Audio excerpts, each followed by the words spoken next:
Hiding in a musty motel, the fugitive pondered the unexpected twist of fate.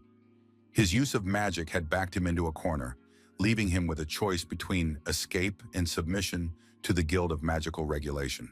The dark-hooded man glanced irritably at his companion, who approached, nonchalantly releasing cigarette smoke and confidently reporting on the work of the magical watcher. The sudden appearance of a shimmering magical portal near her head interrupted her self-assured speech, causing her to freeze half-heartedly. A lightning blow cut her life short. Blood rushed from her head, and the smoking cigarette slowly slipped from her lifeless fingers. The stunned witnesses froze in front of the disembodied body in a spreading pool of blood, shouting curses in an attempt to comprehend what had happened. Panic gripped those present. One shouted for the culprit, another vehemently denied involvement in the murder, oblivious to the approaching threat. The mysterious young man materialized in front of them, clutching a weapon with a pulsing purple aura, mentally noting his transformation into a criminal who had made powerful enemies among the world's most dangerous mages. Memories took him back a month to a fateful meeting with the unusual prisoner, Mr. Wells. The bewilderment was read on the face of the confused boy, who felt the growing uneasiness of the presence of the mysterious guest and did not understand the reason for the visit. The atmosphere of tension thickened as the guest seated himself across from him, as if emitting a strange aura of authority, demanded that Wells explain what was happening. The stranger introduced himself as Agent Terran of the Guild, displaying a glowing symbol on his arm and linking Wells to the attack on Shahei's fitness center. Fear distorted the features of the prisoner's face as he tried to deny the reality of what he had heard with a question about a possible joke. The agent stared intently at his interlocutor, explaining the gravity of the situation with the Dragonborn who had escaped and the unique witness who had retained his sanity during the encounter. Terran continued to reveal the truth about the existence of magic and Callum Wells' true identity, watching the boy's face take on a bluish hue from shock. The agent began a systematic interrogation by asking about his whereabouts in the morning, to which he received a calm reply about attending his mother's funeral. Callum shared an encounter with a mysterious man in a cemetery that gave off an inexplicable, frightening aura of otherworldliness. Guy spoke of previous encounters with similar beings, radiating a supernatural presence that he had learned to recognize. The prisoner concluded his story with an observation about how these creatures remain invisible to ordinary people, but not to his special vision. After the departure of the mysterious visitor, migraine again began to torment the exhausted consciousness of Wells, reminding of unusual events. The man with the mystical aura vanished into the crowd unnoticed, confirming Callum's words about dozens of similar encounters. Despite his attempts to lead a normal life, the young man realized the impossibility of writing off what was happening to the play of imagination when faced with the inexplicable. Of particular concern was the owner of the neighboring gym, where Callum went regularly, knowing the supernatural nature of the owner. The owner's friendly greeting made the young man tense up as he noticed the ominous figure of an otherworldly being behind his interlocutor's back. The young man discreetly shook the outstretched hand, masking his growing unease under a mask of casual calm. Reflecting on the good-natured Mr. Shahei, with whom he had spent considerable time in the hall, Wells involuntarily noted his disposing smile and kindness to him. Feeling the weight of the dragon's paw on his shoulder and hearing the request for a favor, the hero continued to remain outwardly calm. The owner pointed to a confused girl near the exercise equipment, introducing her as newcomer Marie, who needed help mastering the equipment. A slight smile touched the lad's lips as he absent-mindedly rubbed his neck, realizing that since his wife's death, Shahei had been insistent on introducing him to each new visitor. Despite his master's inhumanity, his genuine kindness to Wells made the young man ignore the strangeness, heading towards the confused Marie. A friendly smile lit up the guy's face as he introduced himself to the new visitor, offering to help her learn the machines. A light blush colored the girl's cheeks as she embarrassedly admitted to her first visit to the gym and not understanding how to use what. Suddenly, Marie's body began to sway strangely, causing a growing unease in her new acquaintance's eyes. The rumble of the fall echoed through the hall as the girl collapsed unconscious, and an alarmed Wells rushed to her with shouts. Callum started to look around in a panic as he suddenly noticed 3 armed men at the entrance to the gymnasium. The owner reacted instantly, covering the visitors with his body and giving a sharp command to take cover from the danger. Following his instinct for self-preservation, The young man pressed himself to the floor next to the unconscious girl, trying to protect her with his body. The air was filled with the rumble of gunfire as the three attackers simultaneously opened fire on Shahei, shouting his name. It was as if the bullets had not harmed the man, but had enraged him. His eyes were bloodshot, lightning was coming out of them, and his breath was a fierce vapor. What was happening marked the release of the ancient dragon essence lurking within the man, ready to unleash its wrath on its enemies. The gym owner transformed into a ferocious creature whose fierce roar and sizzling flames mercilessly devoured everything around him. A thick fog enveloped the room, through which Wells tried desperately to see what was happening, feeling a growing unease. But a sudden agonizing headache pierced his consciousness, forcing him to clutch his temples convulsively in an attempt to ease the suffering and not lose sight of anything. Callum, realizing the criticality of the moment, made an inhuman effort not to lose consciousness and see something in the hazy space, and at first he succeeded. Unfortunately, the struggle was futile. The young man's body collapsed to the floor, sinking into the deep darkness of unconsciousness. Coming to his senses, he howled in frustration for his fainting, instinctively covering his face from the noxious smoke that filled the room. The memory of the helpless Marie flashed through Wells' mind, causing him to turn to the girl and once again, desperately call her name, hoping she would come to her senses. Realizing the danger of the situation, Callum decisively picked up the emotionless Marie, heading for a life-saving exit through the smoke-filled space. Concentrating on saving himself, he didn't stand a chance, noticing a broken wire under the ceiling that collapsed onto his back, piercing his body with a strong electric shock. Overcoming the unbearable pain, the young man stubbornly moved forward, realizing that the flames were about to consume the entire building, and that time was catastrophically short. The combination of choking smoke, electric shock, and the girl's weight proved unbearable. His body sank to all fours. Gathering his remaining strength, he rose again with Marie in his arms, driven by an indomitable desire to survive this fiery hell. With each agonizing step, he kept telling himself to get out, not noticing the mysterious purple aura that enveloped his body. And here, the next step, which not only led the heroes through a spontaneously appeared portal directly to the street, to fresh air, but also significantly surprised the guy. Stunned by the sudden rescue, he touched the asphalt, trying to make sure what was happening was real. The soundless appearance of a stranger behind him interrupted his musings. The man was watching Wells' strange actions curiously, trying to figure out if the hero was all right. In this man, Callum instantly recognized the mysterious man with the blue aura he had met earlier in the cemetery. The mysterious man, without listening to the questions, began to exude a water vortex, directing its powerful stream straight into the blazing building. The stunned Wells could only stiffen in mute amazement, unable to comprehend the supernatural spectacle unfolding before him. After successfully extinguishing the fire, the stranger adjusted his tie as if nothing had happened, as if showing his superiority over the situation.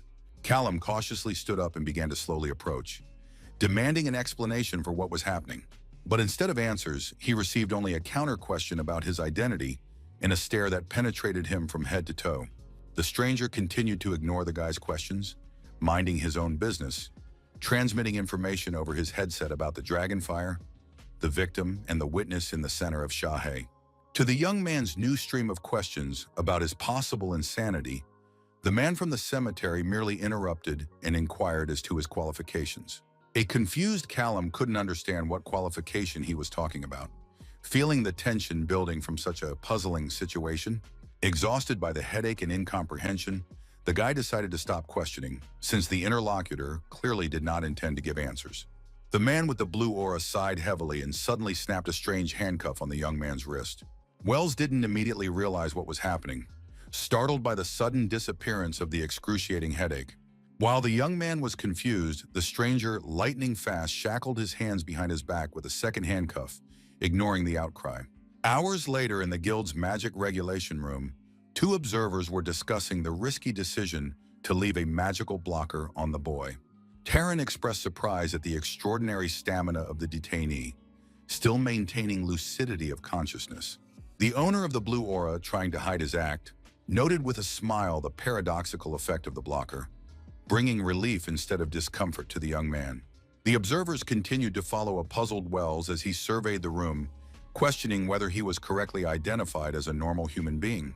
The agent thoughtfully shared the observation that the suppression system was supposed to disable normal humans.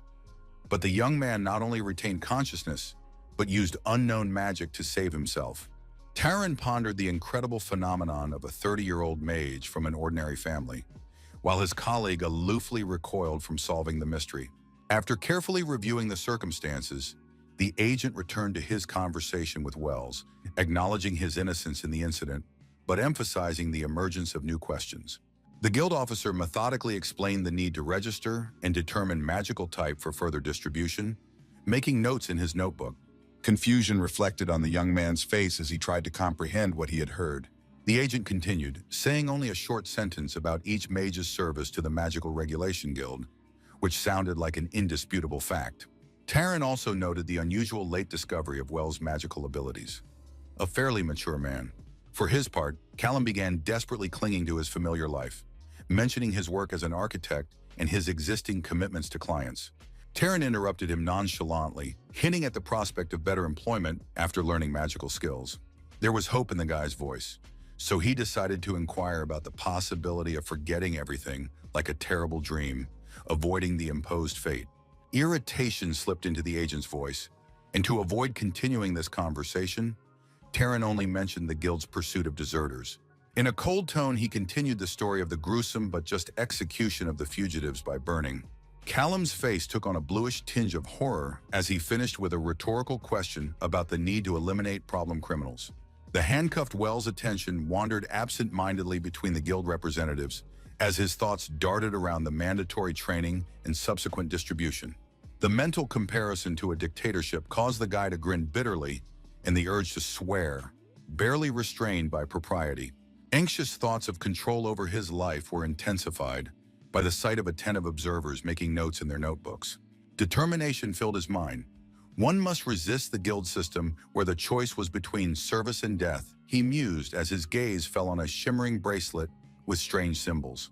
Taran looked up from his clipboard and asked in a calm voice if Mr. Wells was ready for the first test, which interrupted the flow of gloomy thoughts. Caution slipped into the young man's voice as he inquired about the content of the upcoming test, trying to hide his growing unease. The ceiling above Callum lit up with symbols identical to those on the bracelet as the representatives explained the mana infusion process.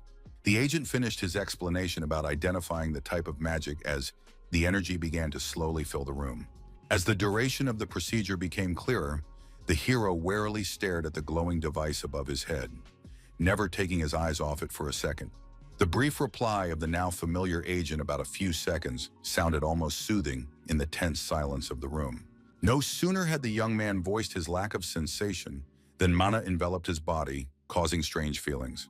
Unbearable pain pierced Callum's head, causing him to collapse to his knees with his face contorted with rage in an attempt to ease his agony. The agents cold-bloodedly ignored pleas to stop the test, claiming that the procedure would soon be completed. Panic gripped Wells. Desperate cries of mortal danger shook the room as the mana continued to saturate his body, causing fear of imminent doom. Consciousness returned to reality under the attentive gaze of a slightly concerned Taran, greeting his ward's awakening and inquiring about his condition. Weakness could still be felt in his body as the young man leisurely lifted himself up, holding his head, recognizing the irregularity of his reaction due to his unusual age for testing. The guild representative mentioned the magic mark, causing a puzzled look on the guy's face as he tried to comprehend what he had heard. A sudden realization visited Callum as he discovered a strange tattoo of an obscure sign on his wrist. Drops of cold sweat ran down the young man's face as he realized he was at the mercy of people who didn't care much for freedom of choice. Taran intercepted the boy's gaze, musing on the rarity of space mages and the need for a mentor, the cost of which was already included in the bill. Mentally identifying them as crooks, Wells gave his interlocutor silence in an annoyed look. Rising from the bed, the young man wondered about the possibility of returning home before the inevitable changes began, when suddenly his attention was intercepted by another man. Taran introduced Agent Sen, who entered as the escort officer for the upcoming week prior to distribution. Moving closer, Callum politely held out his hand for a greeting, trying to make contact with his new handler. The agent's demonstrative ignoring and total immersion in the phone had irritated the guy frozen with an outstretched hand. Thinking aloud about his spatial abilities, Wells tried to make some sort of conversation with the silent agents in the car. Finally, Sen took his eyes off the phone, explaining the prospect of working in the transportation department due to the non-attacking nature of spatial magic. The agent briefly mentioned his pyromancer and aeromancer abilities, quickly returning to the smartphone screen.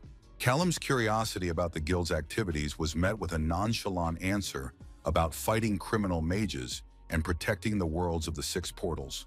The newcomer's surprised exclamation prompted Sen to begin a story about the worlds between Earth and the multiverse. The agent explained the role of portals in supplying the planet with mana and the importance of their protection by the Magic Regulation Guild. The narrative included mention of the supernatural creatures that inhabit these worlds: vampires, werewolves, and fairies. The story had a special focus on dragonborn and sea monsters, which added to the picture of unusual inhabitants. Wells' logical remark about the number of worlds was met with a quick reply about an empty 6th portal. Listening attentively to his interlocutor, the boy inwardly rejected every word he said. His disbelief was clearly visible in his gaze, as if every word was cutting into his consciousness, leaving only doubts behind. The cool evening air met them at their destination, where the company car came to a smooth stop in front of an unremarkable apartment building. Following Callum into the apartment, the agent handed the ward a mysterious laptop containing priceless knowledge of the magical arts. Carefully studying the mysterious symbol on the laptop, the boy listened to the briefing from Sen about tomorrow's return to Eastern headquarters. Finishing the conversation, the guild agent reminded of the urgency of the task at hand and headed swiftly for the exit. The student's inquisitive mind quickly distinguished the fundamental division of magical energy into mana and vis, diving into a detailed study of the information. Mana appeared before him like an invisible ocean of energy, permeating the Earth's atmosphere and nourishing the powers of experienced mages. The magician's inner energy, called vis, revealed the unique characteristics of each spellcaster, determining their predisposition to certain schools of magic. Fatigue and a slight melancholy swept over Wells, realizing the colossal gap from his peers who had absorbed the magical arts from infancy, causing him to sigh heavily and lean back in his chair. Determination supplanted discouragement, prompting the young man to immediately begin practicing the simplest of spells. The young magician's gaze stopped on an ordinary stationery pen, which was to become the first object of magical experiments. Concentration was reflected on the face of the novice spellcaster as he stretched out his hand over the improvised target of his first spell. The strenuous effort succeeded. A ghostly glow of mana enveloped his fingers, causing the handle to slowly rotate in the air. Encouraged by his first accomplishment, the young mage decided on a more difficult trick, sending the pen into a rapid flight. The stationary projectile stabbed into the ceiling with incredible force, displaying the unbridled power of uncontrolled magic. A satisfied smile lit up the experimenter's face, mentally noting the successful use of coarse mana instead of the more subtle vista. A deep satisfaction filled the young man's heart as he realized the efficacy of his first magical experiences. A thoughtful gaze slid over the mark on his wrist, pondering the prospects of developing magical potential under the wing of a powerful organization. Fingers tapped rapidly on the laptop keyboard as the mind comprehended the true nature of the GMR, which united the strongest mages on the planet. The young man's natural suspiciousness made him seek out the darker sides of the organization, refusing to become a mere cog in such a convoluted system. Leaning back in his chair, he folded his arms, realizing Sen's deliberate omission of important distribution details. Shocking statistics revealed to the young man the terrible truth. The guild was losing more than half of its recruits without even trying to hide it behind political games. Archimages over the centuries have deliberately sacrificed independent mages, ruthlessly protecting the interests of powerful families and the guild itself. The young mage's thoughts drifted to the archmages, whose centuries-long existence had turned the living world into a bureaucratic machine driven only by the lust for power. Disgust overwhelmed the young man, forcing him to slam the laptop shut with a sharp movement and curse into the emptiness of the night room, rejecting the imposed fate of an obedient executor of someone else's will.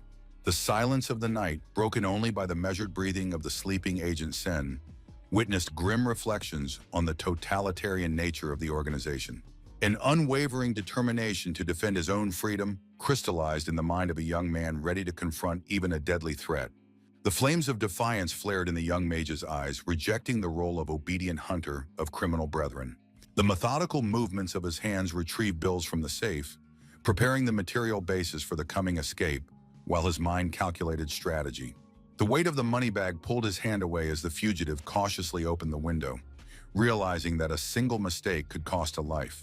Silent footsteps cut through the night silence of the house, measuring the last moments before the decisive dash for freedom. Agent Sen was abruptly awakened by a disturbing premonition. Intuitively sensing his ward's attempt to slip away from surveillance, a curse escaped Callum's lips as he realized the fatal error in timing his escape. In a lightning-fast movement, Sen covered the distance from the bed to his ward's room, ready to intercept the fugitive. An empty room with an open window greeted the agent, eloquently testifying to professional failure. Sen's furious cursing cut through the night's silence as his mind feverishly calculated options to correct the blunder. The ominous green glow of the magical search ball illuminated Sen's hand, ready to begin a relentless pursuit. The instinct of self-preservation drove Wells forward, forcing him to dissolve into the night crowd, trying to blend in with the flow of random passers-by. The uncertainty of the pursuit tormented the mind of the fugitive, unaware of the true capabilities of his pursuer. Now, understanding the principles of magic, he could assume that Sen had extraordinary abilities for lightning-fast movement. The young mage, remembering his mentor, thought anxiously about the worst-case scenario, his ability to fly like a fighter jet. His guess turned out to be frighteningly accurate. At that very moment, Sen soared into the air with the incredible speed of a fighting machine. Wells continued to run forward, quickening his step and realizing the bitter truth. There was no chance of escape with such abilities of the pursuer. The enraged Sen, cleaving the sky at unthinkable speeds, shouted the need for a solid justification for this reckless act. The thought that escape would turn the ward into a criminal mage and GMR would send a dangerous agent after him distorted the face of the organization's representative with anger. The memory obligingly brought up stories of legendary mage hunters whose powers exceeded those of ordinary agents, much less Sen. The curator, hovering above the stream of people, pondered the need to report the incident to Agent Taryn as he continued to look out for the fugitive. But thoughts of reputation made him grit his teeth. He couldn't let anyone find out about his ward's disappearance. Deciding to figure it out on his own, the agent began a rapid descent into the thick of the street crowd. His invisible silhouette glided between passers-by, scrutinizing every face he encountered in search of Callum. Luck smiled on the pursuer. Among the passers-by, he noticed the familiar features of a novice mage, who also recognized his mentor. A triumphant smile lit up the agent's face. Now he wouldn't have to report the incident, because the fugitive was almost in his hands. Spotting his pursuer, Callum began to scramble through the crowd in a panic, cursing the incredible speed of the chase. Confident in his superiority, Agent Sen shouted the threat, taking his time to catch up, realizing that now the victim could not escape his all-seeing eye. The young mage continued his desperate run, hearing taunts about his insignificance in the grand machinery of the guild. Passers-by were anxiously discussing the increasing wind, unaware of the real cause. The invisible Sen cutting through the air. The fugitive, turning around on the run, suddenly realized the startling fact that ordinary people did not notice the flying agent.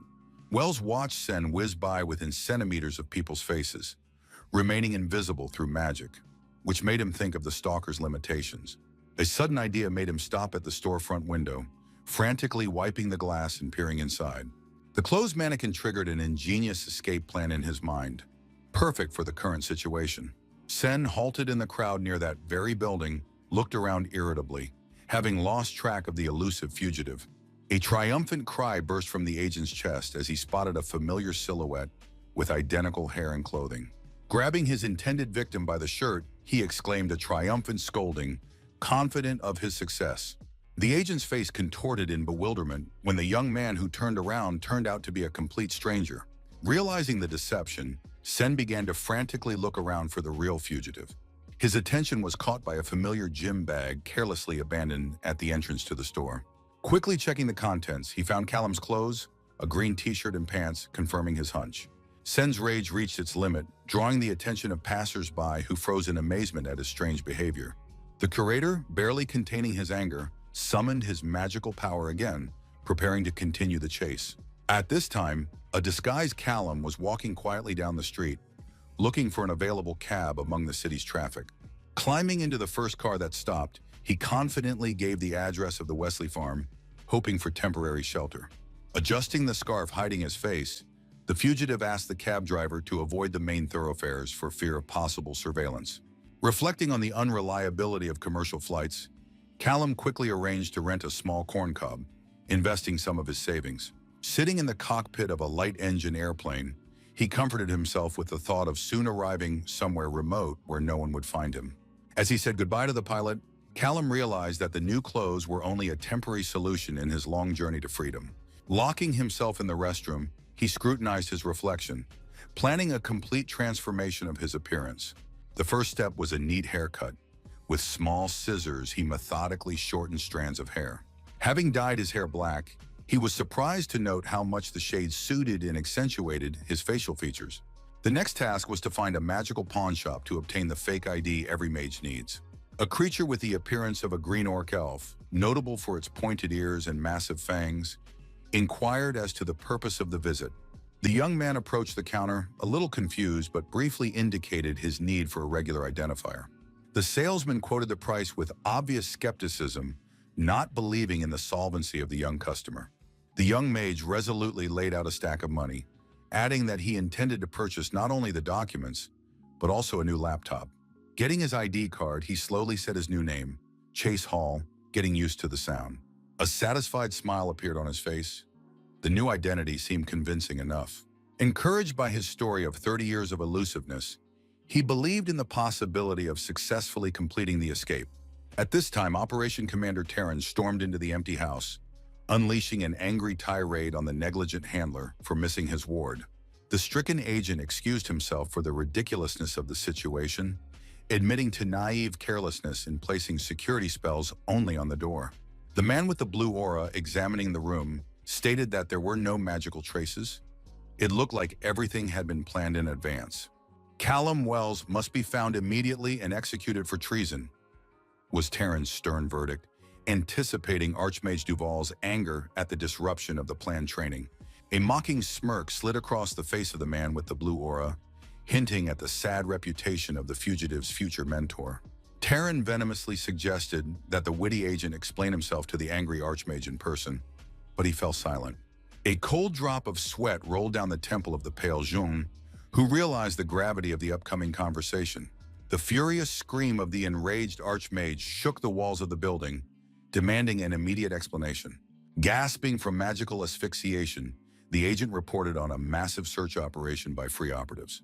Desperate attempts to placate the angry sorceress by listing the supernatural allies involved were interrupted at the mention of Archmage Duval.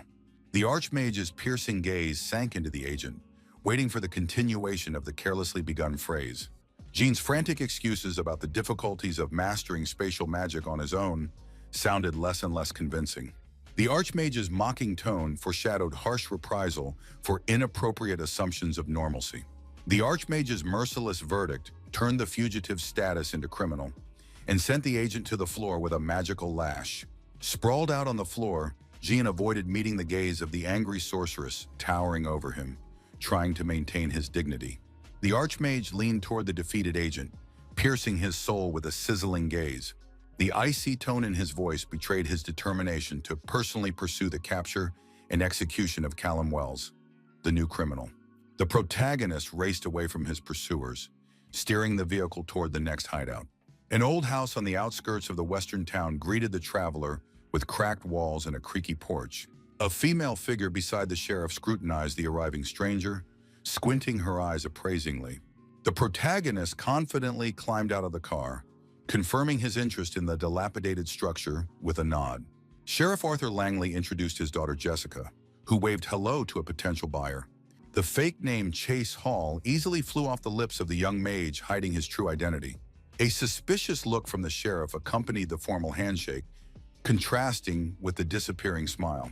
The fugitive's attentive eyes methodically explored every corner of the old house, assessing potential hiding places. The calm atmosphere of the house and the prospect of repairs brought an approving smile to the young mage's face as his fingers tapped the wood of the old cabinet. Jessica's astute remark about the young age of the pensioner made the fugitive inwardly tense up. But in a second, the easy lie of improved health flew off Chase's smiling lips, masking the true reasons for the seclusion. The sheriff's wary gaze drilled down the young man's back as Jessica recounted the difficulties of selling the house. Hall's brief reply hid the joy of hearing it, and the anticipation of a favorable deal already flashed in the young mage's eyes. A careful calculation of the remaining funds foreshadowed 2 years of relatively peaceful living in the newly acquired house. Anxious thoughts about the lack of magical knowledge and the need to deepen it did not give rest to the young warlock, overshadowing the joy of acquiring a shelter. The threat of persecution by the guild loomed over the fugitive, prompting an accelerated study of the magical arts. The mage carefully analyzed the scanned information from official sources that limited the possibilities of spatial magic to portals and the simplest enchantments. Skepticism shone through the lines of outdated reference books, raising doubts about their validity. Grim reflections on Archmage Duvala's monopoly on spatial magic training emphasized the GMR's iron grip. Memories of the first spontaneous portal creation made Chase wonder about the nature of his abilities.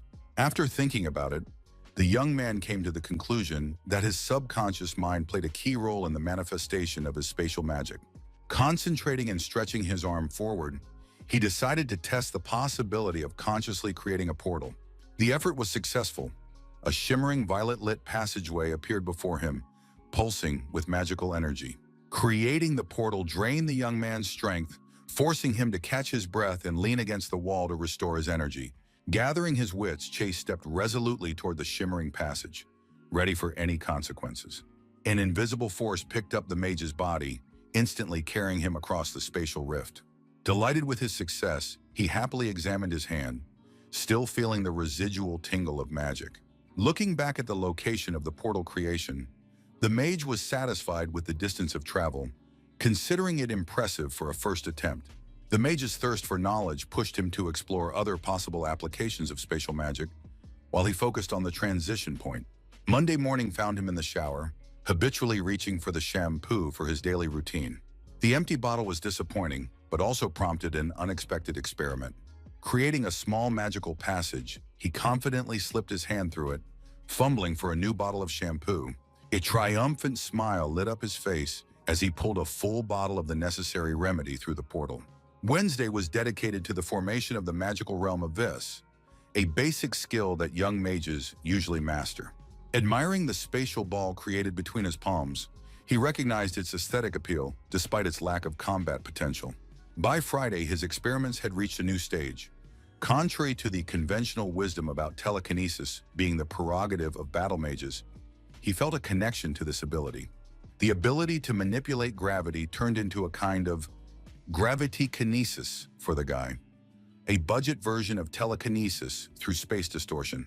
A multitude of rocks rose into the air around the hero as he pondered the unconventional use of spatial magic. Satisfied with his unorthodox method, Hall aimed the flying stones at the nearest tree, turning its bark into splinters. Sunday morning, he decided to devote to meditation, sitting in a secluded forest clearing not far from his home. Using the surrounding mana, the young man learned to create a mental image of his new home even with his eyes closed. The new technique allowed him to see through walls, though each attempt required considerable concentration. Despite the limited range of the technique, the young man continued to explore the space behind the wall, where he discovered an unexpected guest. He was confronted by Jessica, the previous owner of the house, who was wandering around the grounds shouting Mr. Hall's name. The protagonist promptly left the forest hideout, trying to pretend as if nothing unusual was going on. The sheriff's daughter recounted the approaching school year and the restless school children who continued to take shortcuts through the yard despite prohibitions. The new owner good-naturedly brushed off the problem, mentioning only the unfinished cleanup of the property.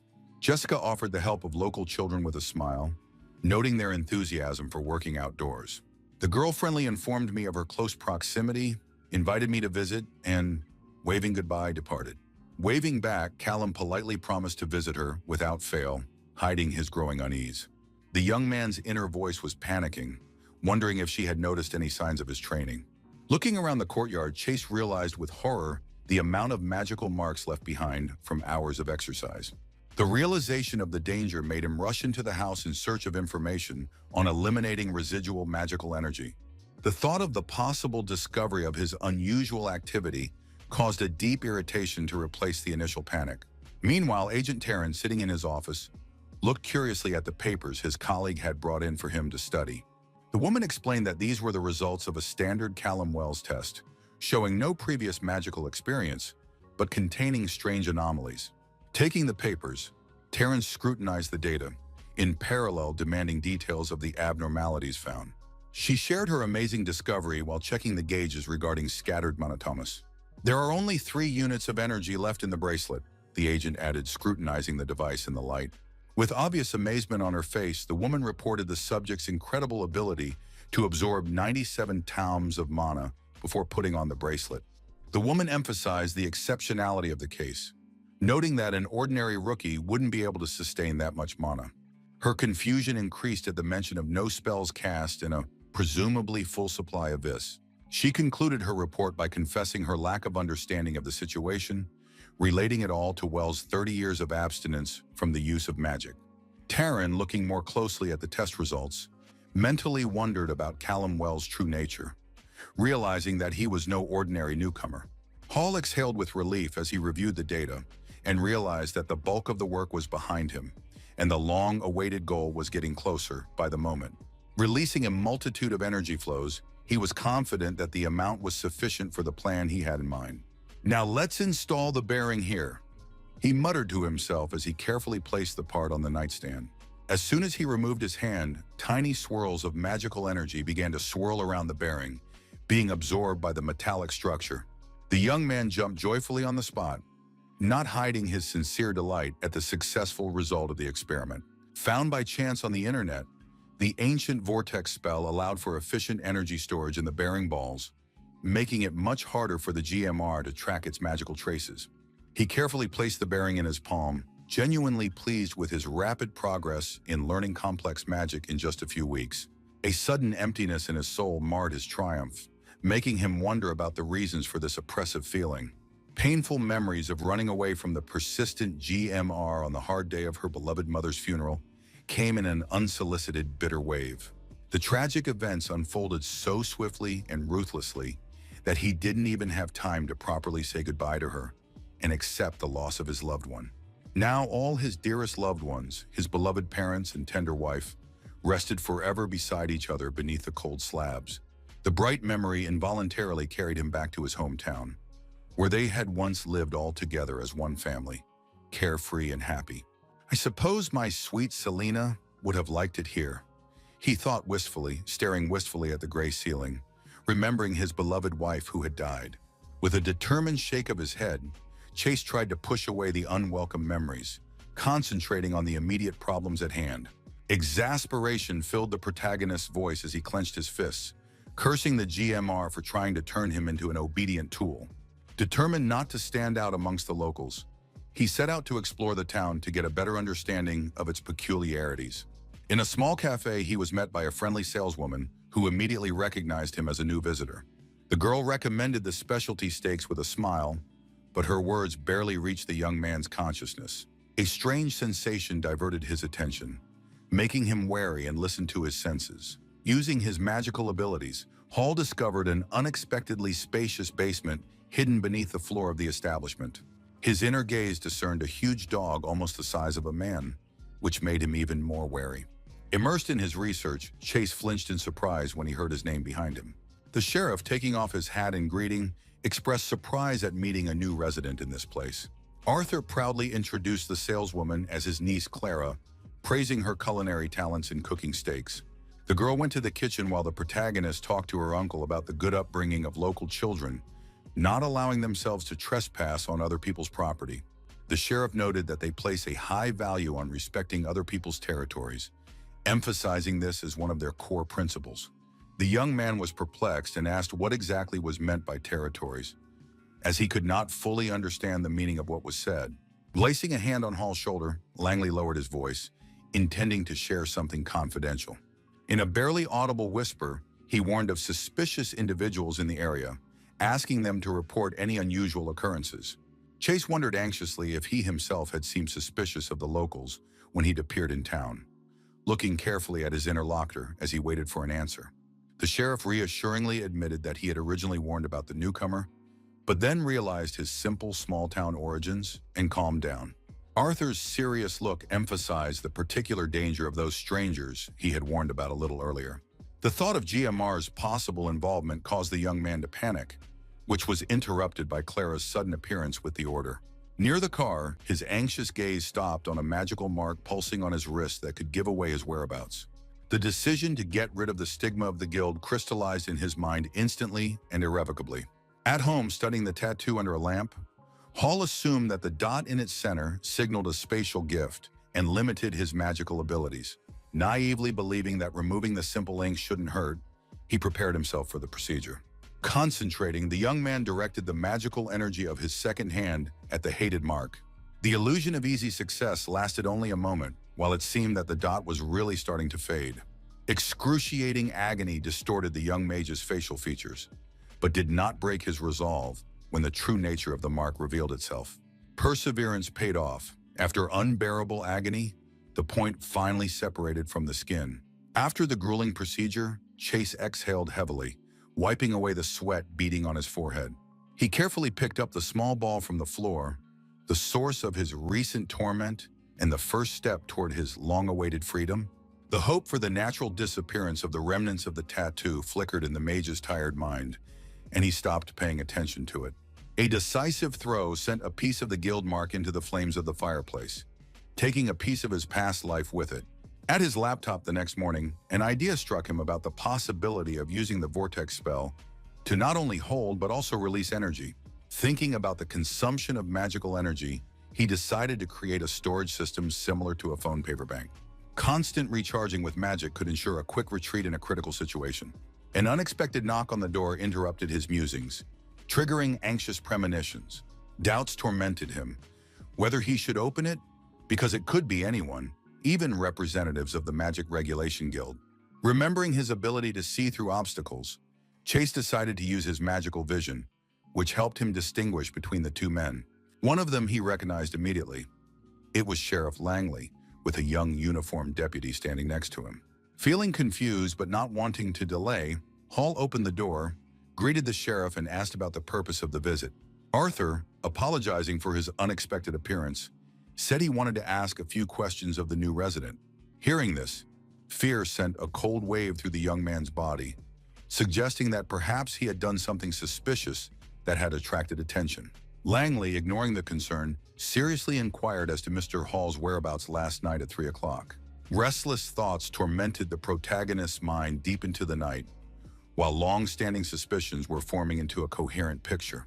The constant references to the territory in the conversations of the locals kept him from sleeping well.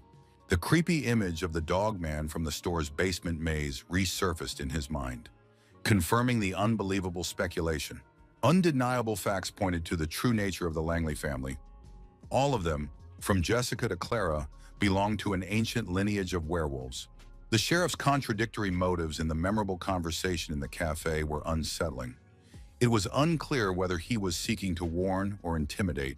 Memories of Arthur's intonations jumbled in his mind, changing from threatening to almost friendly, increasing his inner confusion. A heavy sigh escaped the young man's lips as he realized the need to temporarily disappear from the sight of his pursuers. A sudden rustle outside the window snapped him out of his slumber, causing him to gaze warily into the night darkness.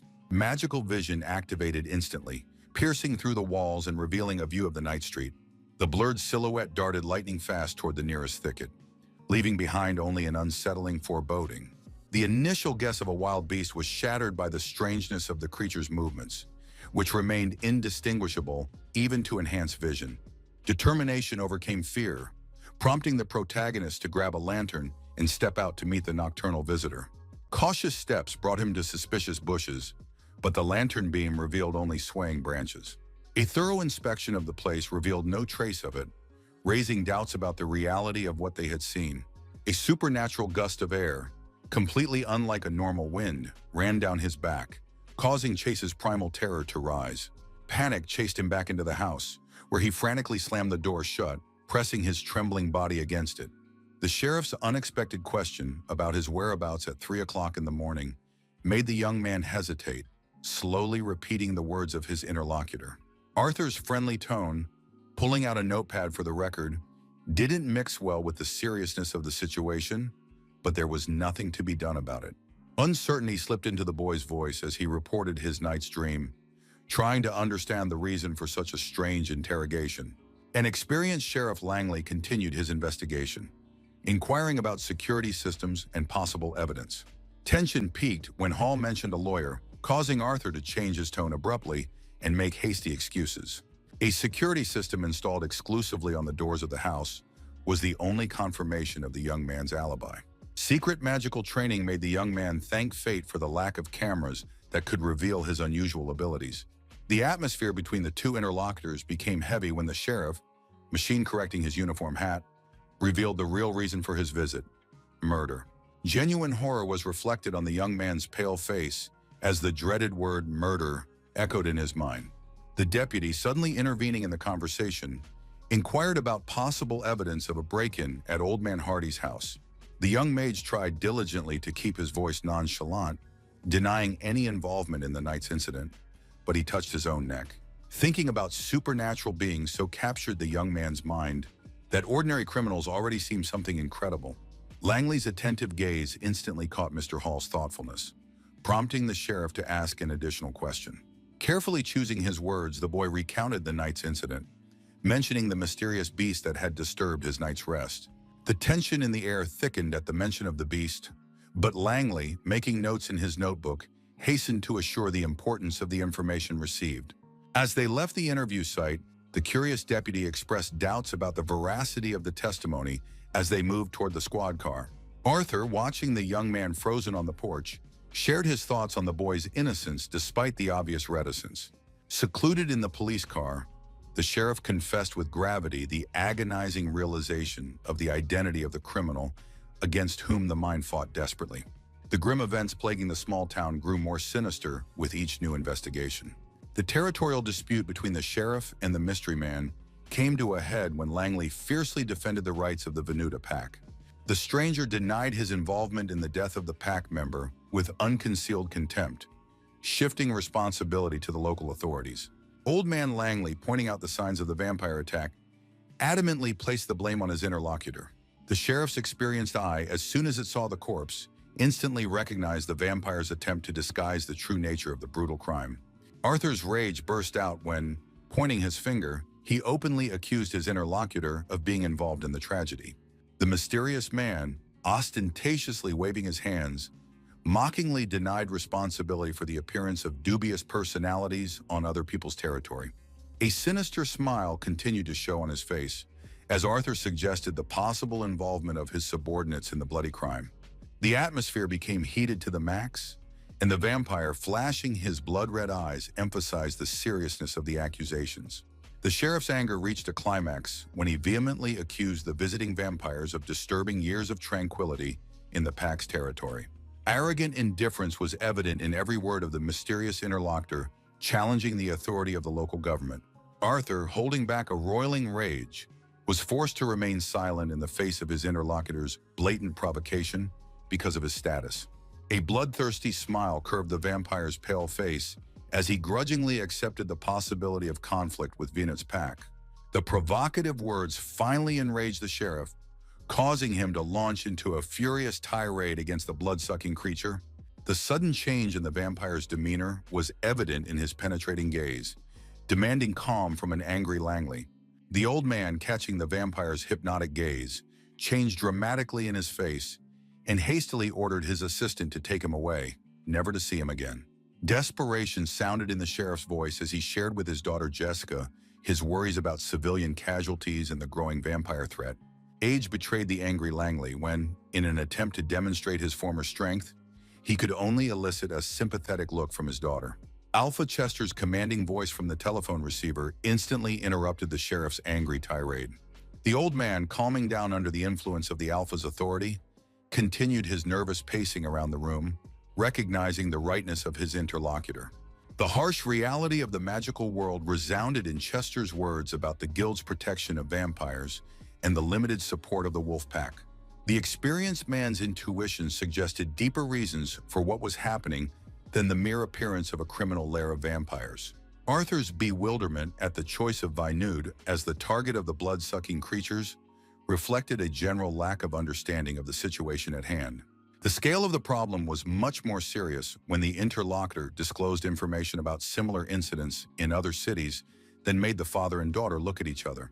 Powerlessness in the face of GMR rule breakers caused Langley bitter frustration, although the possibility of destroying the perpetrators remained if there was evidence. An uneasy feeling of foreboding gripped father and daughter as the stranger began to reveal the true nature of the impending threat. The sheriff instantly connected his interlocutor's cryptic words to the appearance of his new neighbor, feeling a growing anxiety for his safety. Caution never left Chase as he slipped into the store for necessary purchases, forcing him to remain extremely vigilant. Carefully examining the bearings of different sizes, the young man mentally calculated the finances, setting aside a significant portion for emergencies. Recent events with murder and werewolves have turned him paranoid, causing him to squint suspiciously at every random customer. Gloomy thoughts of a possible escape from Vinod tormented the mind, especially considering the impressive expenditure on home improvements. The hope of profit from selling enchanted items through magical forums seemed to be the saving straw. The insurmountable constraints over which the young man struggled for several days turned a simple idea into a complex puzzle. Mandatory registration in the short-lived bearing char made the idea of selling it pointless and dangerous. The realization of the inevitable exposure of creating an account made him slam his laptop shut, sinking into another thought. The thought of fortifying the house with protective barriers seized his mind, urging him to take action immediately. Attempts to enchant the walls with a gravity shield against bullets were futile. The spells didn't last longer than a minute. Lack of access to advanced spatial magic techniques jealously guarded by Archmage Duvala severely limited the possibilities. A sharp sense of his own helplessness encompassed the young man, forced to reinvent the magical foundations as if he were creating wheels from scratch. A shrewd smile from the gun store clerk accompanied the question about safety precautions as the young man placed a small box on the register. A disturbing mention of incidents in the city served to explain the purchase, while the young man paid for his goods. Paranoia about a guild that could be waiting around every corner increased Chase's inner tension and paranoia. His gaze slid over the hanging weapons, assessing the effectiveness of the bullets against the supernatural creatures. A philosophical phrase about the need for practical experience escaped the young man's lips as he studied the balance and characteristics of the weapon he had taken. A casually overheard conversation about hammers between two girls instantly caught the attention of the vigilant mage. Suspicion flared in the young man's mind as he observed Clara and Jessica's unusual choice of tools from the Langley family. Hall's sudden appearance behind the girls' backs gave them a startled reaction, causing them to jump up in surprise. Clara's startled exclamation was accompanied by tears as Jessica stood with her head down, clearly harboring anxious thoughts. An awkward apology was followed by a question about the recent murder, while the young man scratched his neck machinatically in embarrassment. Jessica's mournful words about churchgoer Jones sounded quiet and lifeless, not taking her eyes off the floor. Confusion reflected on the young mage's face as he realized the existence of another victim besides James Hardy. The shocking news of Miss Joan Gruber's death came in a whisper from the sheriff's daughter's lips, changing the expression on the young man's face. Chase could barely get the phrase through that he'd been busy all day and hadn't read the news, and his mind was already spinning with thoughts of another death and a possible serial killer. Desperation was evident in the words of the girls who were contemplating the temporary closure of the cafe until the dangerous situation was resolved, as they all had a fear of what was happening. The sincere offer of help from the young man brought smiles to the haggard faces of the Langley family and words of gratitude.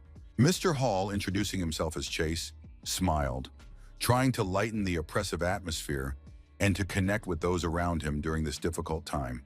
Returning home at a brisk pace, he pondered the strange events and was plunged into gloomy thoughts. Anxious thoughts of a serial killer capable of eluding even the supernatural flair of werewolves made him check his newly acquired weapon. The protagonist was aware of Langley's loyalty to his hometown and realized that it would clearly prevent them from allowing the unceremonious interference of agents of the Magic Regulation Guild.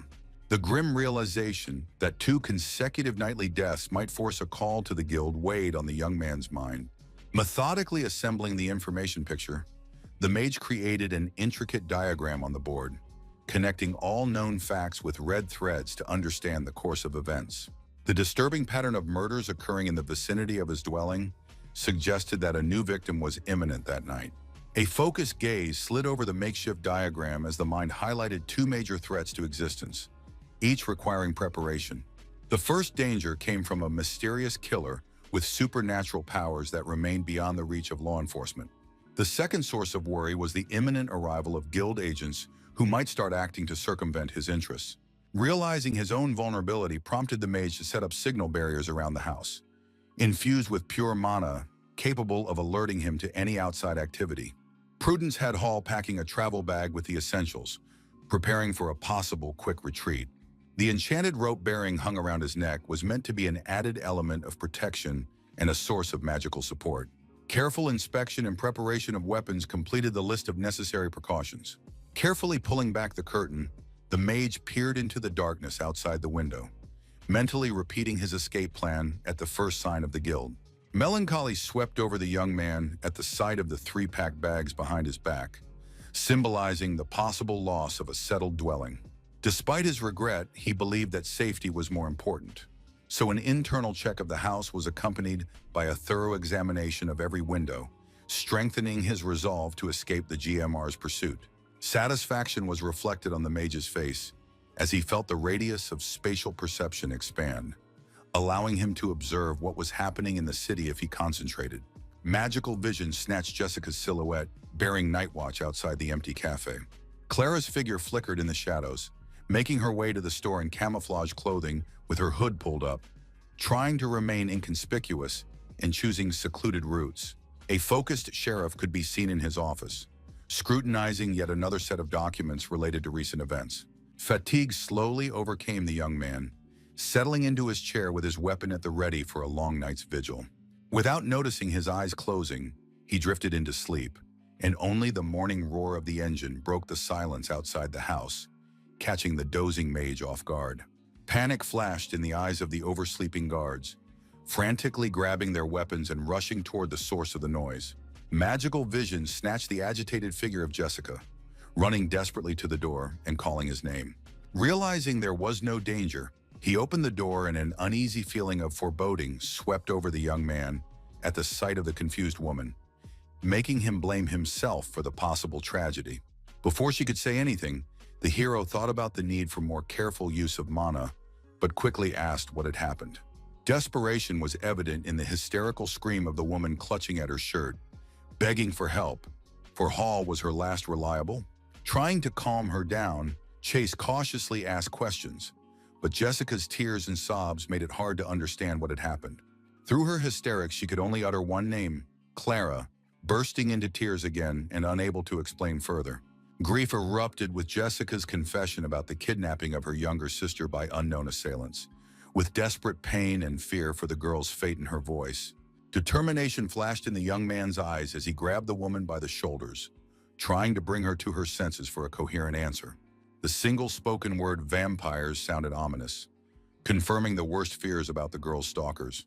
The gruesome details of the harassment were revealed in the account of how they mockingly referred to Clara as the sheriff's puppy.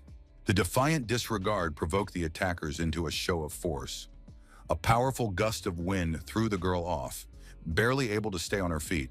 The torn hood revealed the horrifying sight of an approaching creature with a blood-red aura and a vicious greeting. Helplessness swept over Clara as the creature grabbed her arm, and her own eyes reflected the purple glow of the vampire's gaze. Despair interrupted Jessica's story, preventing her from uttering the dire speculation about her sister's fate. The desperate pleas for help were accompanied by a reminder of the protagonist's promise of support in times of need. And now was that situation.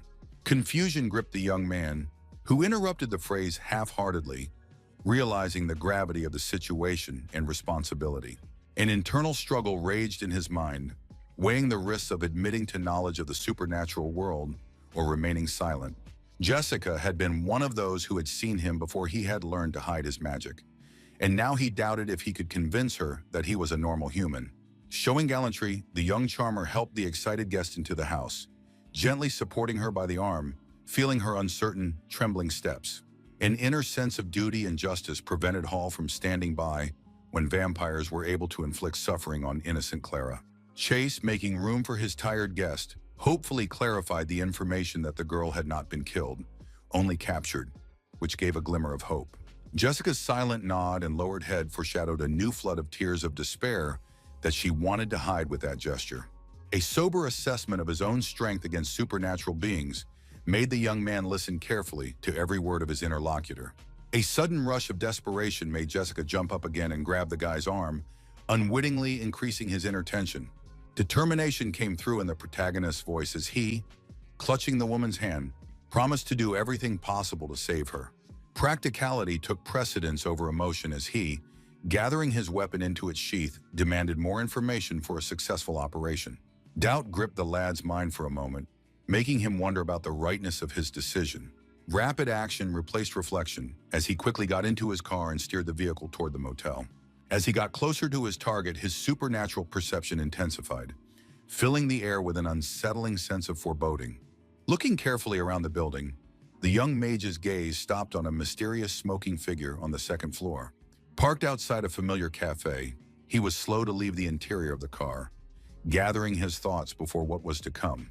With Jessica, they walked out, and he followed her to some sort of room where she said the family could provide assistance. Approaching the ajar door, the hero scrutinized the surroundings, keeping his outward composure. The door swung open, revealing a shocking sight to the hero. The room was filled with werewolves, making him freeze on the threshold. Arthur's furious scream cut the air at the sight of his daughter, accompanied by Chase breaking all agreements. The sheriff, in the guise of a werewolf, angrily protested the GMR's interference in their affairs, making no secret of his outrage. The young mage was surprised to realize the fallacy of their assumption that he belonged to the guild, so he simply observed. But Hall couldn't just stand there for long, so he defensively pushed Jessica away from her angry father and firmly declared his intention to keep this meeting a secret. The werewolf sheriff, scrutinizing the situation, maintained a tense silence, as if weighing all the possible consequences of what was happening. Suddenly, Langley turned to the other werewolves and let out a piercing scream, staring up at the ceiling. After waiting for everyone's attention, Arthur spoke his question, solidifying the unspoken pact of silence between everyone present. The sheriff, without losing his bestial appearance, sat the young warlock against the wall, pressing for answers to his questions. The young man skillfully evaded direct answers, expressing only a desire to be kept in the loop while the two new werewolves joined in the questioning. There was alarm in the speaker's voice as he reported vampires settling in the motel down the street and claiming their territory. Arthur, frowning, shared his suspicions about the mage's presence in the vampire ranks, based on unusual sensations for the past week.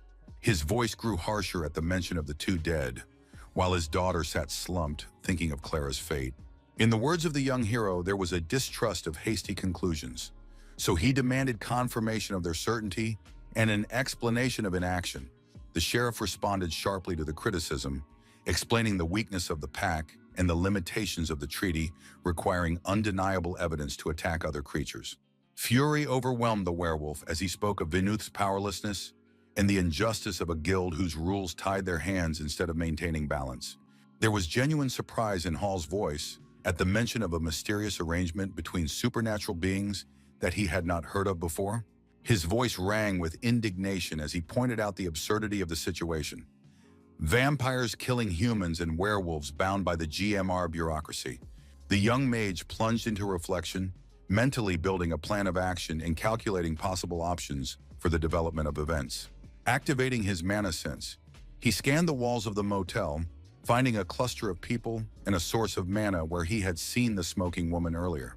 The shadow of a smile slid across his face as he found a bound Clara in the care of three criminals.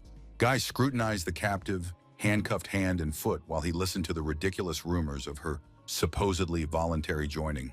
The girl's uncle flew into a furious rage, categorically rejecting the possibility of his niece leaving voluntarily. The young man's calm but penetrating question about further plans made those present tense up. The werewolf's plan was simple: free Clara, contact Alpha Chester for reinforcements, and drive the vampires out of Vinet. There was genuine curiosity in Chase's voice as he inquired about possible methods of destroying vampires. Arthur shared information about a weapon made of mordite, a rare material capable of stopping the regeneration of bloodsuckers, but unfortunately the werewolves didn't have it. The next words were spoken with grim certainty. Destroying the brain or heart remained a reliable, albeit difficult method of finally eliminating the bloodsuckers. His gaze involuntarily shifted to the rifle in Chase's hands when the question about the effectiveness of firearms came up. The quickness of the vampires made accurate hitting an extremely difficult task, requiring exceptional skill. The seriousness and urgency in Hall's voice made Langley stiffen in surprise, sensing a hidden meaning in his words. Jessica, balancing between fear and hope, cautiously asked for help, her voice trembling slightly from exertion. Rising from his chair, the protagonist confidently promised to bring Clara back, while reloading his weapon. His last words sounded even more serious when he mentioned the additional requirements to accomplish the mission. The protagonist entered the room, questioningly studying the prisoner cell, while the sheriff awkwardly explained that this was the only. Tension was evident in the old man's voice as he reminded him of the lack of time, watching the young mage scrutinize the room. With a smooth motion removing the bag from his shoulder, the young man confidently announced a 10-minute time limit for preparation. The sheriff's authoritative voice cut the time to 5 minutes, after which the old man headed resolutely for the exit. In the silence of the room, the hero spent an odd glance at Arthur's departing back, feeling the gravity of the moment and making sense of the situation. Returning to his preparations, the young man plunged into reflection on the reasons for his participation in this risky venture. Thoughts of possible failure weighed heavily on his mind. The GMR's displeasure, the werewolves' frustration, the vampire's anger, all of it threatened to have serious consequences. Particularly disturbing was the unknown magical power behind the door at which the mysterious woman was constantly smoking. The image of an exhausted Clara, shackled and sitting on the dirty floor, never left Hall's mind. As he reloaded his weapon, he reasserted his resolve to act, rejecting the idea that it would be impossible to remain aloof from what was happening. In the room with the captive, one of the vampires expressed surprise at the unusual lull on the part of the werewolves. The smoking woman merely waved her hands in response to her accomplice's question, telling of her watchers' continuing work. Suddenly, reality was distorted. A portal appeared near that woman's face, a sharp blow, and she collapsed into a pool of blood, causing a flurry of curses from her accomplices. Panic gripped the vampires as they realized the impossible. A werewolf attack in their hiding place. A quiet "one is" escaped the lips of the protagonist, holding his weapon at the ready for the next attack. Reflections on the unconventional uses of portals, teleportation, and mana sense had long occupied his mind, prompting him to seek out the hidden capabilities of these techniques. The guild's belief in the non-combat nature of spatial magic seemed deeply flawed to him, which was why he had studied the subject. The need for self-defense led him to the revolutionary idea of combining portals with various weapons. Sketching out the attack pattern, he imagined how a knife thrown into the portal in front of him could hit a target hundreds of meters away. The thought of using a shotgun seemed even more promising, as evidenced by the drop shell casing from a recent shot. A focused gaze through the scope aimed at the portal, looking for a new target after successfully eliminating the female mage. The vampire's warning cry was cut short by the appearance of a deadly portal near his head. A fountain of blood marked the fall of the second vampire, who had not had time to notice the portal that had appeared. The third hooded vampire barely had time to let out a scream before the bullet cut short his existence. Realizing the time constraints, the newly minted mage focused on the next task, teleporting Clara.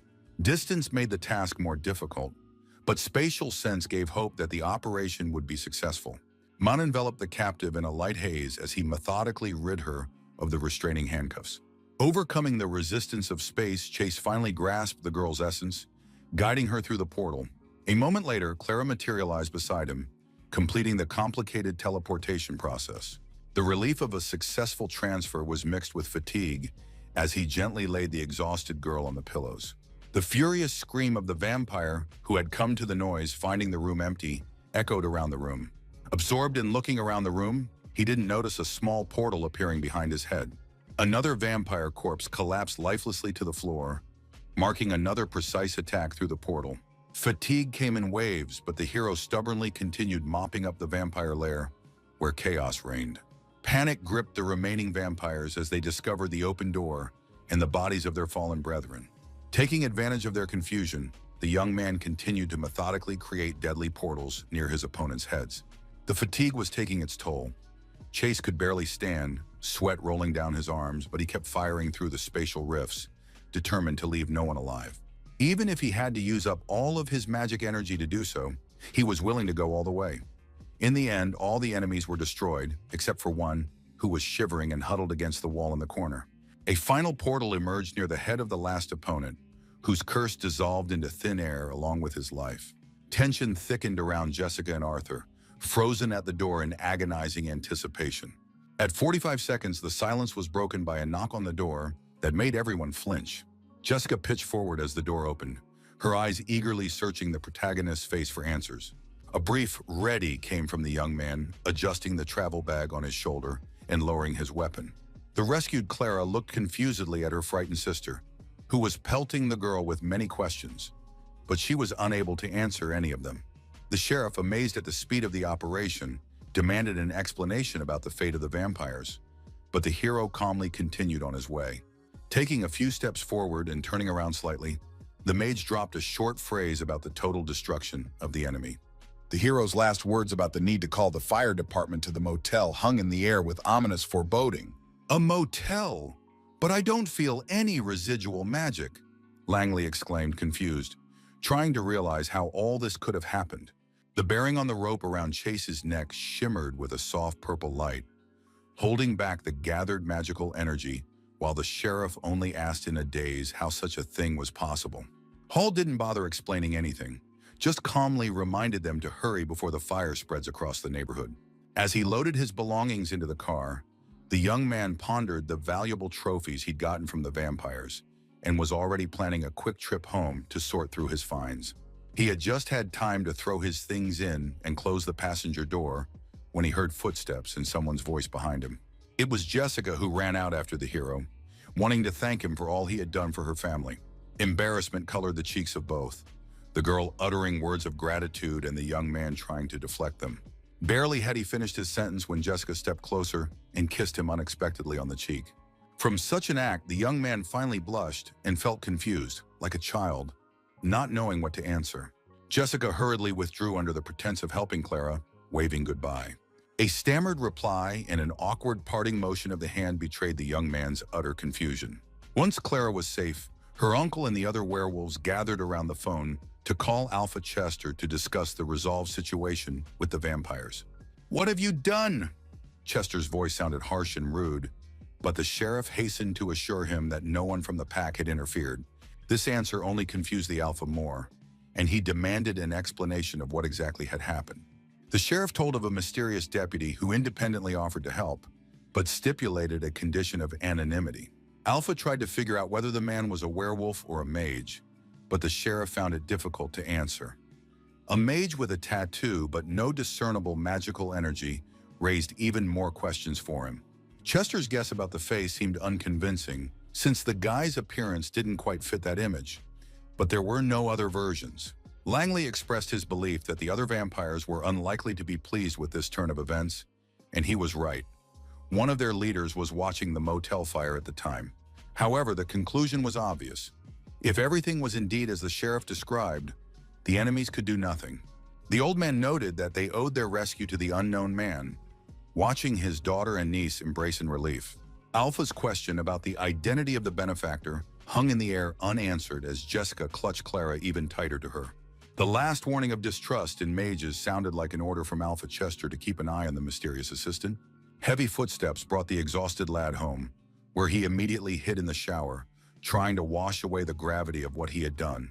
Cold jets of water had been beating on his skin for half an hour, but the inner feeling of dirt had not left the hero's tormented soul. The gruesome images of the murdered creatures haunted my mind, not allowing me to forget the gravity of the murders. Trying to justify the vampiric nature of the victims brought no relief to a tormented conscience. The frightening ease of destroying an entire gang of monsters made one doubt their own budding, magical power. The disturbing thought of the immensity of his own power was reflected in the mirror, along with his haggard face. Doubts about the correctness of the guild's restrictions flickered through the young man's mind as he watched a small portal form in his palm. A sudden flash of anger made her palm clench, destroying the magical passageway and rejecting the guild rules that would doom Clara. The reflection in the mirror silently watched the inner struggle to find the right solution to the situation. A pensive look at the fireplace flames was accompanied by thoughts of burnt evidence along with the motel and possible exposure by the Langley family. The furious gesture of tearing off the towel expressed the depths of anger at his own miscalculations he had made. Bitter regret at his inability to keep the action a secret from Jessica tormented Chase's tormented mind. A heavy sigh accompanied the realization of the inevitability of the imminent move from the beloved Venuta. The sheriff slipped cautiously into the cafe, greeted by a friendly smile from the staff working there. A quiet question about the presence of expected guests escaped Arthur's lips, trying not to draw much attention to himself. A brief indication of the basement followed in response, accompanied by a calm gesture of the woman's hand. The hope that there was no vampire among the arrivals came through in the voice of the sheriff removing his hat. The information about the presence of the mage and the fae directed Langley downstairs, where two motionless figures awaited him. The representative man turned around, placing his glass on the table and calling Arthur Langley's name. It was the exuding professional confidence of Agent Ray Danforth of the Magical Regulation Guild. Danforth gestured to the woman next to him and introduced her as his partner, Agent Felicia Black, which completed the picture of the investigative team arriving. The sheriff greeted the arrivals, expressing his hope that they would help make sense of what was going on, and shook hands with Ray. The business matter of advancing the cleanup of the motel sounded out of the guild representative's mouth like something very important. Arthur said that the guildmen were still searching the area when he left, but several bodies had already been prepared for examination. An intuitive unease made Ray turn to his partner, whose expressive face eloquently signaled an important unspoken revelation. The gloomy atmosphere of the morgue greeted the arriving agents, where their blonde-haired colleague methodically studied the lifeless bodies of the victims of the mysterious accident. The investigator's experienced eye picked up on the striking similarity of the wounds, leaning over the pale face of the first victim for a detailed examination. The sheriff, desperately defending the innocence of the local werewolf pack, emphasized the unexplained nature of the injuries and the lack of clear evidence. An enigmatic smile slid across Danforth's face as he glanced meaningfully at the anxious sheriff, radiating calm confidence. The tense silence was interrupted by a polite gesture from his partner, inviting Agent Black to join in the detailed investigation. Silently obeying unspoken protocol, the female agent took a position at the headboard, immersing herself in a careful examination of the remains. Concentrated energy began to pulse around her outstretched arm, hovering above the victim's head as she activated her magical search. A mysterious green glow enveloped the investigator's figure, penetrating through the lifeless shell in search of recent memories. Agent Black's tense gaze suddenly cut through the semi-darkness of the morgue, completing a magical search among the victim's faded memories. Frustration colored the woman's voice as she reported the lack of useful information from the first victim, eliciting an ambiguous reaction from the sheriff. Agent Black's professional determination in moving on to the next body made Arthur fidget nervously, obviously fearful of revealing dark secrets. A magical scan of the second victim revealed the last moments, distant gunshots that cut off his life before he realized the danger. Felicia patiently explained to her partner, who insisted on looking for evidence, that the panic of the last moments had distorted all the victim's memories. The blonde-haired guild agent thoughtfully voiced a grim conclusion about the professionalism of the mysterious assassin based on the evidence gathered. The sheriff inwardly shuddered at the conclusions voiced, agonizing over the true identity of the cold-blooded killer. Arthur's anxious confusion in responding to Danforth's question betrayed a deep inner uneasiness masked by hasty words about the horrific wounds. Ray's penetrating gaze unmistakably read the sheriff's tenseness, betraying the carefully hidden secrets of the investigation. The guild agent had rigidly indicated his intention to linger in Venuta, emphasizing the seriousness of the threat from the unknown vampire killer. The sheriff's ostentatious hospitality manifested itself in a hurried offer to arrange the agent's accommodations, masking a growing unease. But Danforth decided otherwise, noting that, assuming Langley's words were true, they'd be happy to interrogate a few locals. The man listened attentively to his interlocutor, pondering the options of events, realizing the gravity of the situation after ruling out the involvement of his pack. The first option was the grim prospect of investigating the crime of an unknown stranger, making those present realize the difficulty of catching the culprit. The second option, indicated by a distinctive gesture, pointed to the possible involvement of a local resident provoked by the actions of the vampires. The sheriff's desperate attempts to protect the reputation of the townspeople were accompanied by a vigorous denial of the possibility of confronting those creatures alone. The agent's resolute tone and meaningful exchange of glances with his partner marked the beginning of an independent investigation. Left alone with his heavy thoughts, Langley kept his outer calm, masking his inner tension with formal assent. Disappointment was in the young man's voice as he assessed the loot from the vampire's lair, carelessly tossed into a tattered bag. A methodical inventory of the trophies revealed the standard set: firearms, cash, and mysterious hard drives. A close examination of the captured weapon showed no traces of magical origin, confirming its ordinary nature. But the contents of the cartridges made the young man's eyes flash with interest, revealing a deadly combination of silverite, mordite, and charit. Excitement swept over the lad at the memory of forum discussions of the effectiveness of these metals against supernatural creatures. The sudden discovery of an unusual object at the bottom of the bag interrupted his thoughts about ammunition.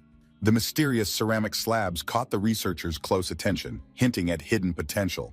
Carefully studying the strange artifacts, Hall put off figuring out their purpose for the future, suspecting a connection to ancient writings. The impressive amount of cash and gold bars made the hunter wonder about the real value of the precious metal. Rationality prevailed over the thirst for quick profit, prompting the need to create a financial safety cushion. The grim prospects of possible flight made Hall appreciate the importance of solid savings to settle in a new place. An unsatisfactory experience with ordinary store-bought items prompted the need to purchase specialized magical tools. The mysterious ceramic plates never ceased to intrigue the hunter, suggesting their origins outside of provincial Vinith. A sudden street noise mercilessly interrupted his musings on magical acquisitions, causing a wave of panic about possible discovery. A feverish realization of the need to conceal the evidence made the young man pack up his loot with lightning speed and hide the bag in the bowels of the closet. After regaining his composure, Hall opened the front door where he was greeted by the familiar girls with obvious concern on their faces. The friendly smiles of the Langley sisters were accompanied by Jessica's surprised remark on the unexpected presence of the lad in the dwelling. The young man clarified the reasons for his supposed absence with a slight chuckle, receiving a sincere cheer in return. The atmosphere became tense as the woman leaned closer to his ear, whispering about the appearance of GMR agents in the city. Anxious thoughts swept over Hall at the mention of the investigation, though inwardly he had expected such a development, though not so soon. Clara, standing behind Jessica, gently explained the reason for their unexpected visit, trying to dispel the possible anxiety of the landlord.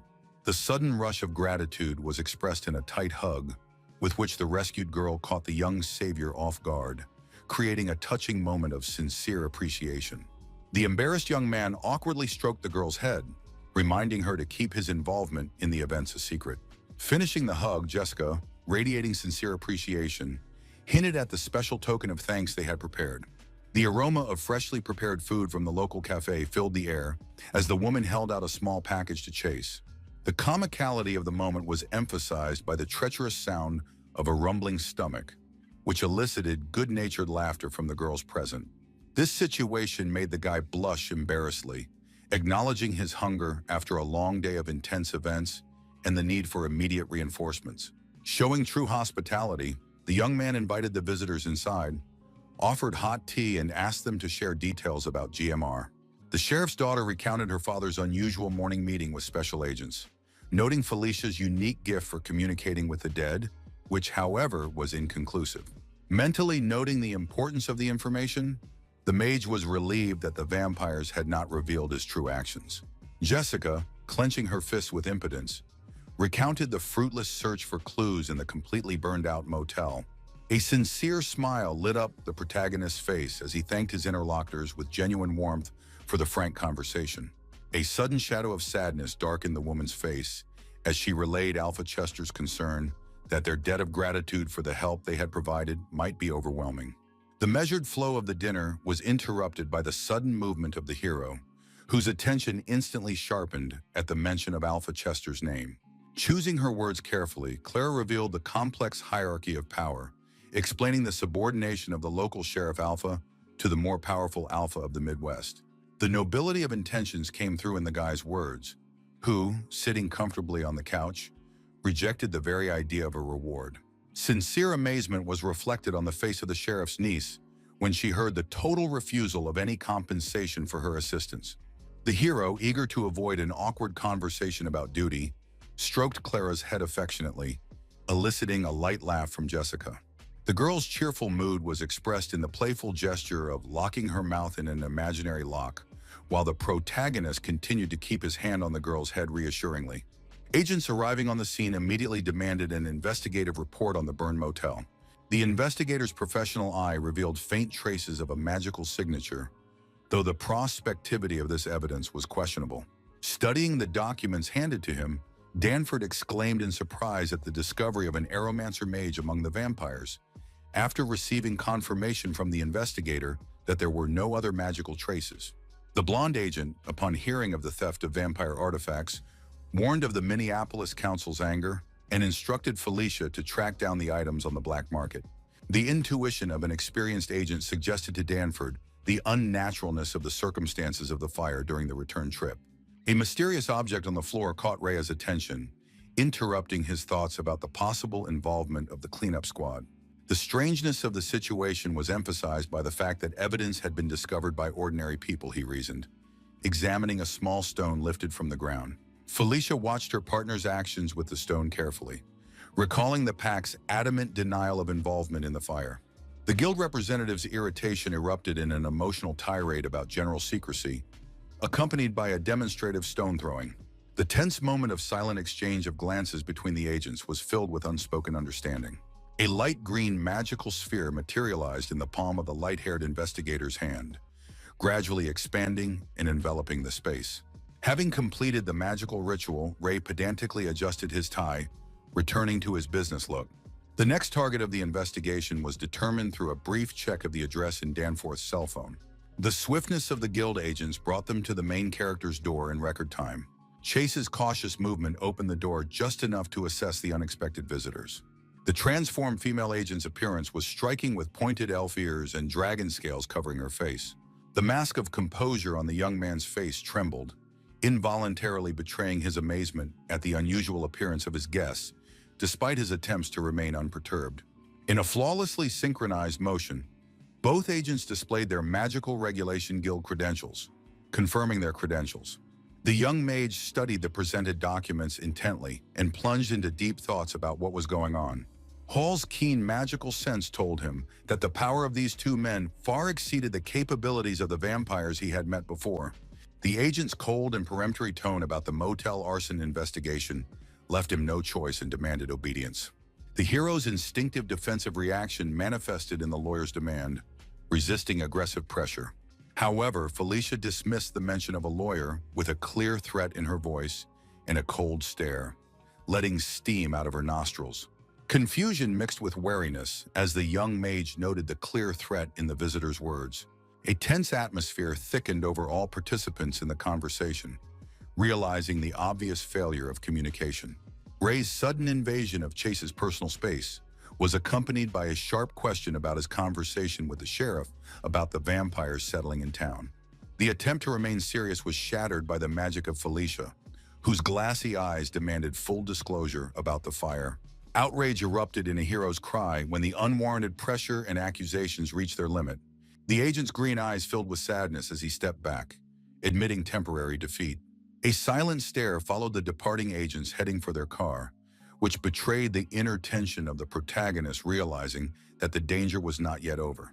The bitter realization of the proximity of exposure and the application of the agent's magic caused a wave of indignation. An unexpected stop and half-turn by the blonde-haired guild representative broke the seeming end of the unpleasant conversation. The cold words about not being allowed to leave the judicial district rang out as the agent uttered his final warning.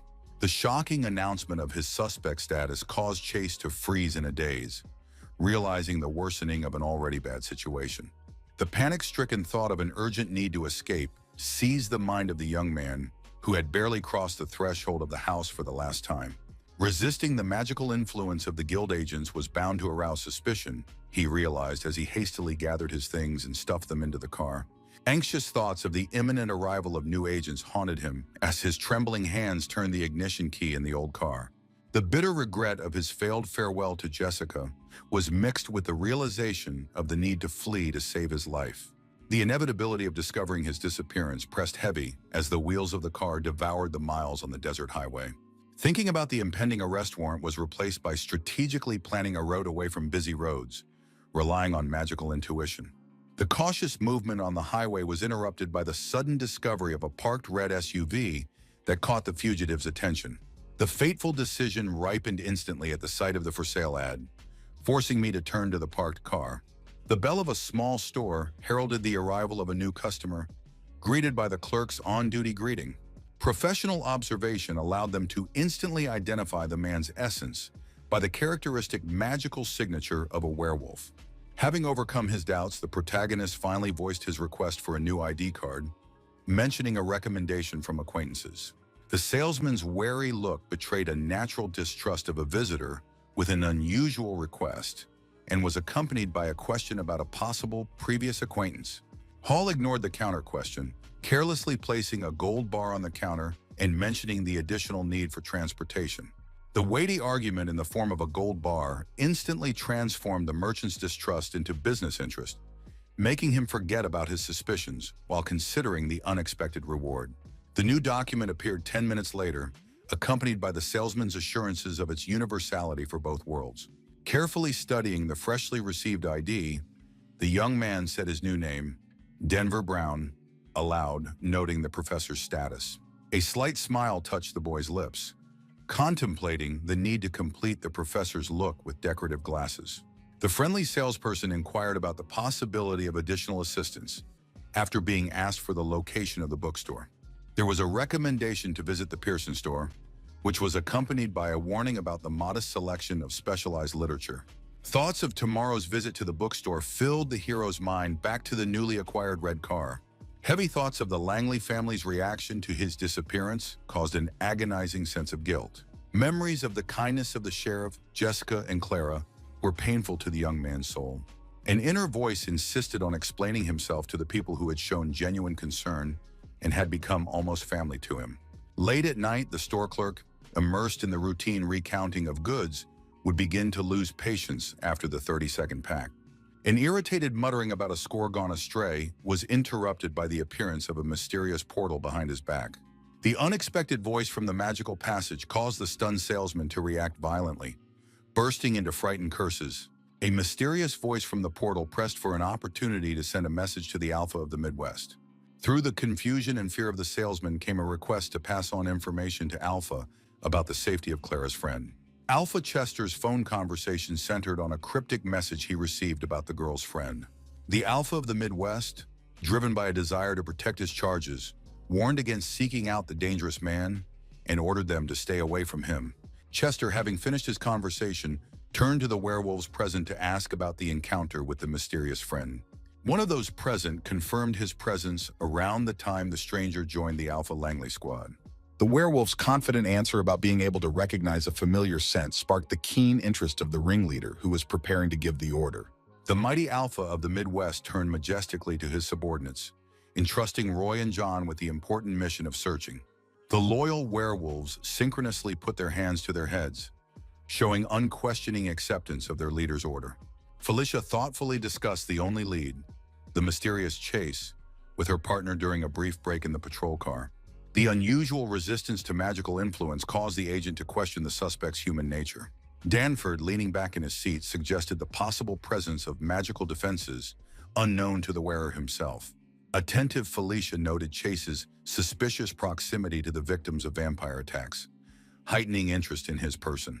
The agent's new theory suggested a possible attempted vampire attack on Hall, thwarted by a mysterious protector. The blonde-haired guild representative sighed heavily, realizing the lack of alternative leads in their investigation. The decision to revisit the suspect led the agents to an empty house where their persistent calls went unanswered. Ray, assessing the situation, suggested we act quickly and decisively without wasting precious time. The magical energy channeled by the agent's experienced hand easily handled the front door lock. The emptiness of the house alarmed Felicia less than the strange details that caught her eye as she looked around the room. The unnatural cleanliness of the dwelling gave the impression of an uninhabited space, raising further suspicion. The magical scan covered every corner of the house, including the deserted backyard, leaving no blind spots. A sudden magical response caused the agent to stop her departing partner, sensing an important find. A mysterious bearing, retrieved by magical power from under the bed, was right at the feet of the attentive Danford. The intrigued partner reacted instantly to the find, staring at the unusual object in her colleague's hands. Close inspection of the bearing revealed traces of crude enchantment, though ordinary metal retained almost no magical imprints. The perceptive Black concluded the protagonist's connection to the magical community, regardless of his own abilities.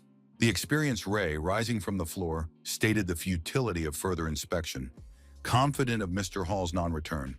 An enterprising partner offered to put out a wanted notice for the fugitive's car, receiving tacit approval from her colleague.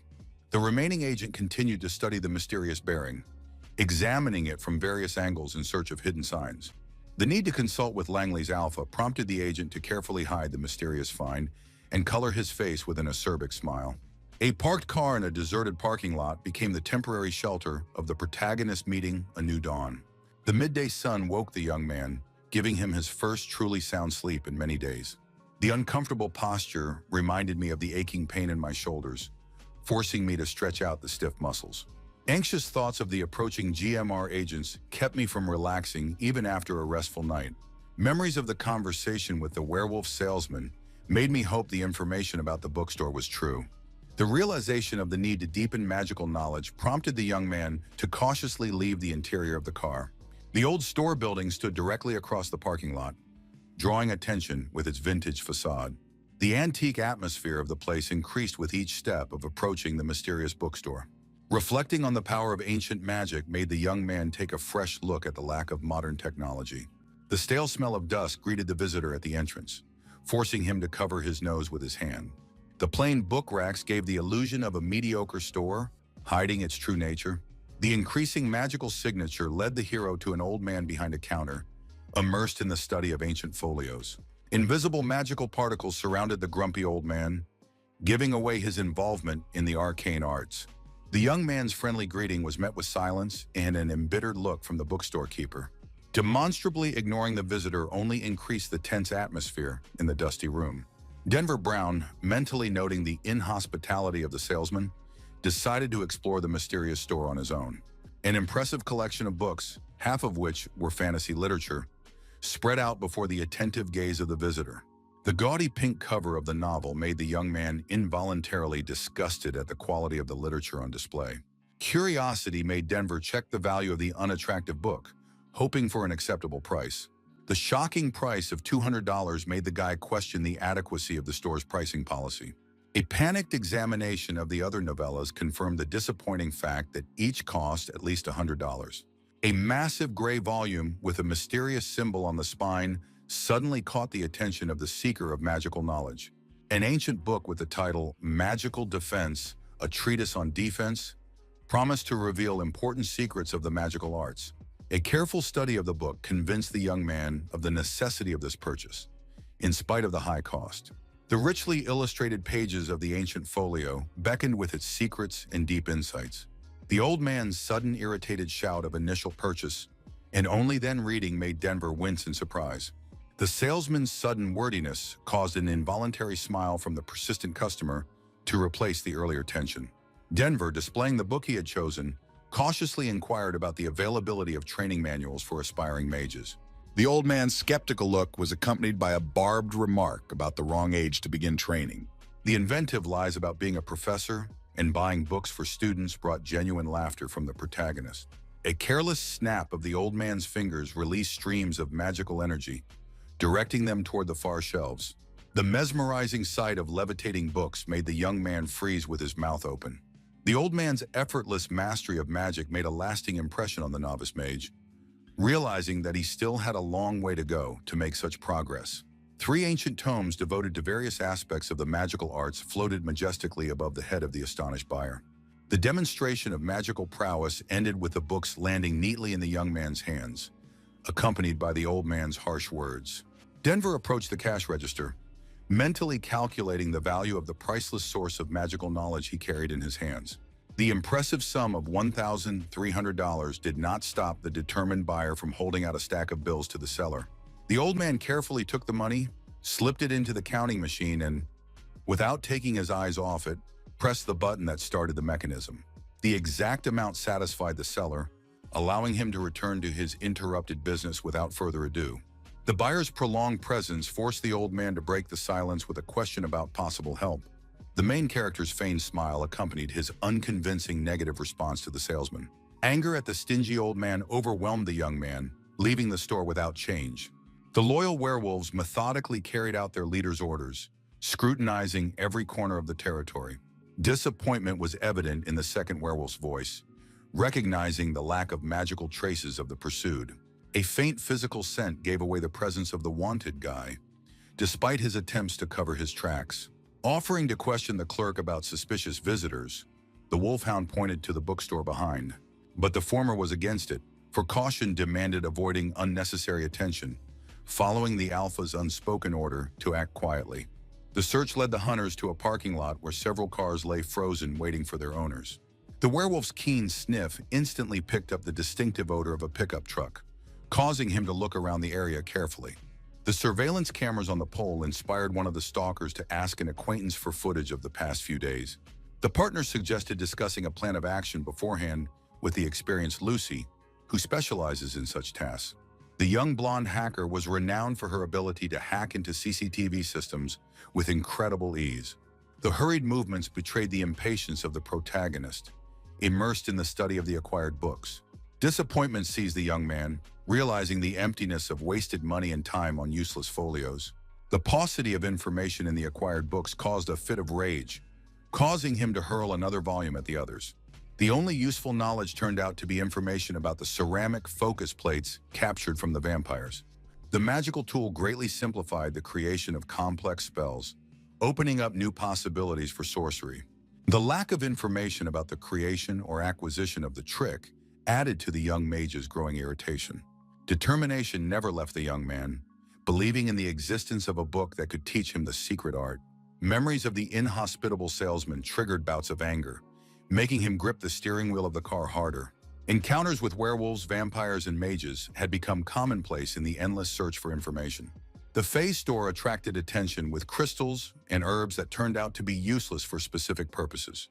The mystery of the Dragonborn remained unsolved, making one wonder about the uniqueness of the Shahei encountered. The image of a gym owner with an otherworldly being behind him surfaced in the knowledge seeker's mind. Worry about the fate of the acquaintance after the attack never left the thoughts of the protagonist as he continued his journey of learning. The unsolved mystery of the events left many unanswered questions in the young man's mind. Trying to rationalize the lack of news about the dragon elicited a smile in a machine scratching his neck. The new bookstore inspired hope of gaining coveted knowledge and more friendly service. A smile lit up the protagonist's face as he crossed the threshold in anticipation of long-awaited discoveries. A powerful energy wave hit the entrant, causing him to freeze in surprise. Confusion distorted the features of the young man's face as he tried to discern the source of the unusual power. The girl arranging the books radiated an incredibly powerful energy, attracting the visitor's attention. The only question about the identity of the mysterious stranger completely captured the protagonist's mind. A contrived carelessness of movement disguised Denver's close attention to the young visitor, whose student appearance betrayed her membership in the university community. A heightened magical sense revealed the presence of additional sources of power hidden among the store's visitors. A discerning eye identified an elderly mage couple immersed in reading at a nearby table. The fugitive's inner monologue tried to quell the growing anxiety by reminding him of the reliability of Professor Brown's new identity. The piercing gaze of the elderly visitor made her tense, causing a momentary wave of unease. A traitorous blush and cold drops of sweat betrayed the inner turmoil caused by the stranger's inexplicable attention. The unexpected friendly gesture of greeting by the elderly lady diffused the tense atmosphere of mutual observation. A relieved sigh escaped from the protagonist's chest, interpreting the gesture as a display of ordinary readerly solidarity. A professional eye appreciated the superior assortment of magical literature displayed on the numerous racks. The vague recognition of some volumes brought to mind the limited selection of specialized literature. Immersed in thought, Brown did not immediately react to the muffled muttering coming from behind a nearby shelf. The source of the sound turned out to be the same student, concentrating on an open folio. A casually dropped phrase about magical protection caught the girl's attention, causing a surprised look in the stranger's direction. The professorial confidence was evident in a critical remark about the quality of the material, accompanied by a pointing gesture to the pages of the book. The unexpected mutual understanding elicited a hearty laugh from the girl, who admitted her own difficulty in understanding the text. A professional tone came through in the offer of help, accompanied by a critical evaluation of the chosen instructional material. Sincere hope lit up the girl's face, interested in the prospect of gaining a mentor. The awkward gesture betrayed Denver's inner tension, cautiously wondering if the girl belonged to any magical school and probing the ground for further conversation. The young sorceress's frankness broke through when she told of Archmage Fane's persistent attempts to take her on as an apprentice, but she had no such desire. A momentary assessment of the situation prompted Denver to continue a promising conversation about ways to avoid unwanted apprenticeship. The healing arts required mastery of basic spells, despite the seeming simplicity of this magical field. Denver Brown introduced himself as the professor, extending his hand in greeting and hoping to solidify the rapport that had been established. Gail Hargrave introduced herself in return and responded to the handshake with genuine pleasure, impressed with the status of her new acquaintance. The fateful proposal for joint classes met with an enthusiastic response from a girl with plenty of free time. The professor's enthusiasm manifested itself in an immediate study of the girl's syllabus as they made themselves comfortable at the table. The impressive list of required magical disciplines included telekinesis, magic tricks, enchantments, and the art of enchanting objects. A thoughtfulness took possession of the young man as he realized the enormity of the impending training that coincided with his own goals. Gail's heavy sigh betrayed her resignation to the necessity of mastering a complex magical art. The unexpected turn of the conversation to attack spells revealed Denver's particular interest in combat magic. A professional remark about the dual nature of healing magic was met with a surprised objection from her interlocutor. It all started with a frank admission about the lack of traditional education, instead of which there was a very different, elite magical education. Belonging to an influential family determined the choice of an old-fashioned but prestigious academy for the young sorceress. Inner jubilation swept over the guy at the realization of successful acquaintance with a representative of the magical elite. The professor set aside the topic of attack magic, handing the student a note with recommendations for studying signaling cascades and neurochemical processes. The mentor's pensive gaze met the student's eyes as the conversation touched on the intricacies of healing magic. The protagonist explained the principle of magical balance, where enhancing one aspect inevitably disrupts the overall balance of power. The student studied the outstretched sheet with genuine interest, absorbing every recommendation written. The girl's sincere gratitude filled the heart of the impromptu mentor with the pleasant warmth of satisfaction from the work done. The end of the lesson was marked by the closing of the textbook, symbolizing the end of a busy session. The girl's unexpected touch on her mentor's hands was accompanied by a request for a new meeting next Friday. The restrained response masked the conflicting emotions from the unexpected development, forcing the young man to carefully choose his words for a response. Inspiring reflections on the happy coincidence of meeting a budding mage among many ordinary people accompanied him on his morning commute. The opportunity to learn magical fundamentals under the guise of teaching seemed like the perfect solution to the current situation. A sincere desire to help the kind girl was mixed with personal interest in learning the magical arts. Thoughts of seeking more knowledge led him to the next bookstore, lurking with new possibilities. A quick detour around the sales floor ended with the selection of 2 suitable books and a direction to the cash register, where the mysterious saleswoman was waiting. The magical aura around the girl cashier gave away her belonging to a clan of werewolves, which alerted the customer. The brief answer of purchase for the apprentice served as a cover for the true intentions of the seeker of magical knowledge. The professional courtesy of the employee was evident in her offer to bag the purchases and her interest in the success of the search. The saleswoman's unexpected piercing stare caused a fleeting panic to reflect on Denver's face. But a moment's self-correction returned a nonchalant expression, masking the inner unease with polite gratitude. The insistence on examining the additional shelving behind her back reinforced the suspicion that what was happening was not accidental. A hurried desire to leave the store was masked by a polite reference to lack of time. Everything seemed strange, especially the saleswoman's kind reply, sounding too unnatural in that tense atmosphere. The final wish for a good day was accompanied by a friendly parting gesture, which only added to the unsettling foreboding. The panicked realization of possible danger made Denver quicken his step to get out of the store area as quickly as possible. The bitter realization of the mistake of delay in the sales room increased the lad's guilt for his carelessness and made him angry with himself. Anxious thoughts of the consequences of interacting with the young sorceress had Brown rethinking yesterday's encounter. Suddenly lowering his gaze into the bag, he noticed a mysterious object sticking out of the book he had bought, which caught the fugitive's attention and interrupted the flow of anxious thoughts. Curiosity made my hand reach for the mysterious sheet hidden between the pages. With an instinctive movement, the young man pulled from the pages of the folio a cryptic leaf with a message from Alpha Chester, requesting a call, which made him go cold with surprise. Lucy's confident fingers fluttered rapidly over the keyboard as she smugly explained her mastery of the surveillance cameras to Alpha Chester. Alpha's tense anticipation was replaced with interest as the hacker leaned back in her chair with a look of accomplishment. Professional pride was evident in explanations of target detection through street surveillance, accompanied by criticism of primitive surveillance methods. The girl's shrewdness was evident in observing the behavior of the wanted young man, who seemed to be deliberately demonstrating his awareness of the pursuit. Alpha's impatient remark caused a flash of irritation to Lucy, who continued to methodically build a logical chain of her findings. Careful investigation revealed a strange pattern in the interests of the pursued subject, who was showing increased attention to bookstores. A systematic tracking approach tracked the red pickup's movements at major exits out of the state, which narrowed the search area considerably. Further examination of the CCTV footage confirmed the assumption that the object was traveling in a southerly direction. The focused hacker abruptly stopped sharing more information about the likely stops, dipping her fingers into the keyboard.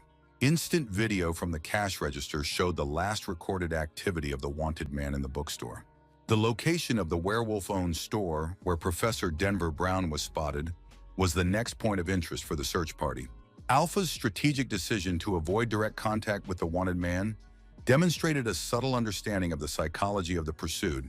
The hacker's sincere approval was expressed in a playful gesture of raised thumbs directed toward the shrewd chief. Twilight shrouded the street while the protagonist, tormented by doubt, froze in front of a phone booth with a mysterious sheet. An internal conflict was tearing through the young man's mind, wavering between the decision to call Chester and contemplating the consequences of calling. The realization of the tracking made the hero rethink his actions, heading resolutely for the phone booth. The urge to get clarity on the situation finally overcame doubt, prompting Denver to dial the fateful number. A telephone call interrupted Alpha's musings, who thanked Mr. Brown for taking the initiative. The revelation of his true identity caused a wave of anger in the young man, demanding an explanation from his mysterious interlocutor.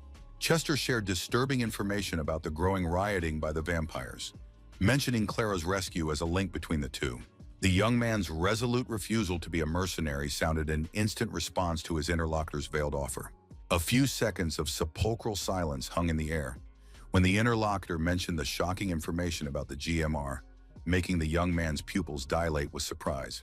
Memories of the events in the guild made the hero realize the value of the information offered, pushing the material reward to the back burner. A sudden interest in the arrangement of society and the mysterious papers came through in Brown's voice, betraying his growing excitement. Alpha Chester skillfully piqued his interlocutor's interest by mentioning the possibility of meeting an expert in magic due to his connections. The young man's practicality was evident in a short question about the specific challenges he faced. Vampire political intrigue in the four cities was undermining Alpha Midwest's influence, posing a serious threat to his position. Uncertainty crept into Denver's voice at the thought of the enormity of the task ahead with four cities. Past experience with agents and the element of chance made the hero doubt that such an operation could be successfully repeated. A sudden agreement was heard in response to a clarifying question about the timing of the assignment. The hero's caution was evident in his terms, meeting with a magical expert in exchange for thinking about the offer, plus revealing his methods of detection. A hint of werewolf abilities came through in the old man's explanation of long tracking by scent. The predictability of the route through the bookstores to the south made the pursuer's job much easier. The realization of his own naivety caused the boy to throw a fit of anger, making him grit his teeth in annoyance. Detailed information about vampires awaited Denver in a specially left folder on a nearby street. The weight of the decision emphasized the seriousness of the protagonist's intentions in the upcoming case. The leader's brief response ended a meaningful conversation, leaving room for reflection. The impressive amount of information in the found folder resembled an entire encyclopedia, impressing the professor with its completeness. The thoroughness of Alpha Chester's preparations became more and more evident as he studied the materials provided. The huge distances between the target cities, up to 1,300 kilometers, raised doubts about the ability to complete the mission quickly. A sudden idea interrupted the flow of gloomy thoughts, igniting a spark of hope and causing the young man to delve into deep thoughts about a possible solution to the problem. In the quiet forest, kneading his muscles, the hero pondered his ability to teleport a distance of no more than 1,500 meters. The mysterious power of gravitykinesis began to grow in the guy's raised hands, promising to grant him incredible speed of movement. Concentrating on the next step of the plan, the inexperienced mage decided to run the energy through his entire body, hoping for the success of the theoretical knowledge.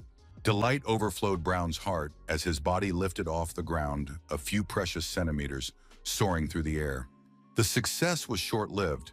An unexpected imbalance caused the lad to begin a rapid fall backwards, ruining the moment of triumph. His timely reaction helped him avoid a fall, but controlling the new power was incredibly difficult and stressful. An unexpected gust of magical energy threw the body back with incredible force, disrupting all the training plans. A powerful blow against the tree tore a pained cry from the chest of the hapless experimenter. The landing on the hard ground was accompanied by a new wave of sharp pain that pierced his entire body and echoed through the silent forest. Rubbing his bruised neck, the mage pondered the need to stabilize his strength despite the potential future benefits. A sudden insight lit a spark of confidence in the experimenter's eyes, opening the way to solving a difficult problem. The greenish glow of magic illuminated the path of the guild agents, methodically scouring the highway for traces of the fugitive. Felicia's curiosity was directed toward Danforth ahead, whose actions seemed particularly purposeful. The experienced agent, adjusting his perfectly ironed tie, pointed out a suspicious ravine that needed checking. A careful survey of the area led the group to a mysterious spot that attracted the attention of experienced trackers. The blonde-haired agent crouched at the edge of the ravine and discovered something artfully hidden from view. The abandoned car, carelessly covered with fallen leaves, concealed some secrets that were to disappear with the transport. A close inspection of the driver's seat by Agent Black revealed evidence of a thorough trail sweep. Danforth's thoughtful look over the significance of the machine's recent appearance here suggested that it was important to their investigation. A triumphant smile lit up the Pathfinder's face as he realized that he was inexorably approaching the goal of his quest. Having completed a grueling workout, the adventurer saddled up on his motorcycle and set off to meet new challenges. Speeding down the deserted road, the mage decided to test the limits of his newfound power by merging with the might of the steel horse. The magical energy enveloped the iron horse and gave it an incredible acceleration, causing the experimenter to be delighted. Gravitykinesis, applied to the motorcycle, opened the traveler to the possibilities of instantaneous travel between werewolf cities. Reflecting on the upcoming reconnaissance of the vampire lair, the protagonist realized the need to carefully study the future enemy. The deserted street greeted the lone mage with a sepulchral silence, marking arrival at his destination. Removing his protective helmet, the young man pondered the information from Chester's Alpha, deciding to minimize contact with the local packs. Magical vision activated at the will of its master, beginning the search for the hidden hideout of the ancient creatures. The information he received indicated the proximity of the lair, causing Brown to look more closely at the surrounding structures. His piercing gaze stopped on the local movie theater building, radiating the ominous energy of dark creatures. His inner gut unmistakably detected the presence of 9 vampire entities in the old entertainment building. Magical shields created by a skilled earth mage covered the structure like an invisible web of protective charms. The observant spellcaster noted the limited protective barriers extending solely to the ground level. The professor's thoughts focused on the possibility of bypassing the defenses, seeing the only threat in the presence of an experienced mage. The enemy's strong magical shell was admirable, but made it impossible to use vacuum enchantment. Doubt crept into the Pathfinder's soul, forcing him to rethink the deal with Alpha Chester and assess all possible consequences. The sudden appearance of something inexplicable interrupted the boy's musings, causing him to freeze with his eyes wide open. The 10th vampire's incredible speed, surpassing the flight of a bullet, stunned the observer to the core. The realization came instantly. The ambush tactics in Venuta made it impossible to gauge the true speed of the bloodthirsty creatures. A cold wave of fear and doubt came over the protagonist, forcing him to reevaluate his capabilities in the face of a dangerous adversary. The main character's close attention was drawn to a strange burden in the hands of an impetuous vampire. Terror reflected on Denver's face with cold sweat and dilated pupils at the sight of the gruesome sight. A bloody teenage girl was dragged helplessly on the ground in the monster's merciless grip. Fury overwhelmed the young man at the sight of the inhuman cruelty of the bloodthirsty creatures. The tracker's gaze stopped on a bald mage with obviously bad intentions, who was approached by a 10th vampire with a little girl. The frantic movements gave away the guy's inner tension, hurriedly pulling out his phone for an urgent message. A brief agreement was sent to Alpha Chester, after which the tracker rushed away, contemplating new tactics of action. The need for lightning-fast and precise strategy became more and more apparent with every second of delay. Avoiding the attention of Agent Felicia, who had the ability to read the last memories of the dead, required special care. The vibration of the phone reminded him of his appointment with Gale, the student from the bookstore, making the mage realize his tardiness. A sudden insight lit up a student's face during a class with the experienced Professor Brown. The mysterious object changed hands, arousing genuine curiosity and a desire to study the unusual phenomenon. Careful inspection revealed the grace and precision of the telekinetic impact on the object under investigation. The professor's warm smile and sincere praise reflected satisfaction with the talented student's success. Gale's modesty showed in a slight embarrassment at the mention of multiple attempts to achieve the perfect result. The professor proposed another test, handing over the plate for a new experiment. Determination filled the student's gaze, ready for a new magical challenge. Absolute concentration was reflected in the frozen gaze of the girl, completely immersed in the learning process. A mysterious glow of magical energy began to envelop the plate, emanating from the hands of the young sorceress. The magical energy enveloping the object began to independently manifest amazing properties in front of the astonished owner. The student's admiring gaze stopped on her own hands as her lips whispered words of surprise at the successful experiment. The professor, watching the process closely, encouraged continued magical interaction with a short order. The blue glow of magical energy expanded its sphere of influence, encompassing the book lying nearby with a mysterious glow. The mystical power absorbed the information from the plate like a living creature, creating an amazing symbiosis with the book. The successful completion of the experiment caused Gale to rejoice as she gently placed the plate on the table under her mentor's approving gaze.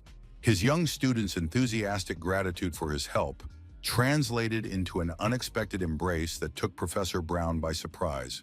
The mentor's modesty came out, and he tried to downplay the significance of the accomplishment by reminding them of the long road of learning ahead. Gale recoiled, puffing up her cheeks in feigned offense, and rebuked the professor for being nerdy, which diffused the atmosphere a little after the awkward moment. A brief conclusion of the lesson was followed by an agreement to meet again a week later at the now customary time.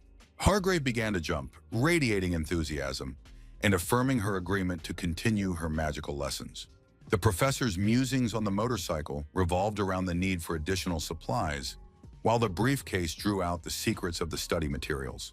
Waiting for the traffic light to turn green has spawned a new strategy for confronting the vampire lair.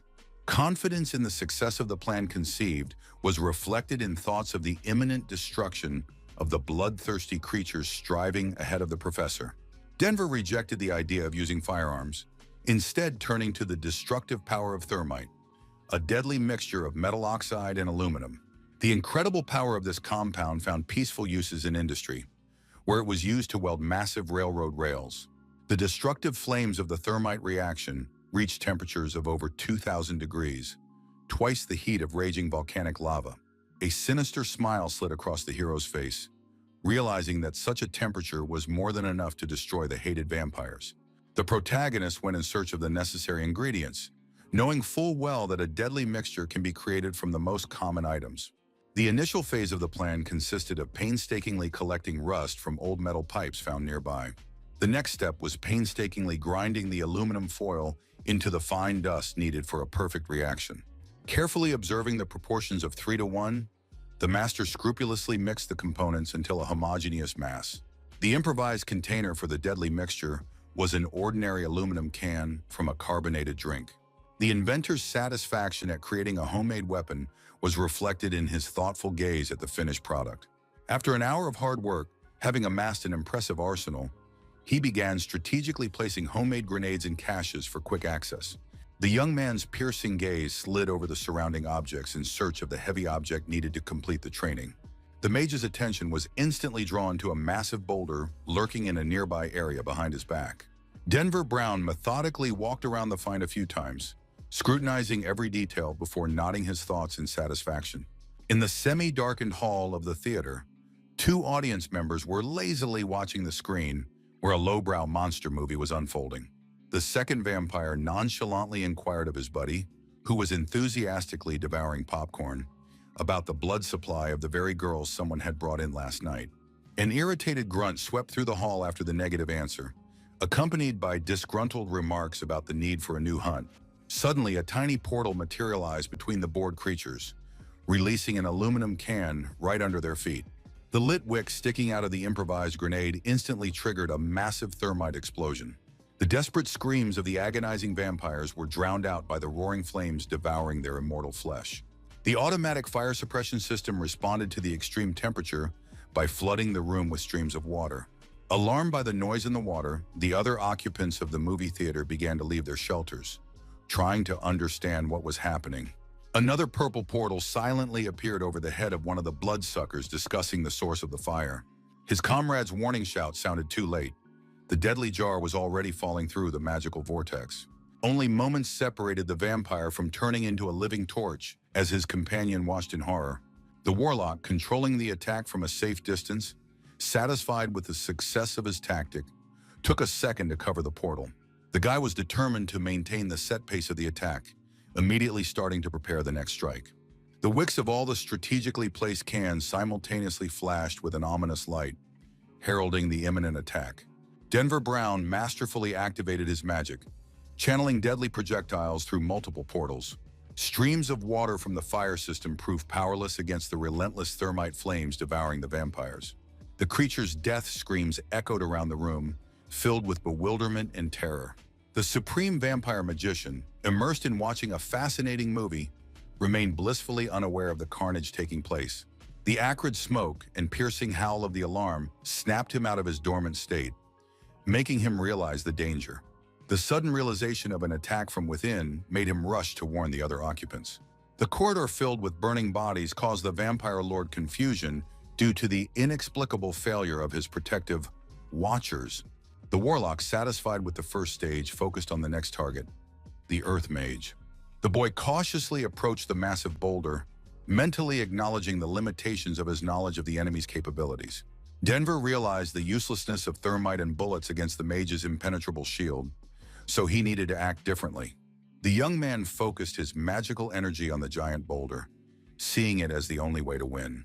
Denver Brown methodically lifted the stone, knowing that even a powerful mage remains a vulnerable man.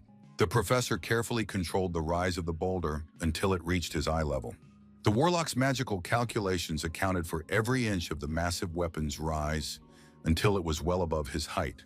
Denver Brown carefully considered the moment of portal creation, coinciding with the end of the boulder's fall.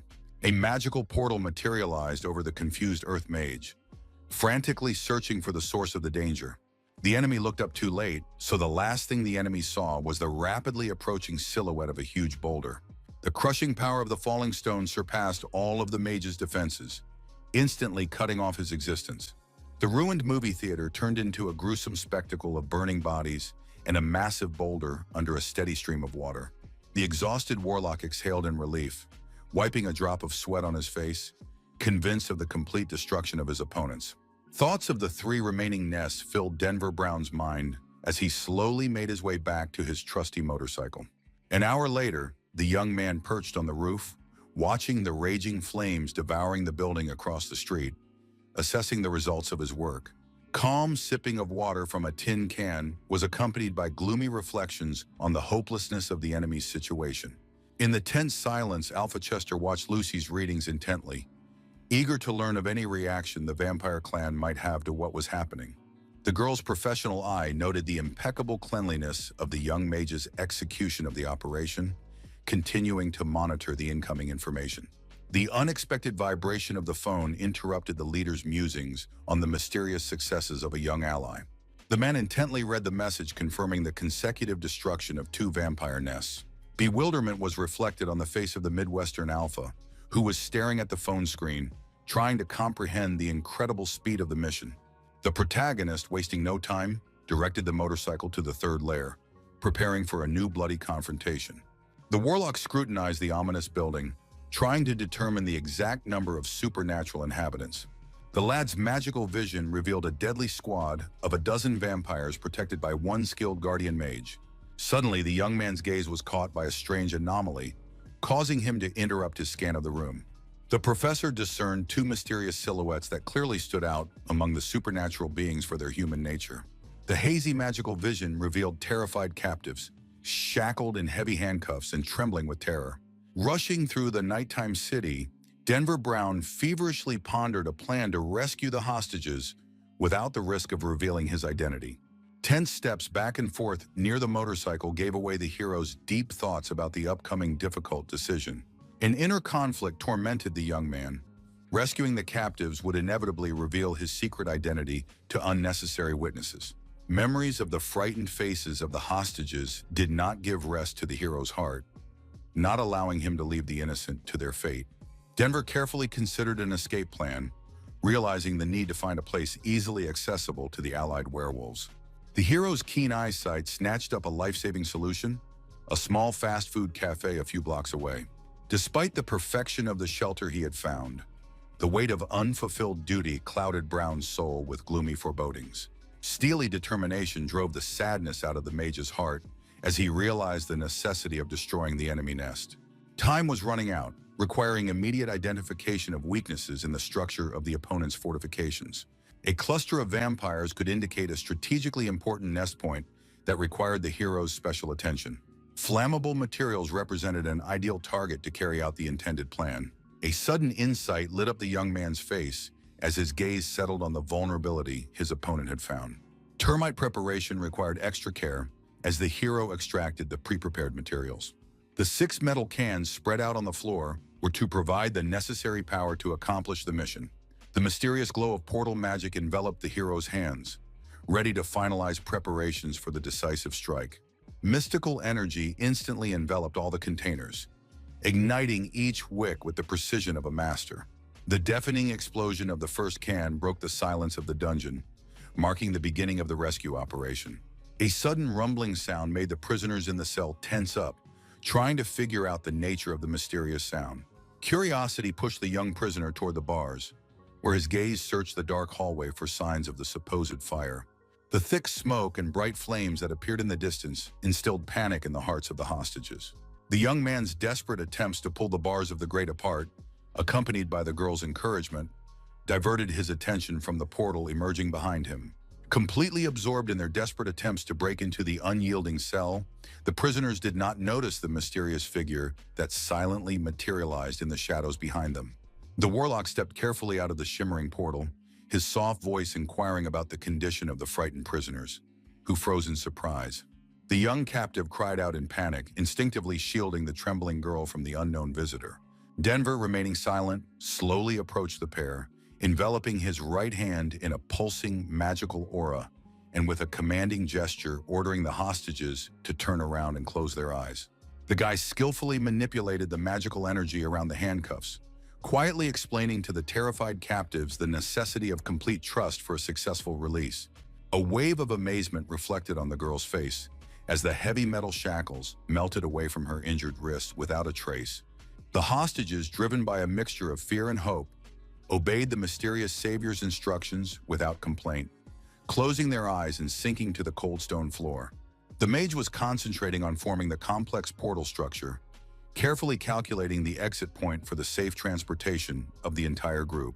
The anxious captive, keeping his eyes closed, continuously peppered the stranger with questions about his destination as the magical passage formed toward the restroom. Experienced in portal handling, Denver landed elegantly after the portal, while the rescued collapsed awkwardly on the cold tiled floor. The mysterious dark-hooded figure briefly instructed the disoriented captives to await help in the restroom. Turning to leave, the rescued hostages called out to their mysterious savior in desperation, trying to learn at least his name before their inevitable parting. "No one," the young man whispered, hiding, and his last command was to erase even the sound of his voice from his memory. Exhausted by the unknown, the girl was desperate to find out at least the approximate length of the forced wait. The boy, dissolving into the shimmering portal, quietly apologized for not being able to satisfy their legitimate curiosity. The mage felt genuine sympathy for the confused captives, burdened with many questions that would forever remain unanswered. Denver's mind flashed back to vivid memories of his own confusion at his first encounter with the frightening supernatural world. These memories lit a special flame of hope in the young warlock's eyes, realizing the depth of their confusion.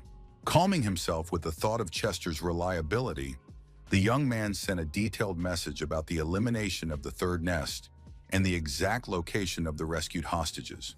Denver Brown perplexedly reread the incoming message about the vampires retreating from the fourth nest, realizing that the enemies had finally gotten a taste of the seriousness of the threat. The exhausted warlock allowed himself a deep exhale of relief, feeling the tension leave his body. Despite his intense training, the young man could feel the magical manipulation draining his strength to the limit. Guy mentally thanked fate for canceling the attack on the fourth nest, realizing that another fight could have been an overwhelming challenge. The mage reflected contentedly on his success, the value of which went far beyond the contract with Alpha Chester.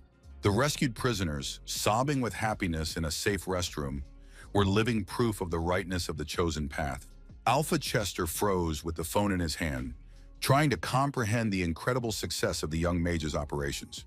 The mysterious man, relaxedly smoking a pipe on the couch, suggested the young man's connection to the teleportation network or Fey magic.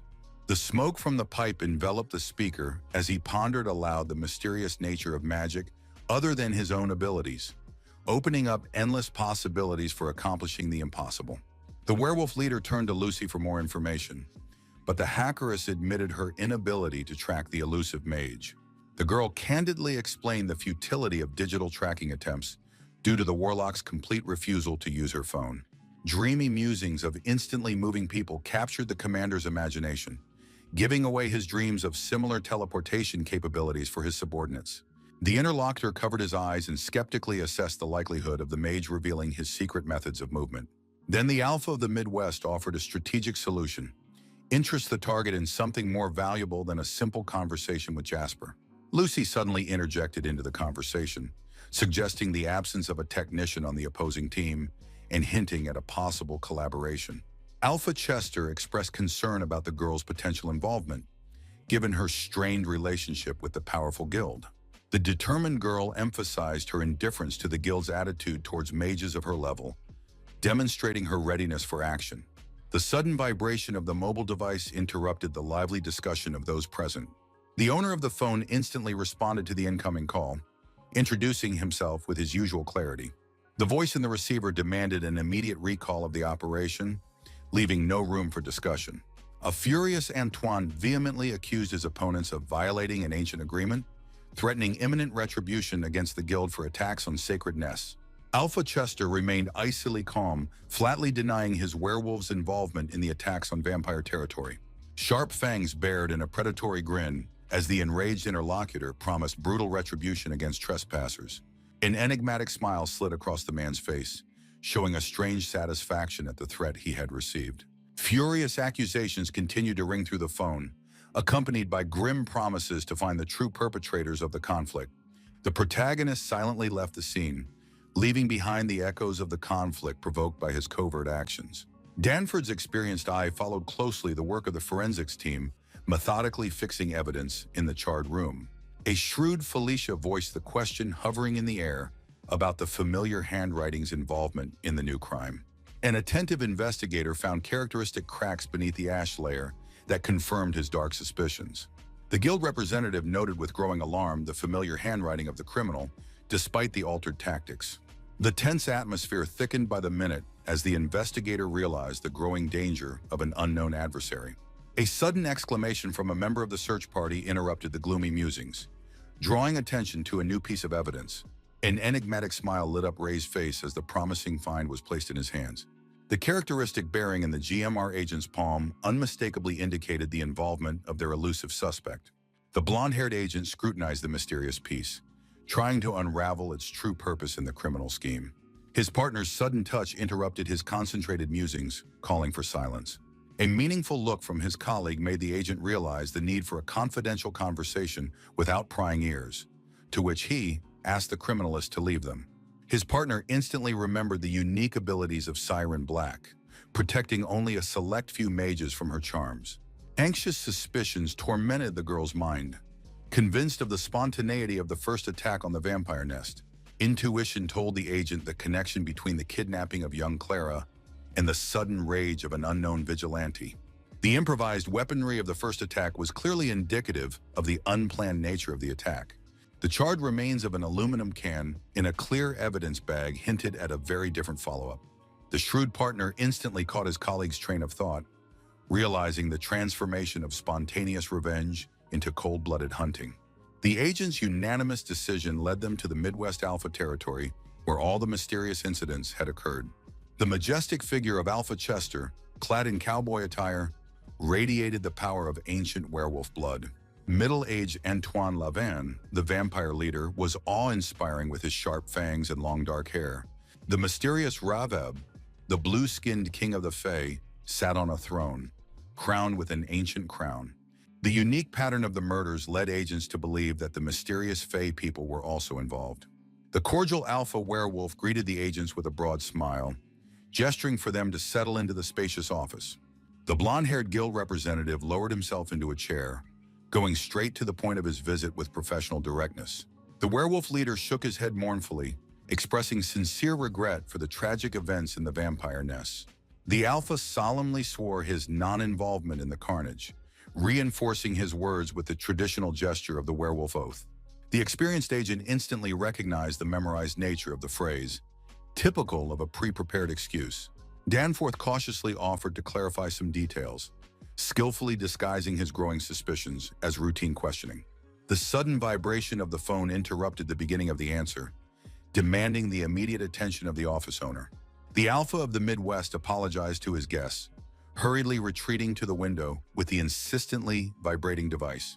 The muffled voice of the werewolf reached the agents, promising to call back later due to unexpected visitors. The werewolf leader's imperious gesture cut off the call without waiting for his interlocutor's response. The master of the office returned to the interrupted conversation, casually taking his former seat behind the massive desk. Agent Ray assumed the characteristic pose of a professional interrogator, preparing for a serious conversation. Fury overwhelmed the protagonist, whose face took on a bluish hue from anger over the unceremoniously interrupted conversation. An hour later, the mysterious vigilante was methodically stacking another bag in the fourth locker of his secret hideout. The strategic distribution of the spoils across the 5 locations, connected by the teleportation network, demonstrated the meticulousness of its planning. The prudent young man was satisfied with the flawlessness of his plan, eliminating the possibility of evidence being gathered against him, should it fail. The sudden vibration of the phone interrupted the contemplation of further action. Alpha reported a surprise visit from GMR agents, expressing their extreme displeasure at the carnage of the vampire nests. A predatory smirk curved the protagonist's lips as he wondered about the werewolf's own reaction. A deep admiration sounded in the man's voice, approving of the impeccable actions of his mysterious interlocutor. The guy's tense gaze betrayed concern about the possible leak of information about his identity. The interlocutor assured that the frustrated agents had not received any significant leads that could lead to the solving of the mystery. The disturbing warning of helplessness in the event of exposure darkened the mercenary's mood, though he had anticipated such a turn.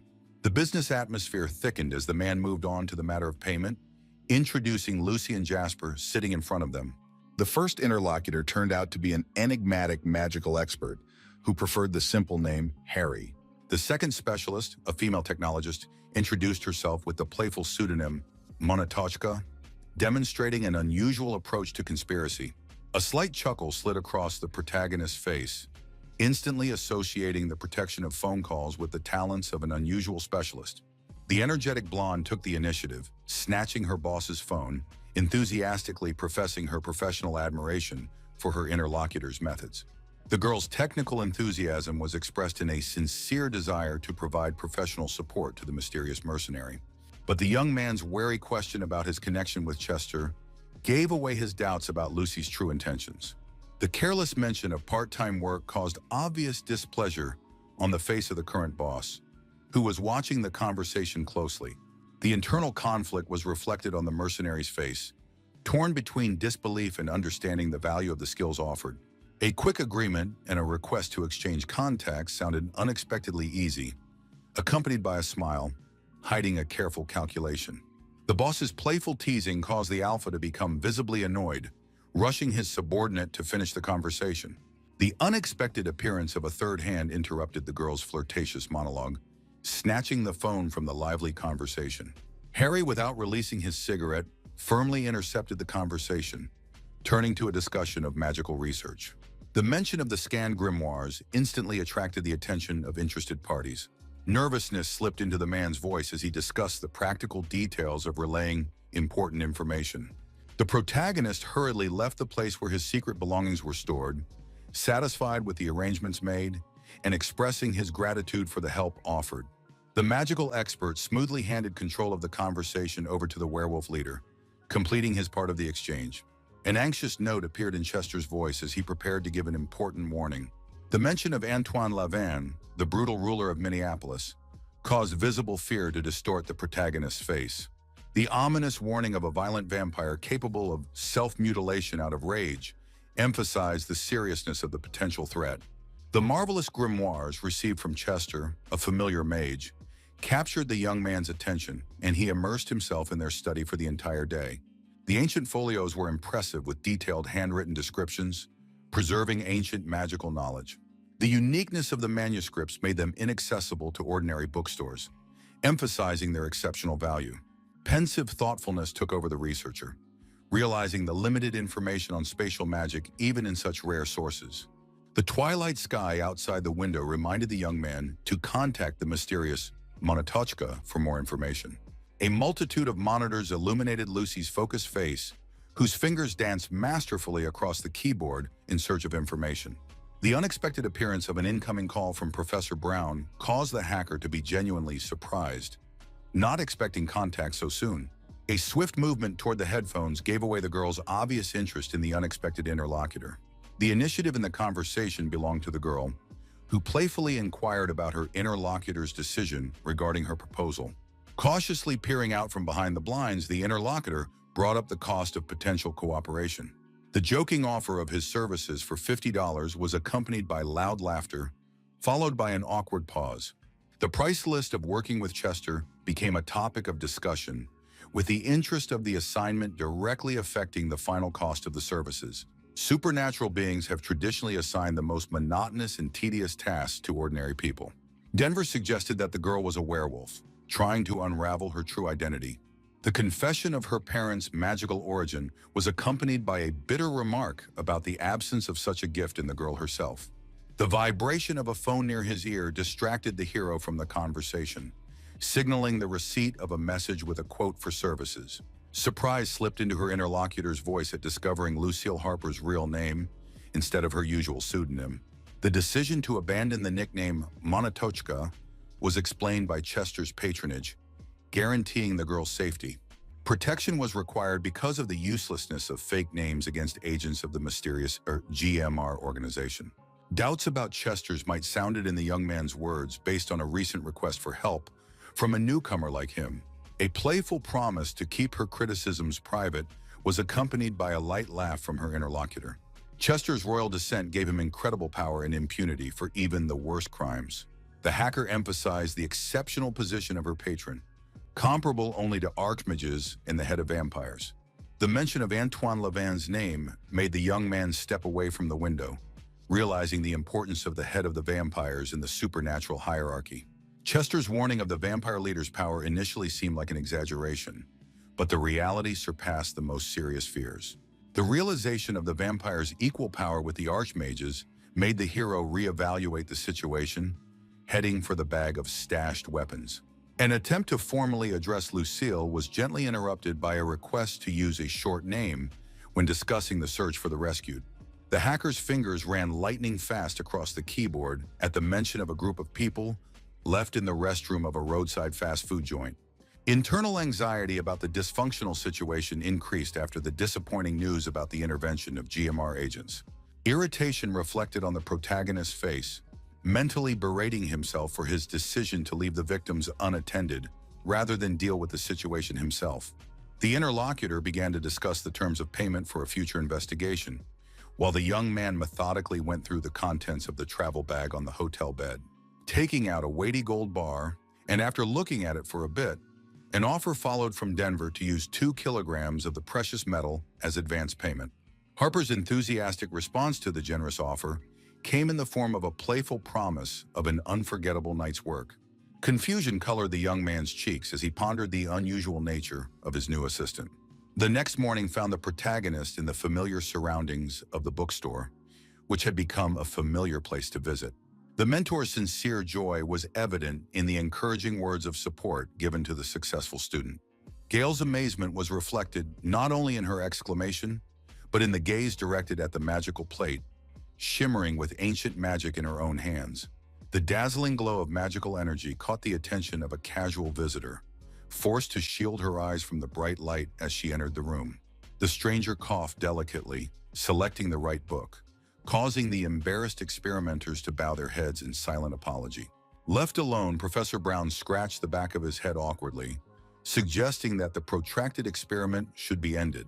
The young apprentice's curiosity erupted with a question about the source of the powerful light spell that had long defied her efforts. The instructor's confident reply came without the slightest hesitation and contained a reference to book recommendations from an acquaintance of his mystery friend. The enthusiastic girl scattered in gratitude for the successful mastering of telekinetic techniques, carefully placing the magic plate in her purse. The protagonist's sudden interest in experimenting with healing interrupted the flow of enthusiastic thanks. The memory of the handed note with mysterious advice resurfaced in the minds of the interlocutors, giving the conversation a special significance. Hargrave, with the enthusiasm of an excellent student, began to describe a complex cricket experiment using terms about inversion circulation.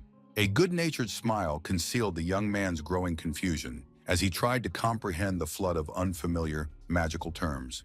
The heavy realization of his own lagging behind in knowledge overtook the protagonist while the enthusiastic student continued her scholarly speech.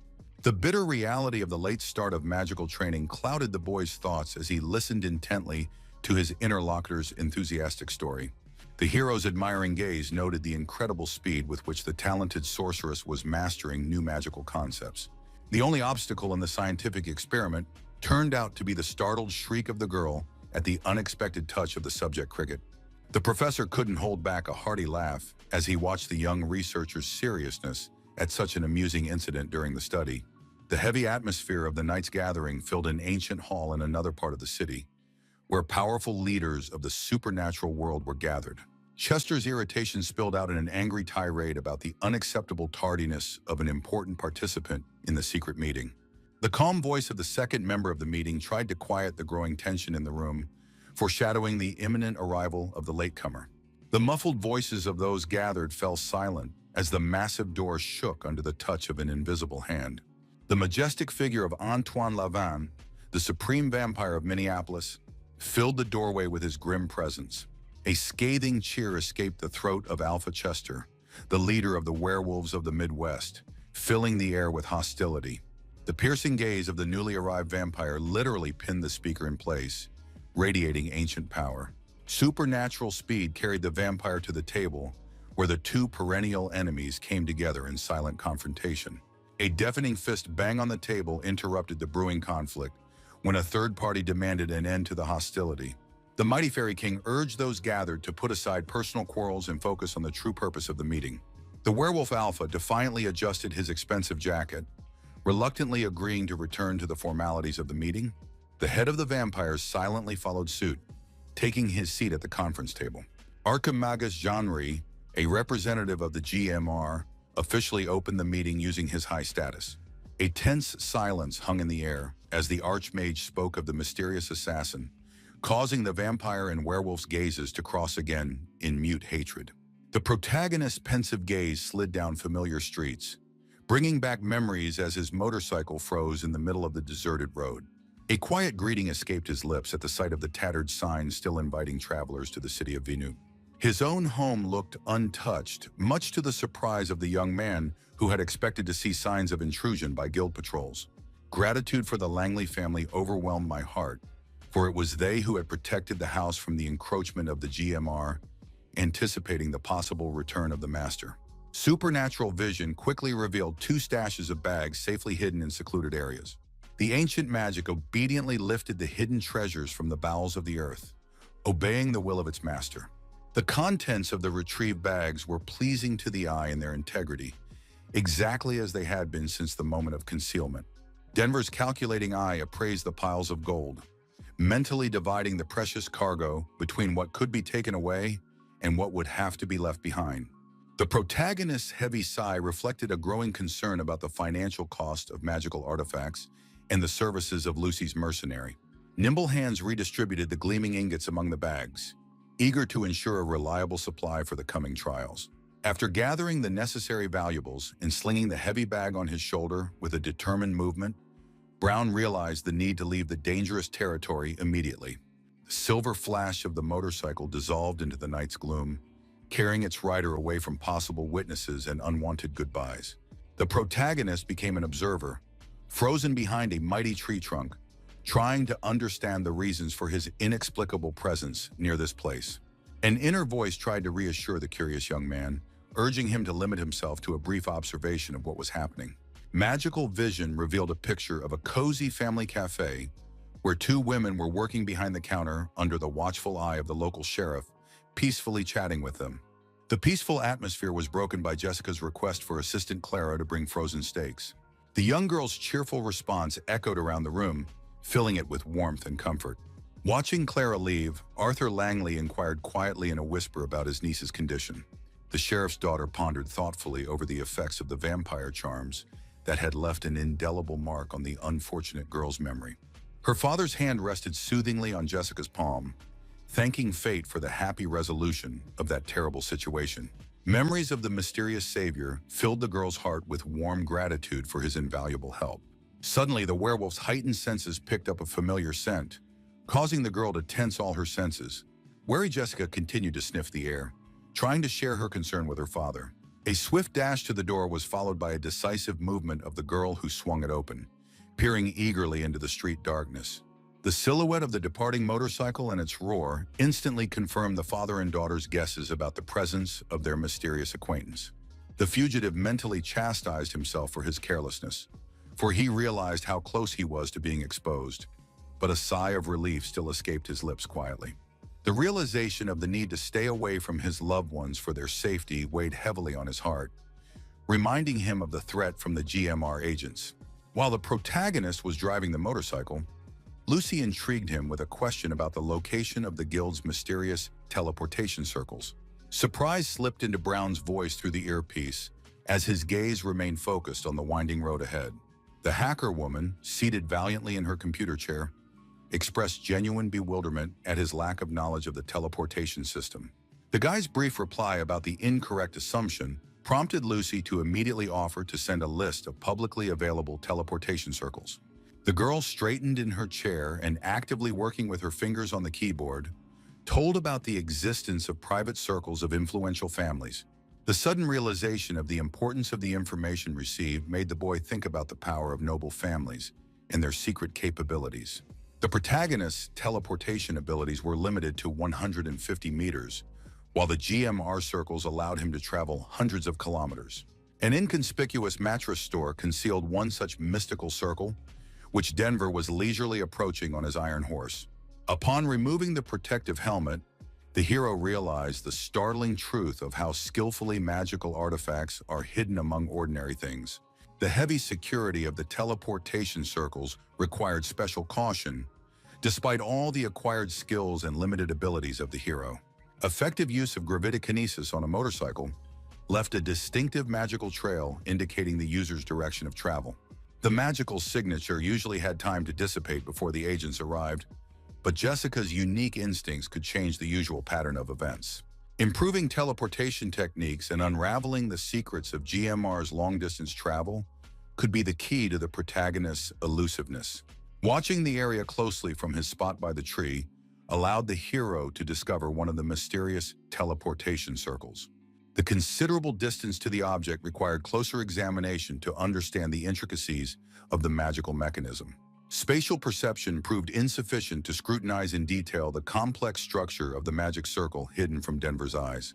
Magic circles were usually created by drawing special patterns on plates, which required incredible precision and skill. The scale of the teleportation circle required an entire structure, so the hero decided to start with a detailed sketch on paper. The sudden realization of the value of every second made him rise abruptly, casting aside all unnecessary thought. Determination filled the boy's every movement as he created a portal and stepped into it, clutching the notepad tightly in his hands. Chester, radiating unwavering confidence, expressed doubt about the mystery killer's involvement in the vampire attacks. Antoine Lavem bared his sharp fangs and reminded the audience of his opponent's ties to the werewolf clan.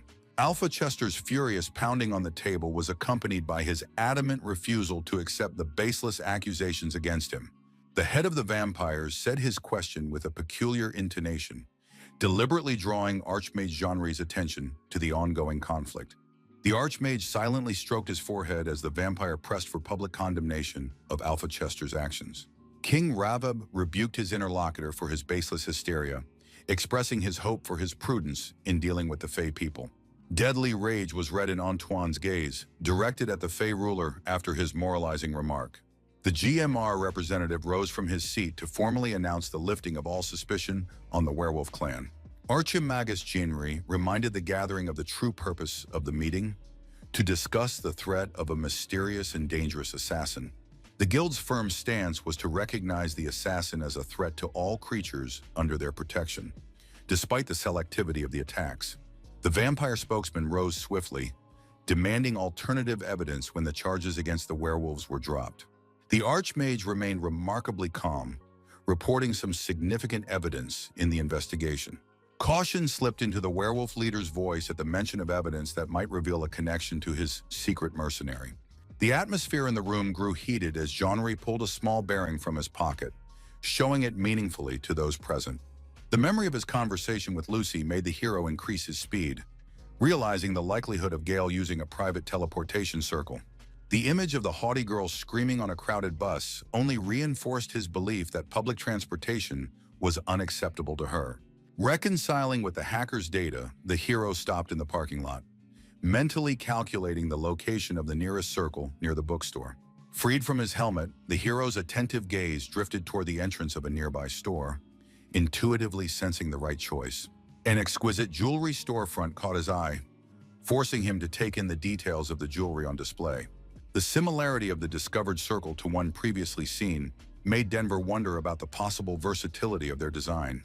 The idea of creating a virtual replica of the magic circle required careful study of all details from a minimum distance. Tormenting thoughts about the principles of operation of the magic mechanism did not leave him while he stood at the showcase of the jewelry salon.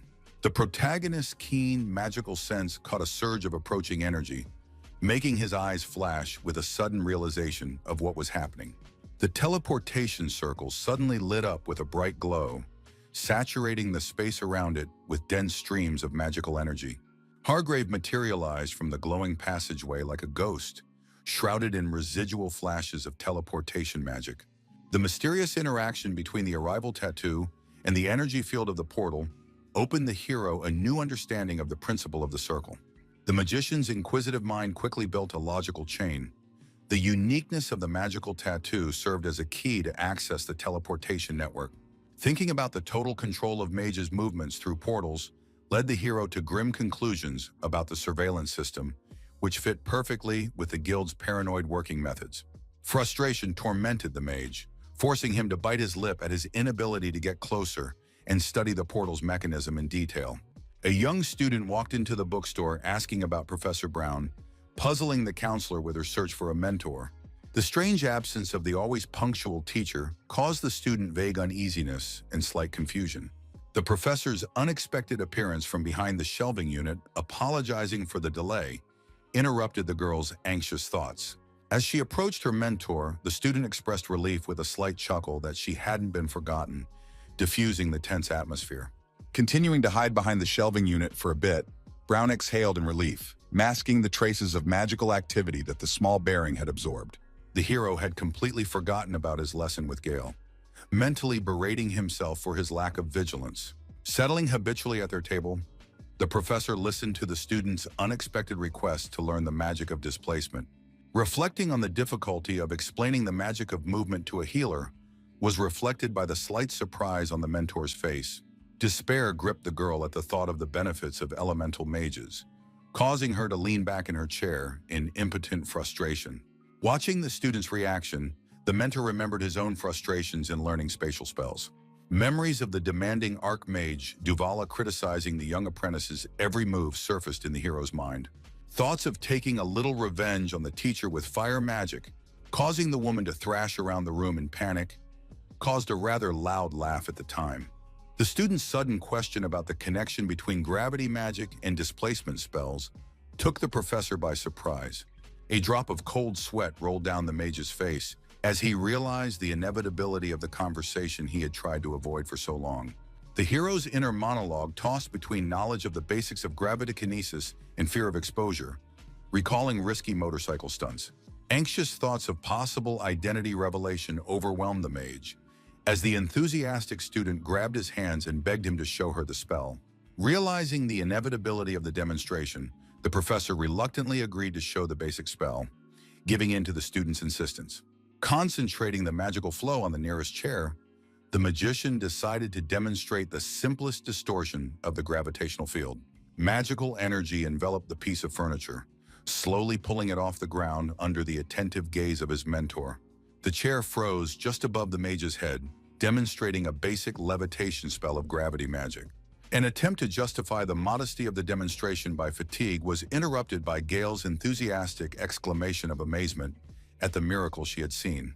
The student's genuine surprise caught the professor off guard, making him doubt his own perception of what was happening. The student took her mentor's bewilderment as disdain, which instantly wiped the joyful smile off her face. Encouraged by what she saw, the girl rose abruptly from the table, sinking a serious look into the teacher's eyes with a request for instruction. Inwardly marveling at the success of his disguise, Brown cautiously agreed to try to train the young healer. An hour of in-depth study of magical fundamentals flew by, while the mentor shared memories of his first steps in the magical arts. The apprentice's enthusiasm for the possibility of flight was gently besieged by her mentor, who urged her not to rush into mastering complex magic. The sudden vibration of the phone with Lucy's name on the screen interrupted the class, causing the professor to give her a strange look. Anxiety was reflected on the hero's face at the sight of the unexpected bell, attracting the anxious attention of the observant student. Apologizing to the student, the mage stepped aside, trying to hide his growing anxiety behind a mask of calm. The relaxed posture of the hacker in the computer chair contrasted with the intense attention with which he studied the data in the notepad. The caution in his voice betrayed his inner tension. Despite his attempt to maintain a relaxed conversation, Lucy's attempt to diffuse the situation with humorous phrases abruptly cut off under the pressure of the interlocutor, demanding to immediately go to the essence of the problem. The atmosphere of the conversation instantly grew heavier as the hacker girl moved on to serious news about the rescued couple affected by the magical world. The guild's harsh set of rules clearly regulated the responsibility for involving ordinary people in magic, placing it on the first contact. A wave of realization of responsibility came over Denver, making him shudder inwardly at the gravity of the possible consequences. Lucy's words, trying to explain the intricacies of the situation, hung in the air with an unspoken thought of the complexity of the situation. The bitter truth about the intention to return the victims to the vampires finally came out, breaking the heavy pause between the interlocutors. A fierce anger erupted in the protagonist's chest upon hearing of the inhuman decision to return innocent victims to their executioners. The helpless realization of the absurdity of the law was reflected in the hacker's gesture of dropping her head on her hand as a sign of utter despair. Continuing to hold the phone with one hand, the hero created a portal with the other, imperiously demanding full information on all participants in the upcoming crime. Anxiety over her boss's reckless intentions made Lucy jump up from her seat, trying to get through to his common sense. Walking through the portal to his trusty motorcycle, Denver spoke his last words sounding an icy order. A majestic business center building loomed before the protagonist, masking its true nature behind a facade of ordinariness. The mage's piercing gaze pierced through the glossy shell of modern architecture, trying to discern the hidden essence. Kansas City's GMR headquarters was hiding in the most prominent spot, taunting everyday citizens with its bold disguise. Frozen in front of the building, the hero fell into deep thought about his next move, trying to curb the emotions raging inside. Memories of the disturbing conversation with Lucy swirled through her mind. Her fears, the risk to herself, the request to trust. The hacker's words about the suicidal nature of the plan to attack the guild echoed in the hero's mind. An inner struggle tormented the young man, unable to accept the cruel fate of innocent victims thrown to the slaughter. The weight of guilt for past decisions pressed down on the hero's shoulders, forcing him to relive the fateful day over and over again. Remorse for his selfish decision to abandon innocent people for his own safety burst out in a furious scream. Lucy's calm wisdom about the inability of even an archmage to overpower the GMR overnight cooled the burning anger in the hero's soul. The words about people needing his protection penetrated deep into the young man's heart, distorting his face with anger and further with a silent acknowledgement of rightness. The hacker's admiration for the hero's noble intentions was mixed with her disdain for the guild's rotten system. The urge not to ruin all that had been accomplished because of one hard day, cut deeply into the mind, calming Denver's facial expression. Accepting Lucy's rightness did not diminish the determination to gather information on all involved to carefully plan future actions. Enthusiasm returned to the hacker's voice, promising to get the necessary data in exchange for the hero's discretion. Meditative breathing with his eyes closed helped the guy to comprehend Lucy's wise words, which were worth being thankful for. The creation of a small magic ball symbolized the awareness of the need to improve magical abilities before decisive action. With a sharp clench of his fist, Brown crushed the magic ball, letting the energy seep through his fingers, along with the promise of future retribution. The smoke from the cigarette rose lazily over Jasper's desk as he pondered Mr. Brown's strange question about young wizards. The suspicion in his interlocutor's voice mingled with the tobacco smoke as he inquired as to the reason for his interest in the young spellcasters. Brown's inquisitive gaze slid over the spines of the books as he carefully constructed a question about unusual cases of late manifestation of magical abilities. Uncertainty flashed in his interlocutor's words as he pondered a possible mana deficiency as a cause of delayed magical development. The reasoning behind the children growing up among mages and being infused with the hanging vase made the hero reflect on his past. The logical chain in Brown's head formed into a conjecture about the influence of a non-magical environment on the development of abilities. The absence of such precedents in Harry's experience did not prevent him from accepting the theoretical possibility of such a phenomenon.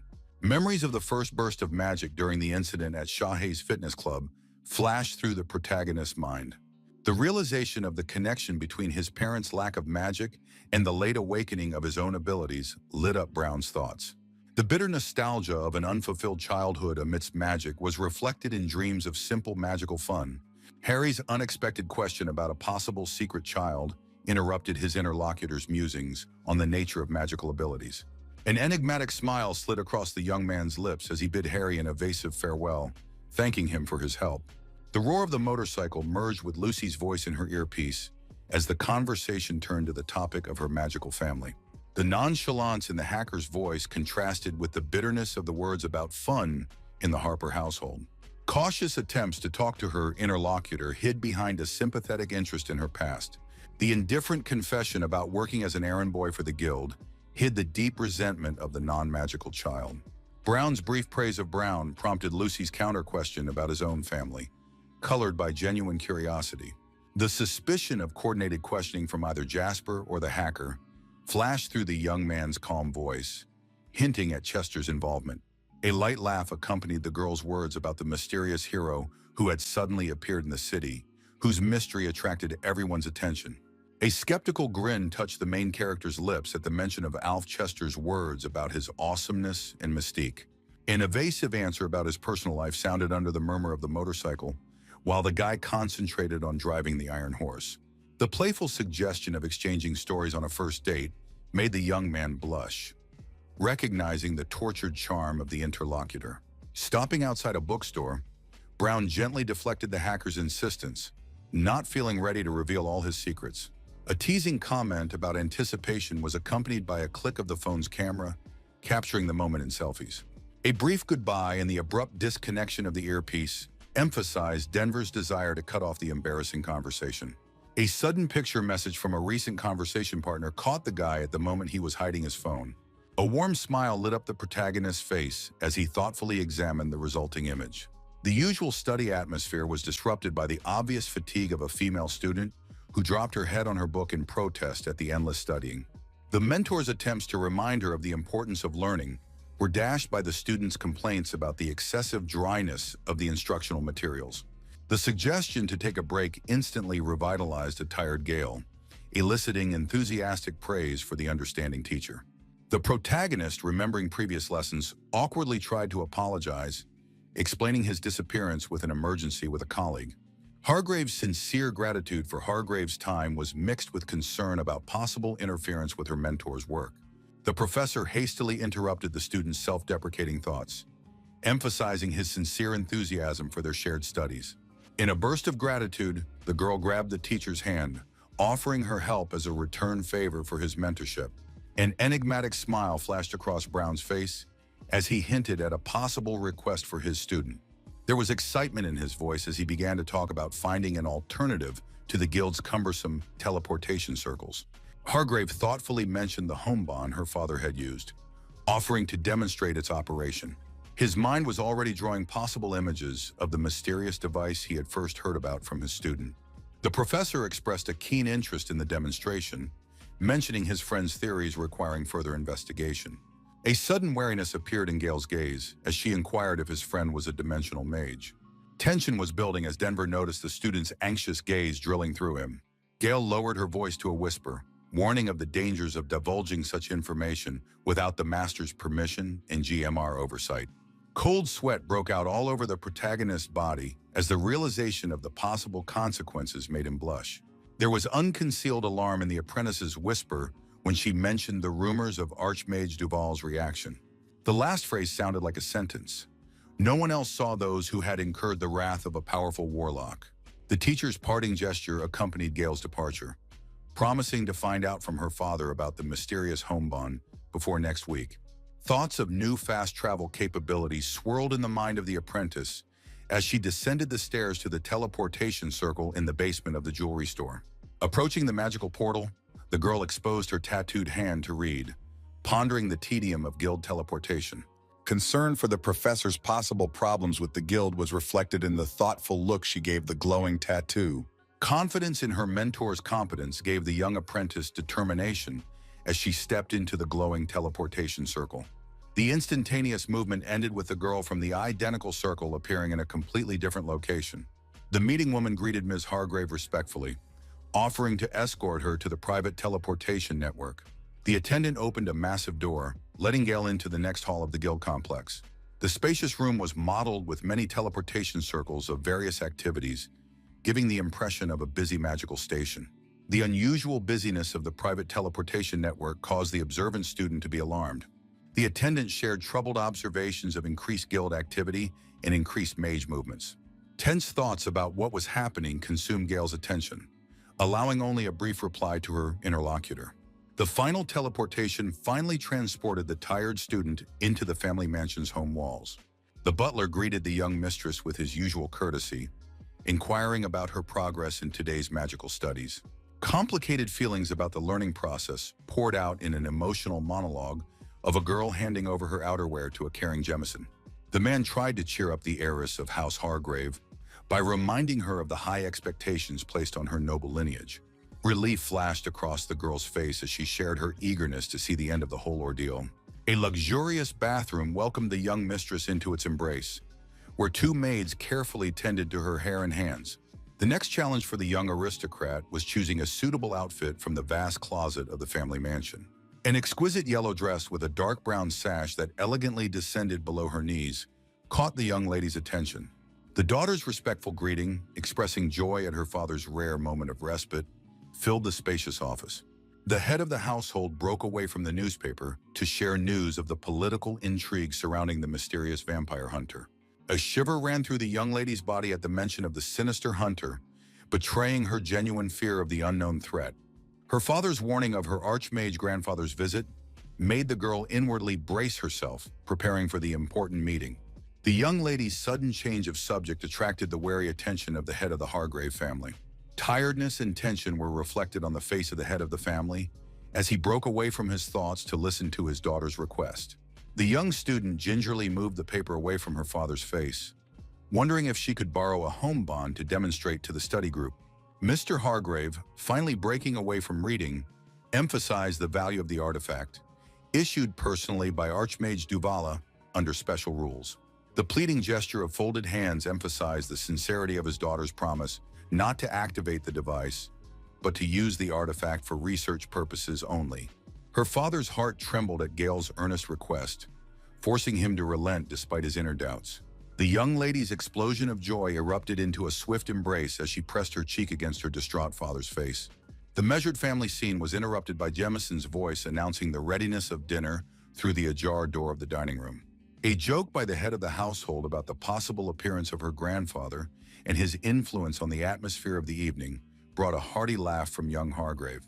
A week later, Gale kept her promise, bringing her father's home bond for a few precious hours of study. Gratitude overwhelmed the professor for the opportunity to examine the rare artifact as his gaze avidly studied the mysterious piece resting on the plate. Hargrave carefully demonstrated the device, explaining to her mentor its attachment to her father's tag and its inability to be activated by outsiders. Listening carefully to the explanations, the hero finally tied all the threads together, realizing the key role of the mysterious tattoo in the workings of the magical device.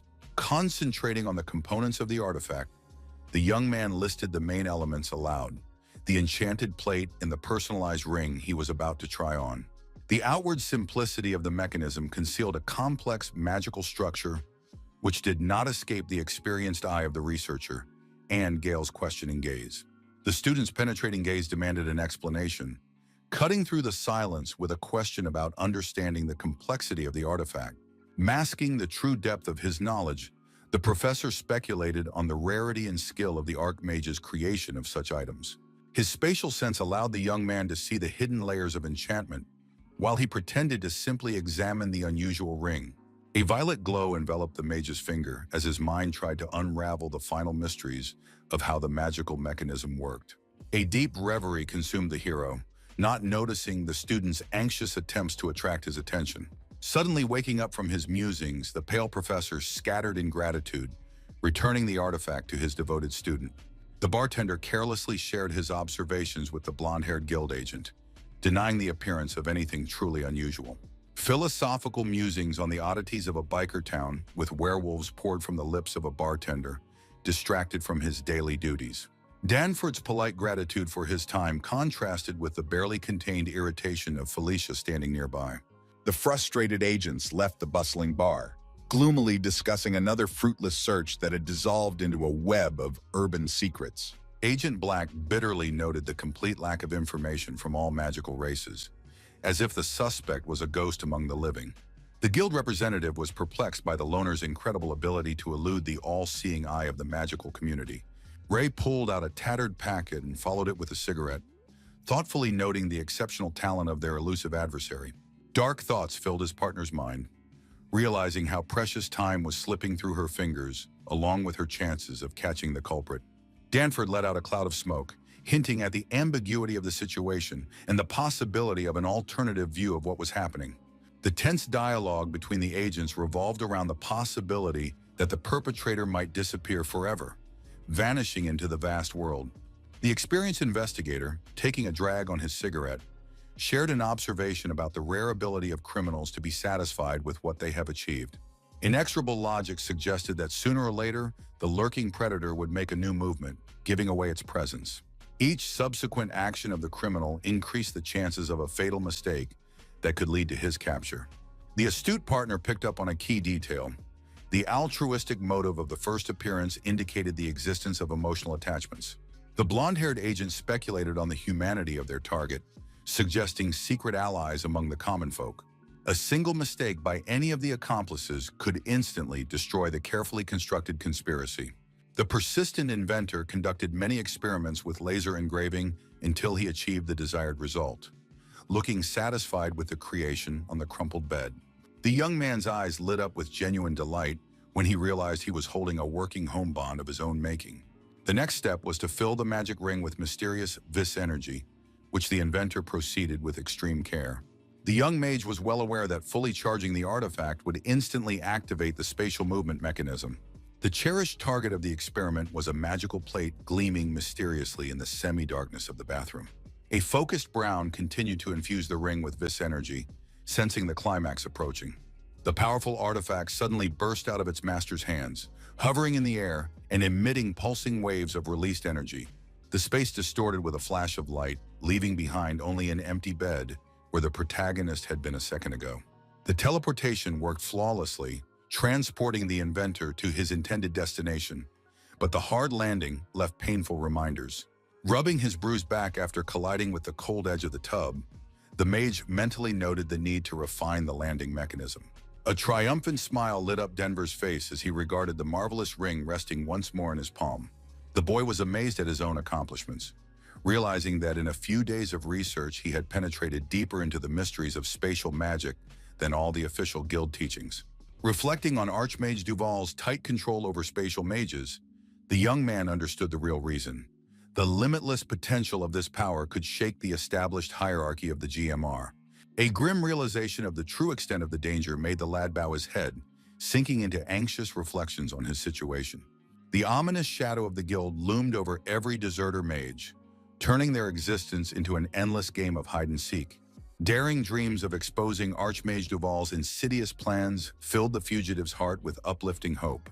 A bitter grin slid across the young man's lips as he realized that his knowledge made him potentially the strongest threat to the guild's power. The enthusiastic cry of a student demonstrating a magical plate interrupted the measured flow of the lesson, eliciting an approving smile from her mentor. Holding her breath, the young sorceress focused on the artifact, hoping for a successful realization of the intended spell. The plate glowed with an azure light, causing the teacher to watch his ward's concentration anxiously. A blue glow enveloped Gale as she pondered the sufficiency of the protection she had created to pass the upcoming exam. The wise mentor tried to maintain her student's confidence, genuinely admiring her rapid progress. The girl's triumphant exclamation marked the end of the long learning process as the last element took its place. The professor acknowledged the end of their sessions together with slight sadness, unconsciously rubbing his neck in a characteristic gesture. A betrayed Gale firmly grasped Brown's hand, suggesting that the meetings continue to discuss her continued successes. A careless movement exposed the professor's hand as he expressed his willingness to help his ward in the future. Hargrave's attentive gaze instantly registered the alarming bruise on Denver's arm, causing genuine concern. The professor mentally linked the injury to the failed teleportation, trying to nonchalantly brush off his student's concern. The determined healer insistently reached for her injured arm, ignoring her teacher's confused protests. Sincere gratitude shone in the girl's eyes, eager to repay the kindness of her mentor's invaluable lessons.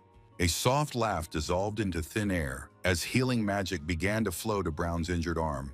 The unexpected discovery of the power hidden beneath the professor's robe made Gale uneasy as she continued the healing ritual.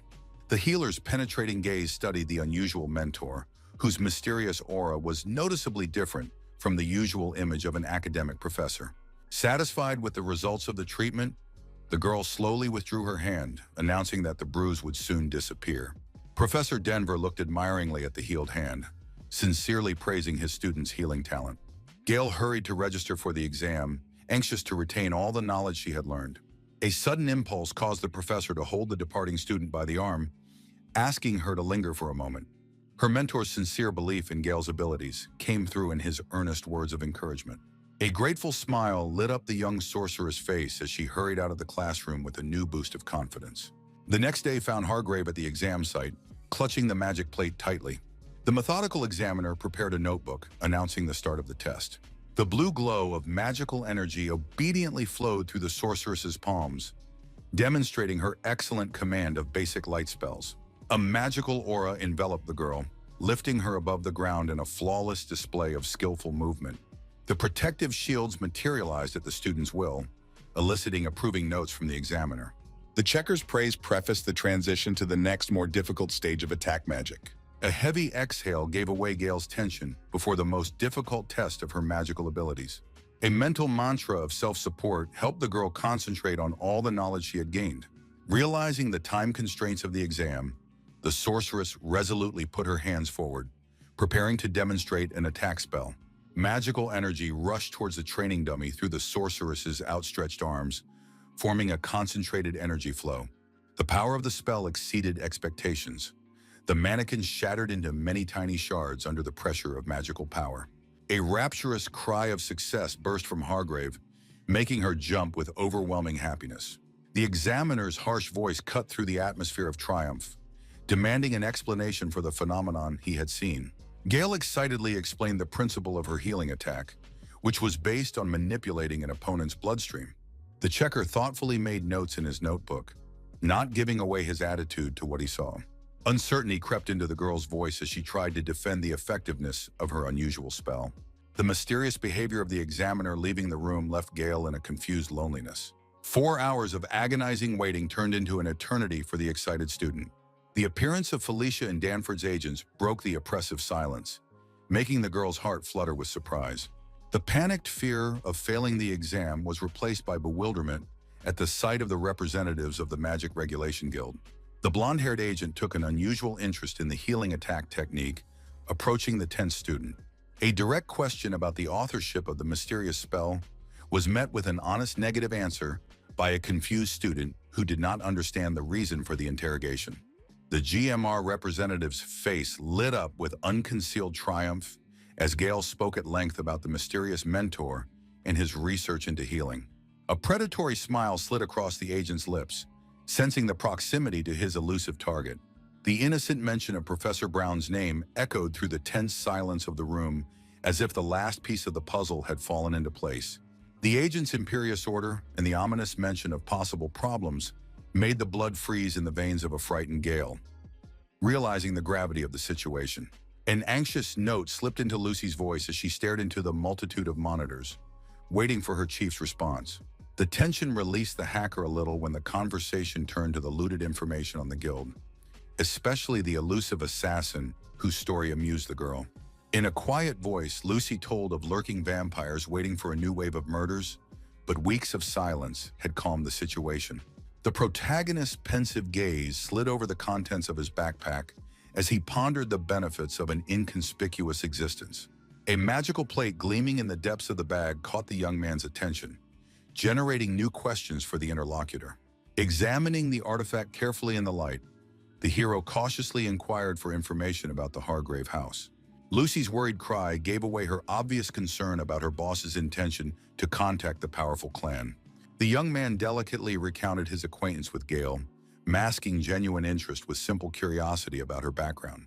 Lucy's fingers raced across the keyboard, extracting information about a 22-year-old sorceress with impressive magical abilities.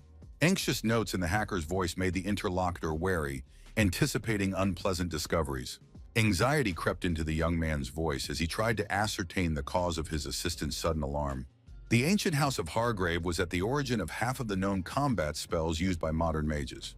The ominous reputation of the powerful family made even the bravest members of the magical community tremble.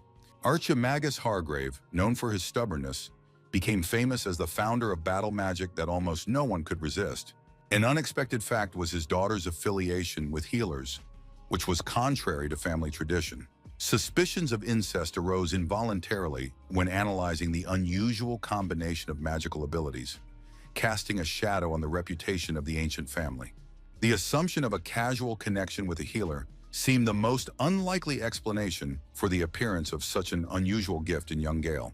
The political ambitions of the major mage houses were expressed in an obsession with forming powerful alliances, which explained the special interest in the Hargrave dynasty, Gail's value as a bearer of a unique talent may have been part of a massive plan to strengthen her house's influence in the magical world.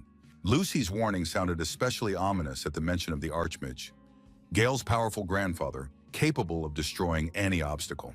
A chill ran down the protagonist's back at the thought of the power of the Archmage, whose granddaughter was involved in his investigation. Lucy's gratitude for Lucy's timely warning was mixed with a growing concern about the consequences of his actions. Thoughts of missing the last meeting with Gail swirled around in the guy's head, weighing the increasing risks of the situation. The sudden disappearance could have provoked even greater suspicion and activated the Hargrave family's powerful search mechanism. The determination of the farewell visit mingled with the bitterness of the inevitable parting, marking a new turn in the young man's destiny. The early morning at the bookstore was filled with the tense atmosphere of a covert operation that had turned a familiar training location into a battlefield. Armed operatives took up positions in ambush, ready for lightning-fast action at the first signal of command. Clear readiness reports echoed over the secure communications channel from teams located throughout the store. The observation post on the roof where Felicia and Danford were positioned also confirmed full alert. Felicia lowered her binoculars, musing on the disproportionate forces involved to catch a single criminal, given the presence of an all-powerful archmage. The blonde-haired agent explained the inability to dissuade Gail's grandfather from participating in the operation after the news of his granddaughter's manipulation. The imposing figure of Archmage Hargrave towered over the operation's headquarters, his presence lending a special tension and importance to the operation. His massive figure was awe-inspiring, a mighty warrior with scars crisscrossing his rugged face, radiating a murderous aura of a willing protector of his granddaughter. The offer to observe the situation was met with refusal by his partner, who preferred to rely on his air magic to track what was happening. GMR operatives were instantly activated upon sighting Professor Brown, transmitting an alert over secure communication channels. The silhouette of the observed object slid around the corner, methodically advancing in a northerly direction on Kent Avenue past 4th Street.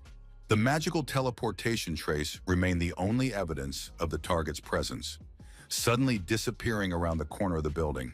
The CCTV observer instantly reported that visual contact had been re-established with the subject of the pursuit. The agent's bewilderment echoed through the intercom when the intelligence data on gravity magic contradicted what he saw. The command post, without time to analyze the conflicting information, gave an emergency order to immediately seize the facility. Authorization for active detention was instantly received through the communication system by all participants in the operation. The operative with the massive special weapon took a tactical stance, preparing to fire an aimed shot at the moving target. Lightning-fast reactions allowed the guy to notice the attack, but there was disastrously little time for a full-fledged dodge. The realization that the attackers belonged to the GMR came simultaneously with the sight of a flying magical chain with paralyzing orbs. The instinct of self-preservation demanded the immediate use of magical abilities for an emergency retreat. The restraining chain was faster than the attempted use of magic, gripping the confused boy's arm with a dead grip. Terror gripped the captive's mind at the realization of the complete blockage of magical abilities by the restraining device.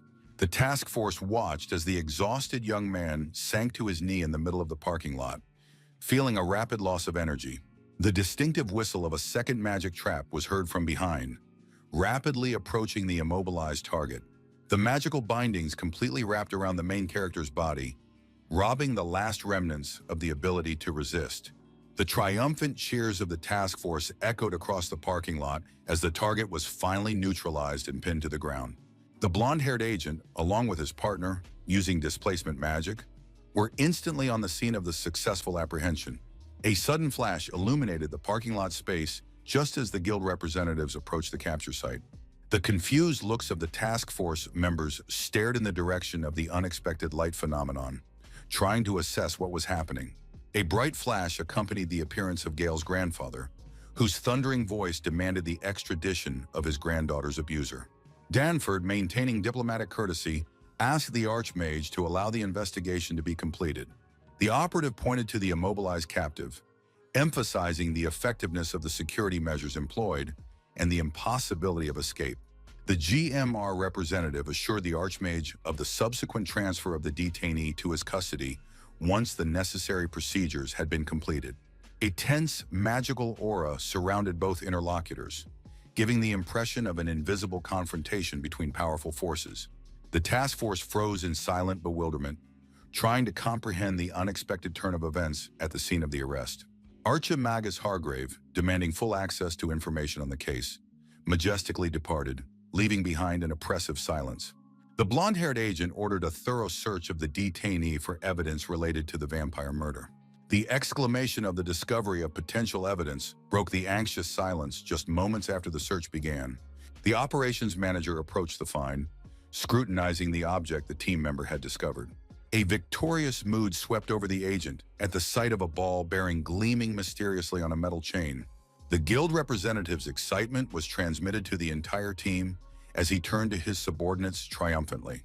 The phrase of finding the killer sounded the final chord of a successful operation to apprehend the suspect. Consciousness returned to the protagonist only after his body was in the protected chamber of the Mages Guild. A heavy awakening was accompanied by an oppressive feeling of depression as the clouded mind tried to locate the location. The familiar surroundings of the interrogation room brought a bitter chuckle to the waking captive, who remembered his past stay here. His gaze fell on the massive shackles restraining his arms as his mind tried in vain to reconstruct the events of the past day. Memories of the planned meeting with Gale slowly surfaced in the hazy mind of the exhausted captive. The sequence of events was interrupted by a sudden attack by a group of unknown men in strict suits, acting coherently. The annoyance at his own slowness made the boy slam his shackled hands on the surface of the interrogation table in a rage. Thoughts of the possible presence of Gale or the shopkeeper among the mages made him rethink the situation from a different perspective. Another thump on the table was accompanied by the bitter realization of his own indiscretion that had led to the current situation. The creak of an opening door heralded the arrival of a familiar pair of GMR agents, whose faces radiated smugness at the sight of the captive. The blonde-haired agent paused dramatically before saying the detainee's real name, Callum Wells. The prisoner's surprise echoed in his exclamation of revealing his true identity, echoing off the walls of the interrogation room. The obvious connection between the search for the spatial mage and the elusive assassin now seemed crystal clear to everyone present. The detainee's unexpected abilities caused the agents to be genuinely surprised, making the guy smirk at the realization of his superiority. Danford politely introduced his colleague Black, ready to begin a detailed interrogation of the unusual prisoner. A female agent with elf ears and dragon facial features exuded cold vapor as she asked questions about the destruction of the vampire nest. An icy fog slowly enveloped the body of the interrogator as he tried to deny involvement in said events. Felicia's tension was given away by her surprised eyes, which made her partner take the initiative in talking about ball bearings. An informational brief in the hands of a female agent revealed the story of a West Virginia magician whose late-discovered abilities were perplexing. The evocative question about the victims of vampire nests sounded like a challenge to the established justice system in the interrogation room. Felicia brushed off the inconvenient information with a slight shake of her head, emphasizing the unimportance of the detainee's excuses. Callum's rage spilled out with a powerful slam on the table as he accused the GMR of inaction in the face of the vampire murders. The female agent, shrouded in a mysterious vapor, moved on to a direct question about the suspect's possible employers. Independence resounded in the young man's words as he spoke of his unwillingness to submit to anyone's will or orders. The blonde-haired agent leisurely lit a cigarette, carefully observing the reactions of the interrogated captive. The smoke of the first puff accompanied words of possible friendship under different circumstances, sounding almost sincere. The shaking of the ashes emphasized a harsh phrase about the criminal nature of the detainee, shattering a moment of near understanding. Callum's attentive gaze followed the agent's every move as they continued their well-practiced interrogation. The mention of the harsh sentence provoked a strong reaction from the arrested person, demanding an explanation of the legality of his detention. The enumeration of the agencies involved demonstrated the gravity of the situation and the extent of the problems created by Callum's actions. The document about the vampire incident drew the close attention of the interrogator, anticipating an unpleasant turn in the conversation. The information about Gale's student was accompanied by a mention of an upcoming interrogation by representatives of the Secrecy Bureau. Black resumed her hypnotic interrogation, enveloping the room in steam and questioning the transmission of forbidden techniques. Callum's calmness in the face of magical influence surprised the agents, while he denied accusations of teaching such. The female agent's sharp fingernail pointed to a photo of a destroyed mannequin from Gale's exam, evidence of the use of attack healing. The obviousness of the principles of magical influence seemed so natural to the interrogator as to be perplexing. A professorial note appeared in the guy's voice as he explained the fundamental principles of biochemical influence. The blonde-haired agent leaned over the desk and destroyed the document with a smoldering cigarette, accusing the detainee of perverting magical laws. The realization of his own guilt came through in the prisoner's voice as he tried to comprehend the magnitude of the problems his actions had created for the apprentice. The prospect of Gale's ruined career due to the suspect's influence was only mitigated by her grandfather's lofty position. Rage swam in the protagonist's trembling hands as the agent accused him of deliberately misrepresenting the innocent girl's knowledge. Uncontrollable anger made the captive jump up, accusing the guild of forcing students to learn attack spells. The sudden activation of a bracelet with a pulsating red band interrupted the detainee's emotional tirade. An electric shock pierced Callum's body, causing agonizing convulsions and making him squirm in unbearable pain. Danforth called for calm to the exhausted captive, whose body slumped listlessly back in the chair after the painful punishment. Felicia's hypnotic steam once again filled the room, accompanying the question about Gale's possible recruitment into the secret organization. Exhausted by the questioning, the young man lowered his head, explaining his sincere desire to help his talented and diligent student. The accusation of using an innocent girl as a bargaining chip brought a bitter chuckle to the weary face of the protagonist. The agent strained to convey to the captive the seriousness of the situation, emphasizing the boss's special attention to such security issues. Callum's bowed head hid a caustic grin as he reasoned about the predictability of the secret police at the slightest threat to their dictatorial power. An enigmatic, full-faced smile lit up the interrogator as he raised his head and uttered his final warning of his imminent disappearance. Genuine surprise flashed across Ray's face, mingling with the wariness of a seasoned agent. The captive's body began to emit a mysterious glow as he mockingly hinted to the agents about his true status and time gained. The GMR representative remained unperturbed, reminding them to protect the room from portals and block all possible enchantments. A violet glow enveloped the narrator as he shared his forward-thinking thoughts about possibly getting into a similar situation. The captive reasoned with a sly chuckle about the obviousness of placing a homebond enchantment on the ring, hinting at a more sophisticated solution. The purple aura intensified, making Wells' body translucent and revealing to the agents the magic ring hidden in his stomach. Panic gripped the GMR representatives who rushed to stop the disappearing guy, but their actions proved futile. The young man's silhouette vanished into thin air, leaving behind only a mocking wish of good luck to his confused pursuers. Danforth activated his magic in a desperate attempt to hold off the slipping criminal mage.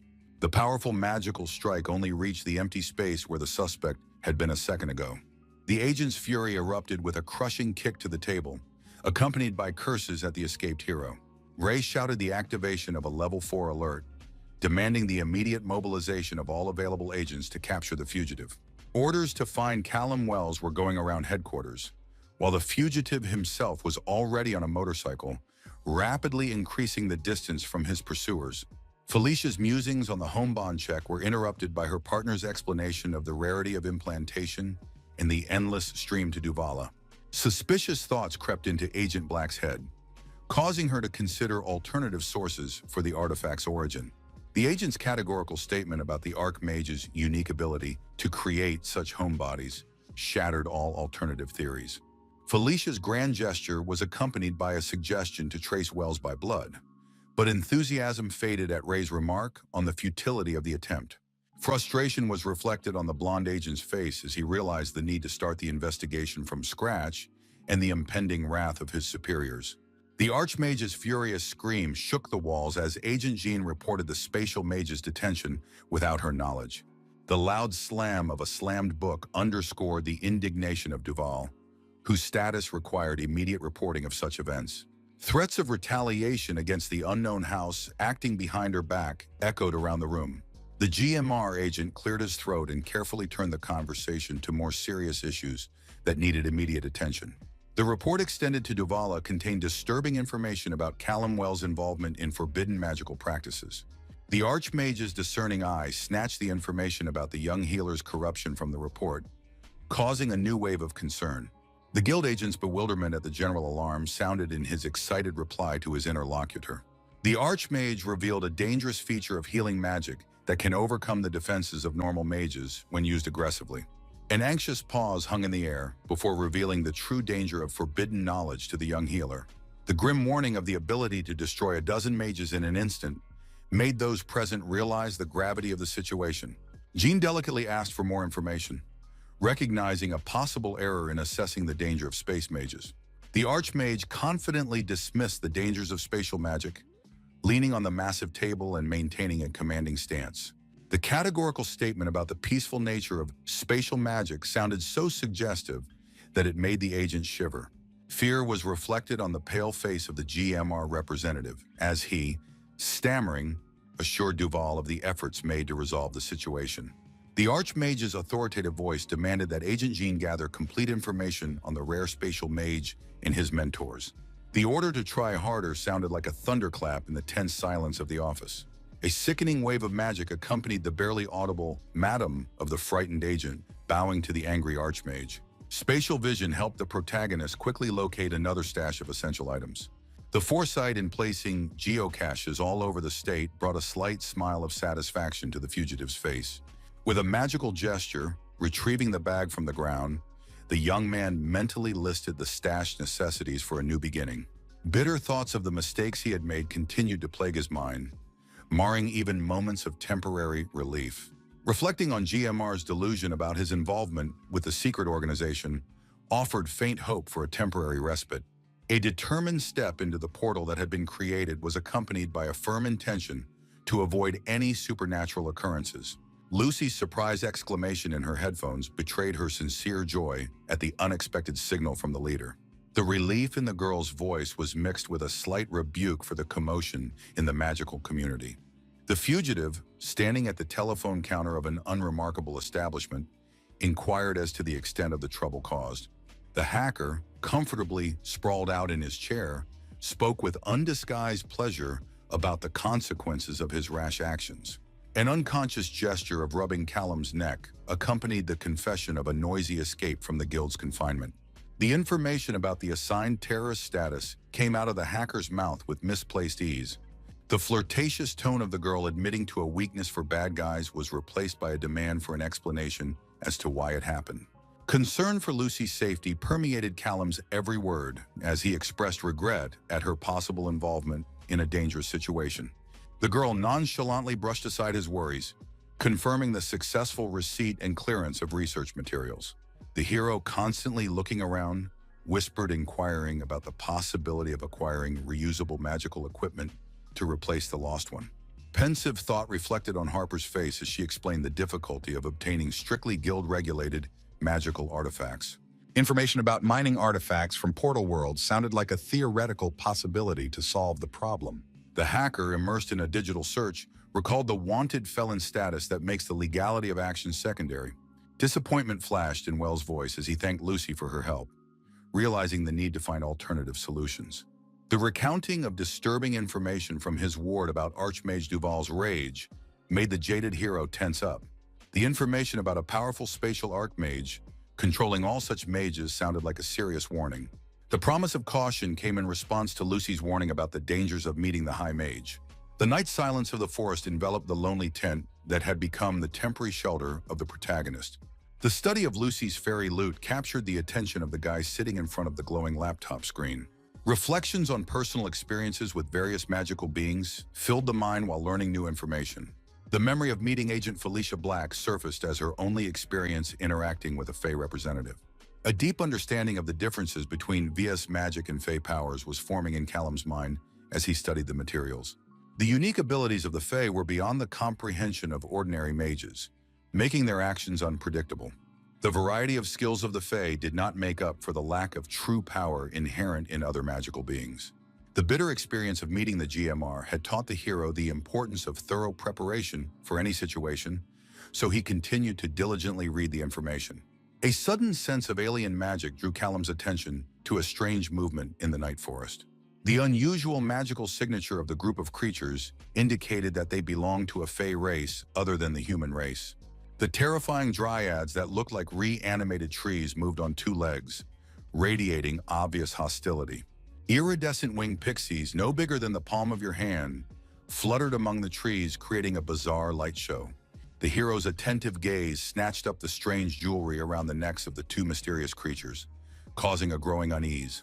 Horror gripped Callum as he discerned the human ears strung on the rope like creepy creature trophies. The night forest was filled with the sounds of the heavy breathing of two fugitives desperately trying to break away from an unseen threat. The young man's commanding voice tried to cheer up his exhausted companion, whose strength was rapidly leaving her haggard body. The exhausted girl leaned against the rough bark of the tree, trying to regain her breath and the rest of her strength. The young man's persistent attempts to persuade Hannah to keep going were shattered by her desperate questions about the meaning of endless running. Sweat streamed down the lad's face as his mind searched in vain for answers to his exhausted companion's questions. An instinctive awareness of mortal danger compelled one to keep moving despite utter exhaustion. Memories transported the mind to a playground many years ago where a father approached with his young son. 7-year-old Callum, having received his father's permission, happily rushed to the play area full of children's laughter. The anticipation of a fun slide down the slide was reflected on the boy's face as his foot touched the first rung of the ladder. A sudden shout made little Wells turn around, perplexed as to the reason for the sudden intrusion. The conflict erupted over the self-proclaimed owner of the attraction aggressively asserting his supposed rights. The bully's absurd demands for permission to use public equipment sounded ridiculous. A violent shove sent the protesting boy into a painful fall, accompanied by the gloating laughter of his offender. The bully's mocking taunts haunted the crying victim, increasing the sense of injustice of what was happening. Indifference to other people's grief is reflected in the calm actions of the little hero preparing to go down the slide. The pleasure of the thrilling descent overshadowed all the previous unpleasant events at the site. His father's unexpected appearance and his question caught the boy off guard, forcing him to recall the permission he had received earlier. His father lowered himself down beside his son, gently inquiring as to the reason for the inactivity, while little Callum stared perplexedly at the slide, not understanding the question. The sadness of the father's gaze reflected the pain for the crying boy, whose suffering was left unattended by his own child. Heavy thoughts about the upbringing of his son tormented the soul of the parent, making him doubt the correctness of his methods. Young Callum, genuinely not understanding the situation, interjected with childlike directness about the need for intervention. Outrage overwhelmed the boy, pointing to the true culprit of the incident. But the father continued to look only at his son. The father's calm voice explained the concept of elder responsibility, trying to reach the child's mind. Bewilderment was reflected on the child's face at the word responsibility, as if it were something completely incomprehensible. His father's wise words about helping those in need sounded like an ancient prophecy backed by an expressive gesture. The philosophical truth of the triumph of evil over the inaction of good first touched Callum's young mind. The boy's attentive gaze absorbed his father's every word, forever imprinting this important life lesson. And now the adult Callum sat in the cramped tent, tormented by a moral dilemma and memories of his father's admonition. Thoughts of the need to stop the Fae's hunt for humans kept the mage's tormented mind at rest. Fear of possible detection by the guild stiffened the resolve to act, creating internal conflict. Disturbing memories of the vampire incident that had caught the attention of the investigators added to the doubts. The decision to escape through the portal was almost ripe in the hero's mind when an ominous sound made him freeze with fear. The muffled voices of the Fae discussed the approaching dawn as a deadline to complete their gruesome hunt. The fairy hunter's impatient question to the dryads about the discovery of human victims echoed in the night's silence. Disappointment was reflected on the Fae's face at the sight of her companion's negative gesture, but her predatory gaze betrayed her confidence in her inevitable victory. A ghastly smile distorted the Fae's beautiful features as she contemplated with relish the futility of her victim's attempts to flee. The sinister companion with the necklace of human ears reveled in the anticipation of another bloody hunt, making no secret of his pleasure. Terror gripped the protagonist's body at the realization of the beginning of the Fae's movement, paralyzing his ability to make decisions at a critical moment. Memories of his father's upbringing gave determination to the hero, forcing him to rise up and act in spite of fear and doubt. Gathering his will in a fist, the hero silently left the tent with his backpack on his shoulder, preparing to begin his own hunt for ruthless monsters. The magical perception of space, enhanced to 600 meters, gave an advantage in tracking the enemy's movements. Calculatingly shortening the distance, the hero began his pursuit, using his abilities to remain stealthy. Vigilance was heightened by magical vision, guaranteeing protection against surprise attacks from the enemy. The bitter experience of encountering a guild has taught the hero to be wary of the hidden magical signatures of potential opponents. The obscurity of the Fae's abilities was compensated for by knowing their exact numbers, which gave a tactical advantage. A plan to observe the number of enemies was forming, along with a backup teleportation strategy in case the target suddenly disappeared. A loaded magazine with 24 rounds of ammunition inspired confidence, though the hero realized that killing wasn't the only way. The priority was to get ahead of the Fae to find the humans and organize their safe evacuation to a safe shelter. Anxious thoughts of past mistakes in the choice of shelter forced the hero to think more carefully about the rescue plan. A sudden insight came at the sight of the majestic mountain peaks looming on the horizon like a beacon of salvation. The underground cave system seemed an ideal temporary shelter to rescue stalked victims from bloodthirsty hunters. A realistic assessment of the situation suggested that the caves would only serve as a temporary shelter to wait out the deadly hunt. A new idea began to form in the hero's mind as the pursued desperately tried to flee the relentless threat.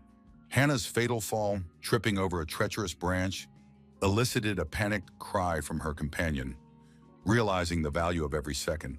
Exhaustion was reflected on the face of the fallen girl, whose trembling hands vainly tried to lift the exhausted body. Desperation had the boy frantically searching for shelter as his gaze darted around the surrounding space in search of salvation. An unexpected silhouette emerged from behind the bushes, interrupting the frantic search for cover with a triumphant cry of victim detection. Fear gave strength to the young man, who stood in front of his girlfriend, trying to protect her from the mysterious stranger. The calm voice of the protagonist and his careful gesture of calling for silence contrasted strangely with the tense atmosphere of the moment. The fugitives, trembling with fear and uncertainty, met the stranger's words of help with wary looks and silent disbelief. Hannah, still sitting on the ground in her companion's arms, tried to demand an explanation in a voice trembling with fear. Callum hastily outlined the escape route, emphasizing the critical lack of time for detailed explanations. Clear instructions about a pine tree 180 meters away sounded like the only hope of rescue. The fugitive's incredulous question about the escort gave away his doubts about the sincerity of the mysterious savior's intentions. Wells' sad look gave away his emotions for a moment as he explained the need for them to travel independently. The hero's inner monologue revealed the possibility of instant teleportation, which had to be rejected for the sake of a bigger plan. The tactical calculation called for using the fugitives as bait to lure the Fae away from the danger zone. The danger of detection of the magical trail forced the hero to keep his distance from the rescued people, relying on his own plan. Repeated instructions about the route were met by the hurried ascent of the exhausted lad, who was ready to follow any directions for the sake of rescue. A brief promise of a reunion sounded the hero's last words before his swift disappearance into the forest thicket. Desperate hope gave strength to the fugitives, cautiously following the instructions of the mysterious savior. The silent advance toward said pine tree seemed like an eternity to the fear-weary men. The long-awaited accomplishment allowed the exhausted fugitives to catch their breath, leaning on trembling knees. A quiet whisper of doubt about the stranger's identity and intentions broke the tense silence of the night forest. The bitter realization of no choice froze on the girl's lips, interrupted by an unexpected magical phenomenon. A magical passageway created by the protagonist transported the fugitives to safety, where they landed painfully in front of their savior. The hero's guilty smile accompanied his words about his forgotten warning about grouping when teleporting, while the rescued wrinkled in pain. The stream of questions from Hannah about the teleportation technique was interrupted when Callum gallantly extended his hand to help the girl up. The kilometers' distance from danger and the rescuer's confident tone lit a spark of hope in the girl's eyes, allowing her to finally accept help. The sincere gratitude of the rescued embarrassed the humble mage, who laconically brushed off the praise. The magician's professional interest demanded to find out the circumstances of the pursuit and the reasons why the couple found themselves in such a dangerous situation. The horrifying truth about the wild hunt and the condition of survival until dawn made the hero inwardly shudder. Fury boiled in the young man's eyes at the thought of the Fae's perverse amusement, causing him to clench his fist to contain his anger.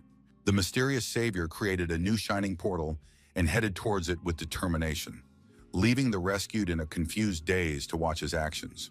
The girl's worried voice stopped the departing hero, who turned around only to announce his intention to end his cruel pursuers. A chilling determination sounded in the young man's words, promising to destroy every monster before he stepped into the shimmering portal. The self-confident creatures continued to scour the forest for victims, scoffing at the fact that there were still a few precious hours of hunting left before sunrise. The arrogant Fae boasted of his hunting skills, unaware of the deadly danger lurking behind him. Cruel joy rang in the fairy girl's voice, gloatingly discussing the naivety of their human victims. The anticipation of imminent reprisal made the hunters speed up their search, not noticing the ominous changes in their surroundings. The sudden disappearance of the glowing pixies sowed the first seeds of alarm among the self-confident fairy hunters. A monstrous portal suddenly opened beneath the hunters' feet, disrupting their bloodthirsty plans with an unexpected intrusion. The experienced warrior with the eerie necklace had time to warn his companions of the danger, urging them to recoil from the unfolding abyss. Most of the dryads didn't have time to react to the warning, disappearing into the bottomless depths of the magical portal. Panic gripped the remaining dryads as their leader tried to restore order, ordering them to immediately notify the monarchs of the attack. The executive servant rushed lightning fast to carry out the commander's orders, rushing towards the monarch's distant residence. Fate was merciless to the messenger. A new portal materialized right above his head, portending imminent doom. The massive boulder that burst out of the magical passage instantly flattened the unfortunate monster, turning it into a bloody mess. The shocked Fae watched the brutal massacre before she could finish her furious tirade about the sanctity of the royal hunt. A miniature portal appeared right in front of her face, causing her to freeze in a deathly stupor. A deadly bullet burst from the tiny portal, piercing the confused Fae's head and cutting off her life in a single instant.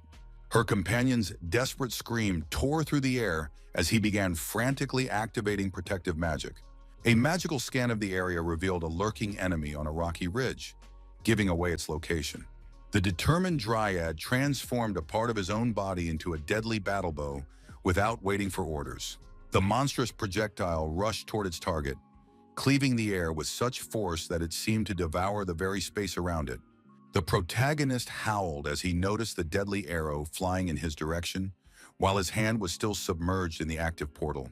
The devastating impact of the shell split the rocks of the mountain range, raising an impenetrable veil of rock dust into the air.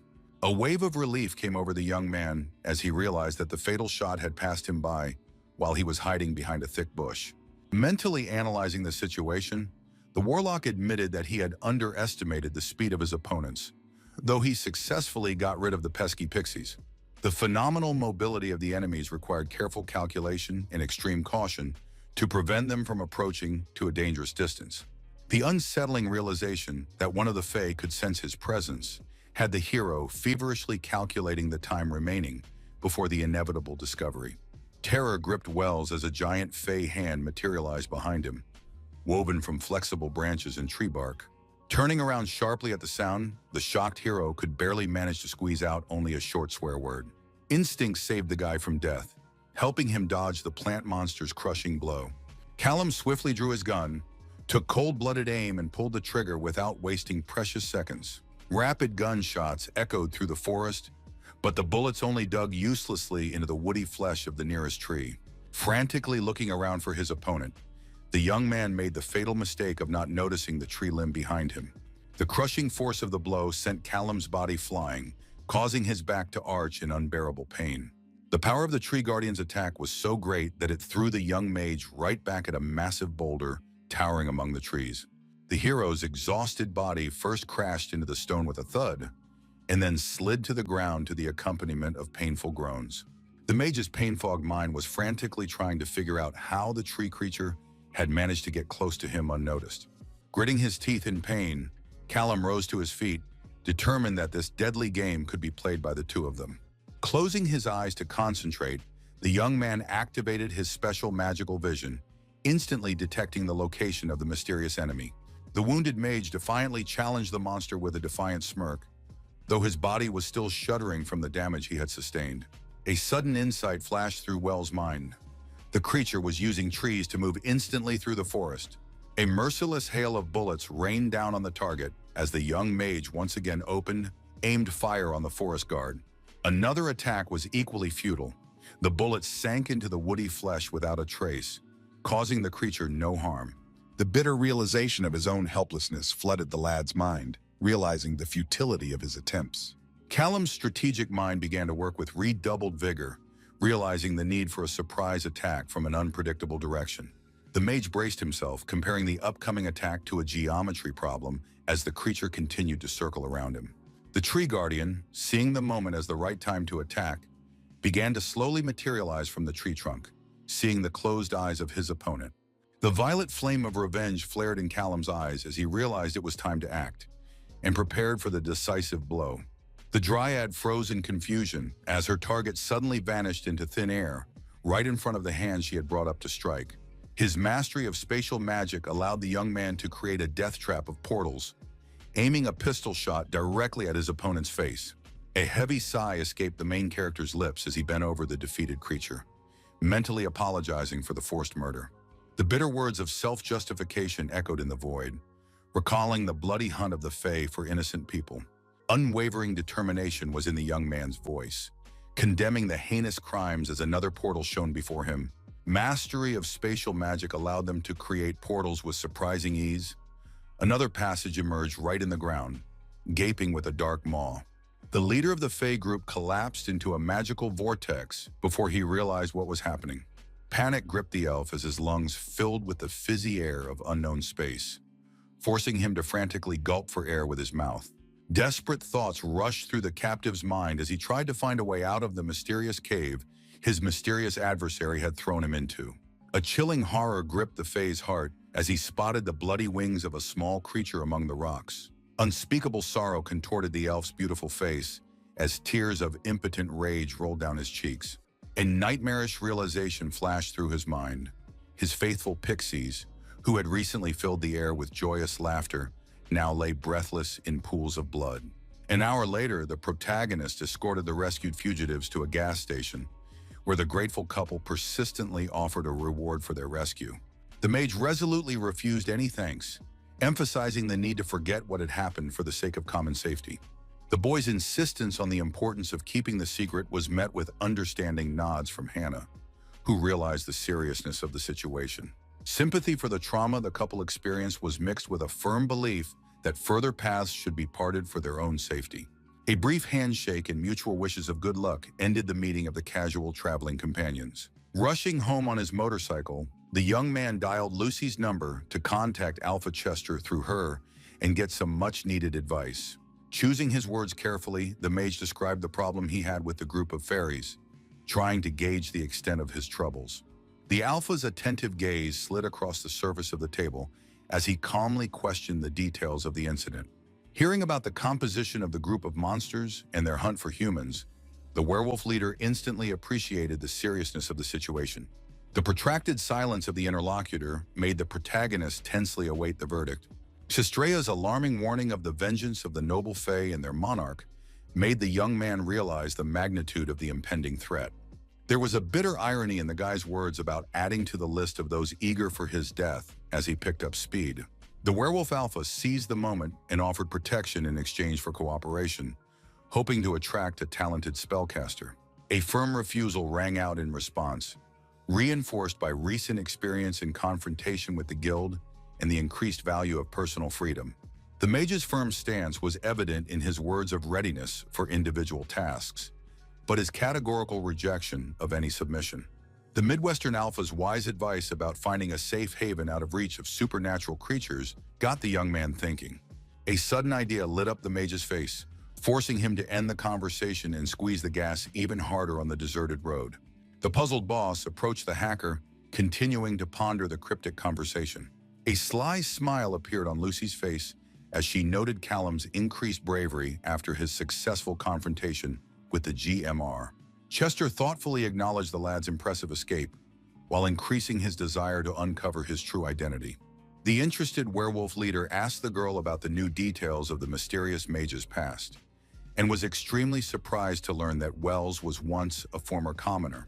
Chester's shrewd gaze betrayed his confidence in the existence of influential relatives in the suddenly manifested magician, for it could not be otherwise.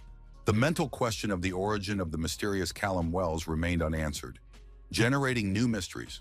The powerful mage froze in front of the majestic airport building, his inner instincts unmistakably identifying the intended target. A restless gaze glided over the endless stream of travelers, while the mind was tormented by doubts as to the correctness of the chosen path. Alf Chester's wise words echoed in his mind, reminding him to find a safe haven from supernatural pursuers. The bitter experience of being discovered by GMR agents in Tiny Venuta forced one to recognize the limited shelter options available. A sudden insight pierced the mind with a memory of the secret knowledge gained on the fateful day of acquiring magical powers. The picture of that trip with the absent-minded curator, whose preoccupation with the telephone had led to an unexpected revelation about the 6 portal worlds, came vividly to mind. The astonishment of discovering the existence of intermediate dimensions between Earth and the multiverse still resonated with awe in my soul.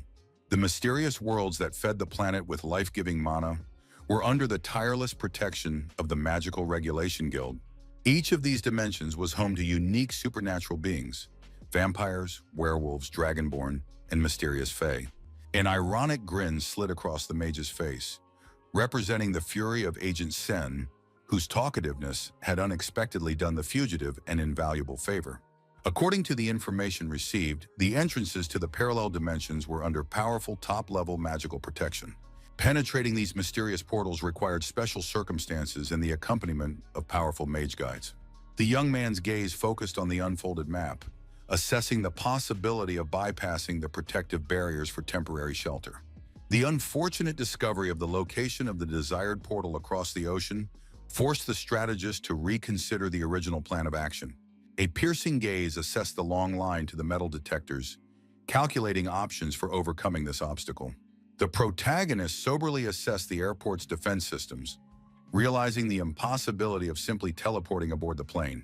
The calculating mind rejected the idea of buying a ticket, vividly imagining the inevitable encirclement by agents at the slightest attempt at official purchase. Thoughts were dashing frantically, searching for an alternative way to get aboard the aircraft, causing her to freeze in thought. The fugitive's attentive gaze glided through the endless stream of travelers, searching for hidden opportunities. A sudden insight pushed the mage into the human stream, where he deliberately shouldered a passing girl. The stranger's indignant exclamation was cut short when her gaze failed to detect her supposed assailant. Callum held his breath as he watched the confused girl right off the collision as a play of imagination.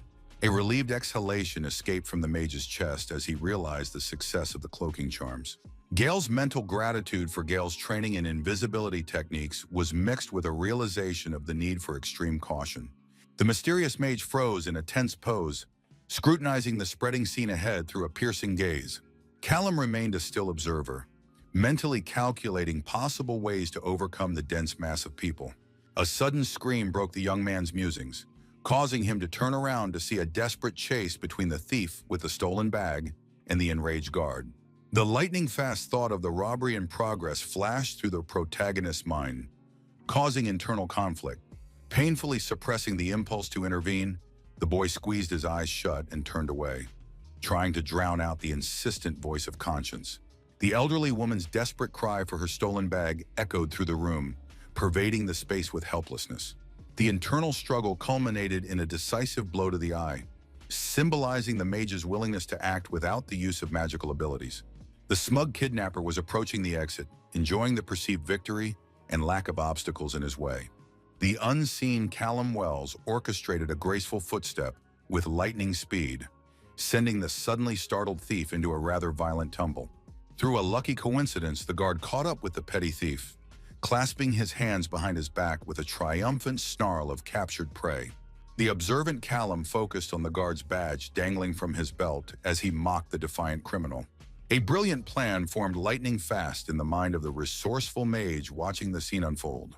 The apprehended thief cursed furiously as the guard dragged him to the station, but the sadness of defeat was clearly visible in his blank stare. The young man slipped elegantly into the security room, activating the stolen pass with casual politeness in his voice. In the elven forest where a bloody tragedy had recently occurred, King Gisserel scrutinized the traces of a mysterious crime. The monarch confidently stated the scene of a furious fight, answering the questioning look of his loyal aide. Crumpled grass, scattered stones, and broken branches were eloquent testimony to the mysterious magician's disregard for natural harmony. An astute aide suggested the Earth's ability to preserve the memory of an atrocity committed. Gisserel nodded in agreement, summoning ancient magic to unlock the secrets hidden in the depths of the sacred ground. A powerful spell shrouded the space in a shimmering shroud, allowing the ruler to touch the events of the past. The magical vision instantly revealed to Gisserel a picture of the tragic battle from the beginning and ended with the death of the noble dryad. The aide respectfully inquired about the results of his lord's magical search. The king thoughtfully acknowledged the criminal's unfamiliar identity, while the servant pondered a possible connection to the mage's guild. The ruler's righteous anger mixed with a sense of duty, making him swear to avenge the fallen elves, clenching his fist with a force equal to his hatred for the brutal murderers. The loyal ward watched the king's new magical ritual carefully, questioning the next steps. Snow-white magic concentrated in the ruler's hand before vanishing into thin air with the mandate to find the culprit. Magic wind was on the trail of the mysterious magician who caused the forest tragedy. The travelers were amazed to notice in the sky a strange flying machine of primitives, which broke the usual peace of the magical world. The disdain for human technology was evident in the brief dialogue beside the majestic aircraft standing on the runway. Gisserel pointed to the airport building, from where the magical trail went skyward beyond the original plan. The sudden appearance of an agitated guard demanding that the uninvited guests leave the forbidden area interrupted the king's musings. The devoted ward respectfully addressed his lord, ready to immediately remove the annoying nuisance of the annoying guard, but was refused by the lord. The security representative straightened to his full height, threateningly warning trespassers of arrest for trespassing in the restricted area. Moral Gisserel grinned contemptuously, unable to believe his ears. Some primitive guardian dared to cross the king of the ancient enclave himself. The bewildered guards stared incomprehensibly at the strange aliens, continuing to insist that they leave immediately under threat of calling the police. The forest lord leisurely reached out a hand to the unfortunate guard's head, clearly not intending to follow earthly laws and rules. The king's mighty arm began to slowly tighten, causing the victim to scream in pain, and the guard's face began to take on an ominous blue hue. Gisserel coldly cut off the guard's pleas for mercy as he continued to mercilessly squeeze his head with his inhuman grip. The ruthless ruler increased the pressure, and bloody tears flowed from the unfortunate guard's eyes, foreshadowing a terrible fate. The defeated guard collapsed to his knees, and the forest creature majestically ordered his subject to summon a horse for immediate departure. Tree branches began to sprout through the body of the defeated guard as the arrogant king withdrew, carelessly dropping orders to clean up the aftermath. The interior of the airplane pleasantly surprised the protagonist with its desolation and comfort. Despite the gift of invisibility, Callum cautiously made his way around the cabin until he reached the secluded refuge of the restroom. Once in front of the mirror, the young man leaned heavily on the sink, feeling an invisible force squeezing his chest. Numerous bruises on Wells' exposed back were eloquent reminders of his recent bout with the tree creature. Wistful thoughts of Gale's healing abilities flashed through the guy's mind. Remembering how quickly she'd once healed his bruise, bitter reflections on the fate of the girl tormented the soul of the hero. His influence pushed her into the path of forbidden magic, destroying hopes for a normal future.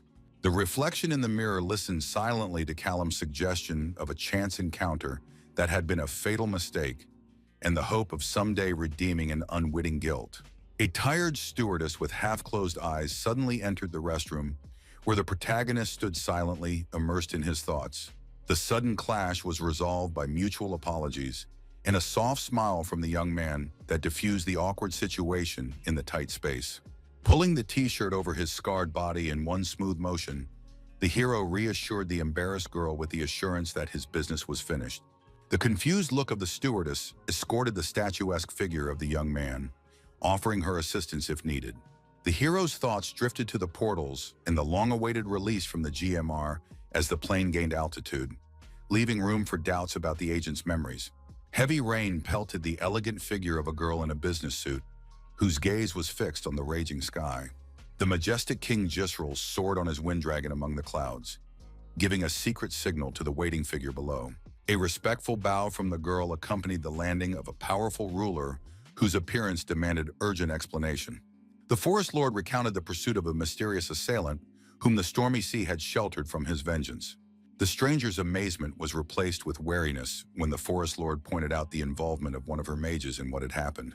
The girl's musings on the identity of the perpetrator were interrupted by Jisrael's commanding voice, demanding the immediate intervention of the GMR's mage investigators. The stranger's acquiescence to the king's demand for the guild's punishment was accompanied by an understanding of the seriousness of his intentions. Danforth cautiously approached the focused king, studying the surveillance monitors for signs of the fugitive mage. Jisrael briefly shared his observations on the mysterious human magic, sparking the guild agent's genuine interest. Magical portals tearing the fabric of space were the main topic of a tense conversation between two powerful figures. The blonde-haired agent couldn't hold back a snide grin, reacting to the powerful ruler's words. The king abruptly turned around with a cold stare directed at the amused agent as he sensed the mockery in his tone. Ray hurriedly apologized, explaining the connection between the dangerous criminal and the recent massacre in the vampire community. A photo of the protagonist emerged from the agent's pocket, becoming the center of attention for the king, whose reaction might have shed some light on the familiarity of this mage. After answering in the affirmative about belonging to the guild, the Keeper of Secrets revealed Callum Wells' identity, pressing for the location of his last appearance. The adventurer has already enjoyed the majestic scenery of the Swiss Matterhorn, soaking up the beauty of the mountain lakes. Beneath these picturesque places, deep in the bowels of the earth, there was a mysterious portal leading to the mysterious world of dragons. The young warlock peered cautiously out from behind a massive boulder, pondering the dangers lurking in this uncharted dimension. Despite the paucity of information on dragon magic, the young man understood the limitless power of these majestic supernatural creatures. The surprising carelessness of the portal guards made one wonder. A lone guard immersed in reading seemed too easy an obstacle. The defense system entrusted to the single guard wearing headphones seemed inexcusably weak, almost inviting a breach of its boundaries. The observers, unable to detect all infiltrations, merely alerted the guilds to the dragon's movements through the magical portal. Callum Wells decided to minimize the use of magical power, lifting a weighty rock for a simple distraction. The carefully thought-out plan worked. The thrown stone attracted the guard's attention, making him wary and searching for the source of the noise. The alarmed guard hurriedly pulled a walkie-talkie from a hidden portal, intending to report a suspicious occurrence. The sudden disappearance of the means of communication caused the guard to look around in confusion for the missing radio.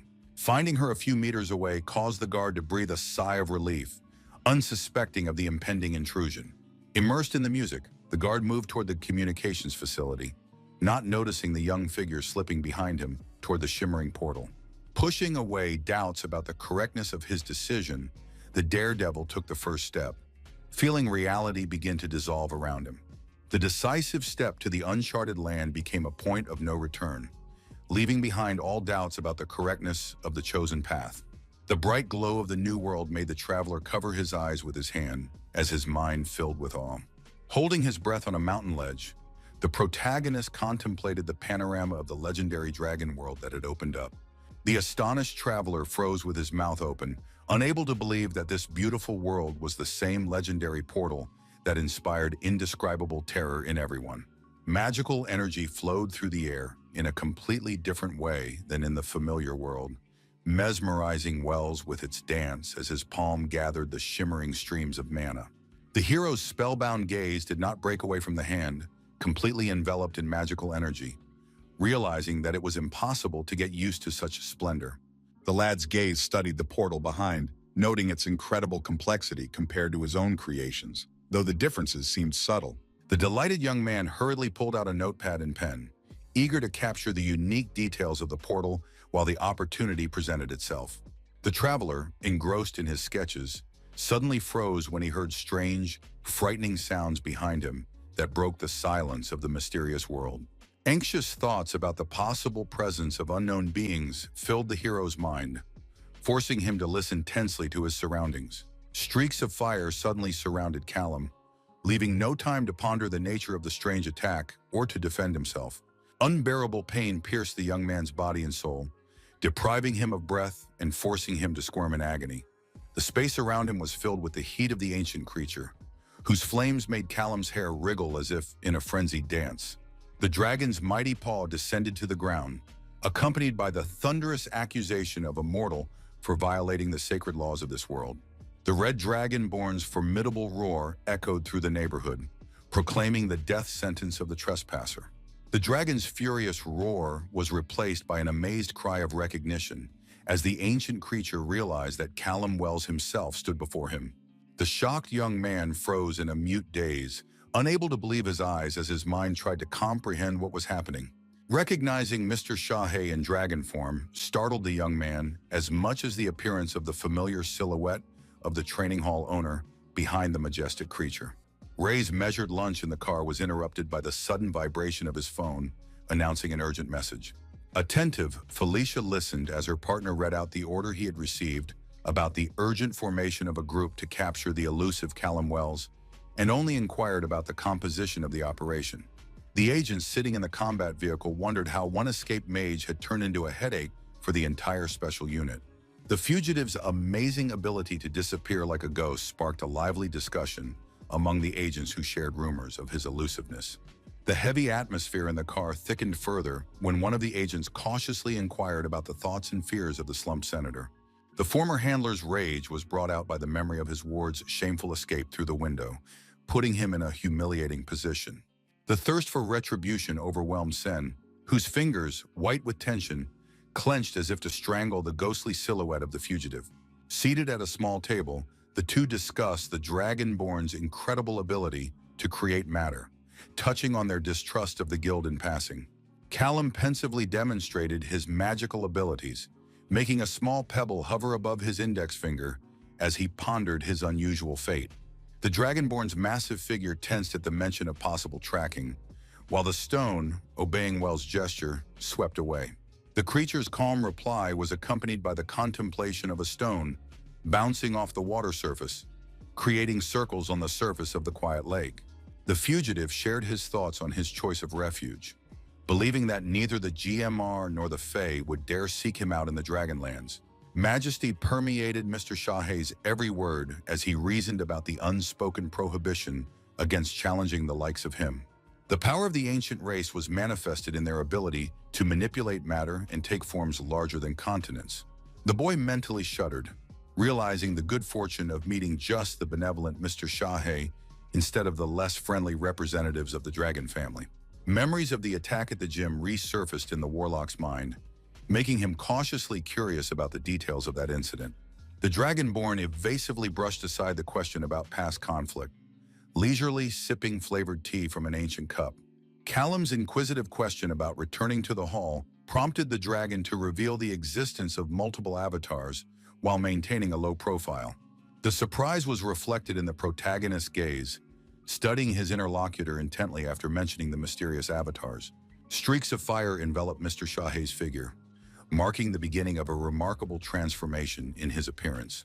A dark-haired man in a chef's suit materialized in front of the boy, explaining the nature of puppet avatars and the impossibility of being in dragon form permanently. Deep thoughtfulness was reflected on the face of the protagonist, trying to comprehend the habitual perception of the true essence of the interlocutor. The Dragonborn's amazement grew with every word the young man said, realizing the incredible ability to see through all guises. The ancient creature reverted to dragon form, pondering the young man's rare gift of seeing true forms, a possible legacy of his enigmatic father.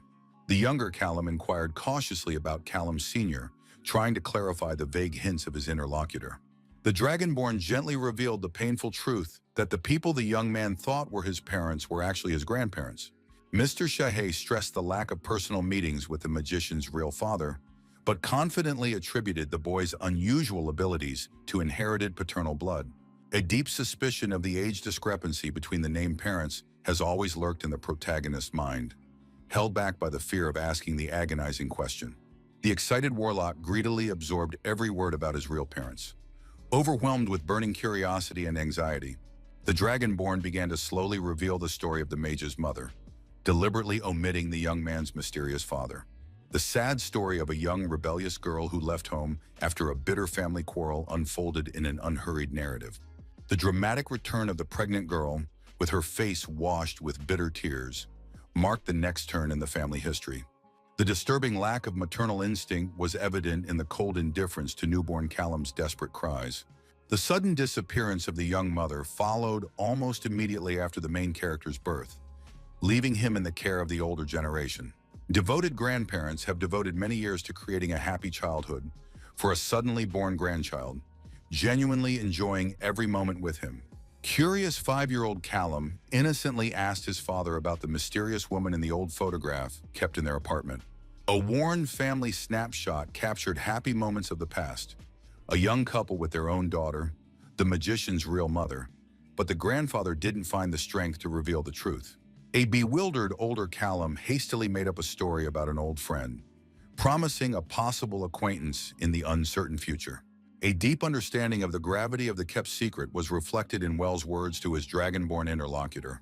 The wise dragons shared the ancient law of non-interference in the affairs of men, placing a huge paw soothingly on the shoulder of the agitated young man. The enforced suspension allowed Mr. Sheehy to appreciate the genuine care of the named parents, who constantly walked with little Callum and fulfilled all his childish whims.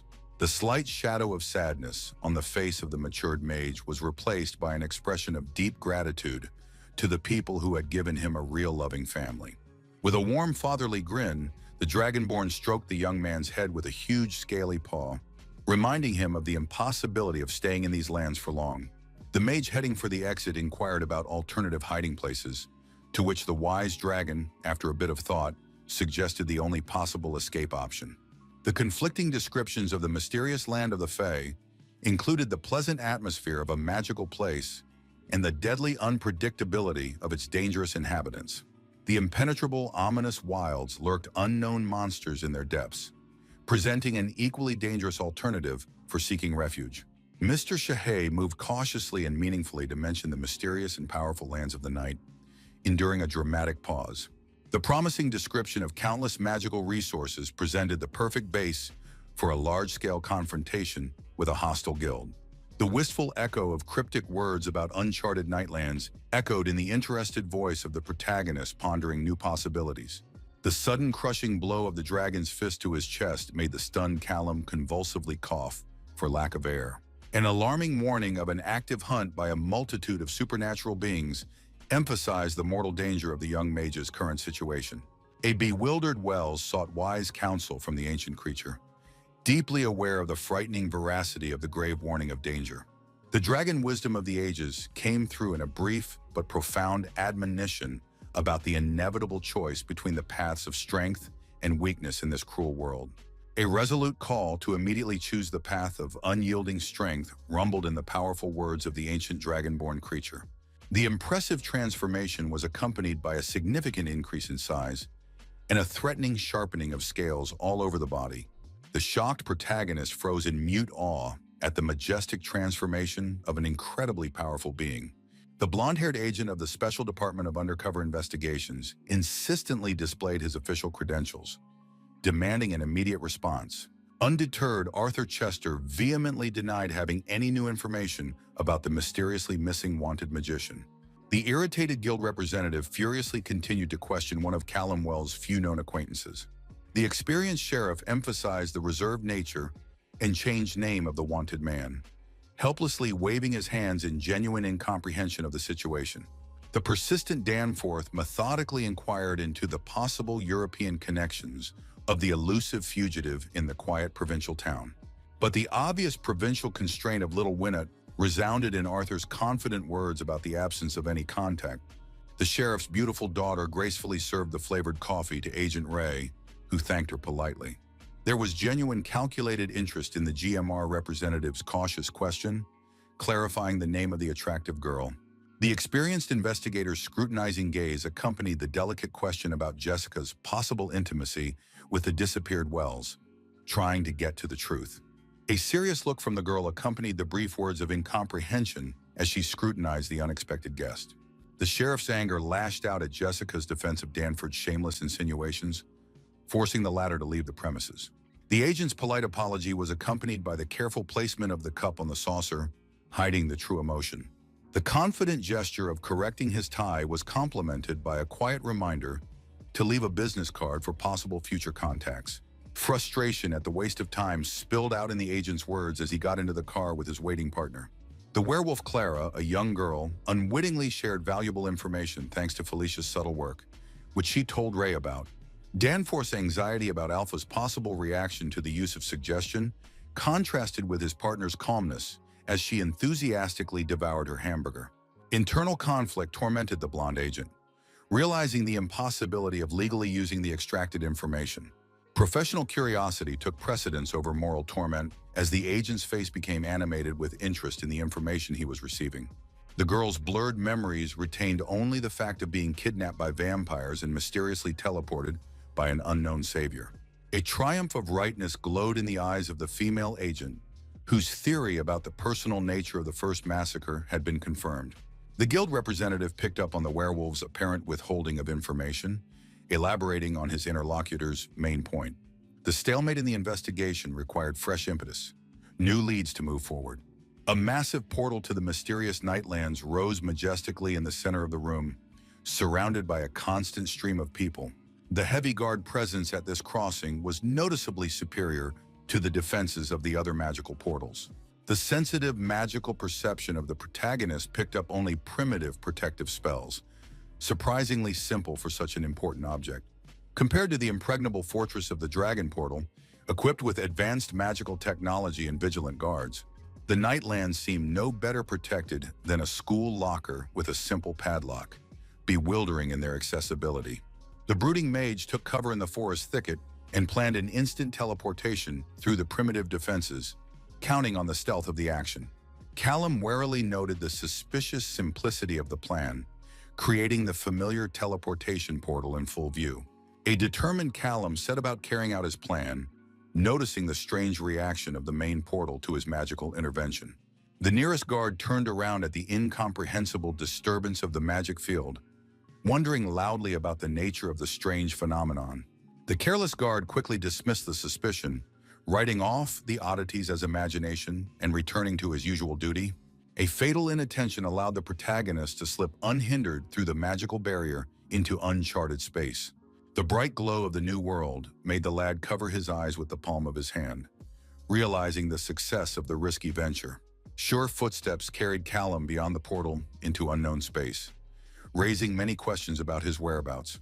The amazing contrast between the daylight of departure and the deep night of arrival made one think of the temporal patterns of measurement.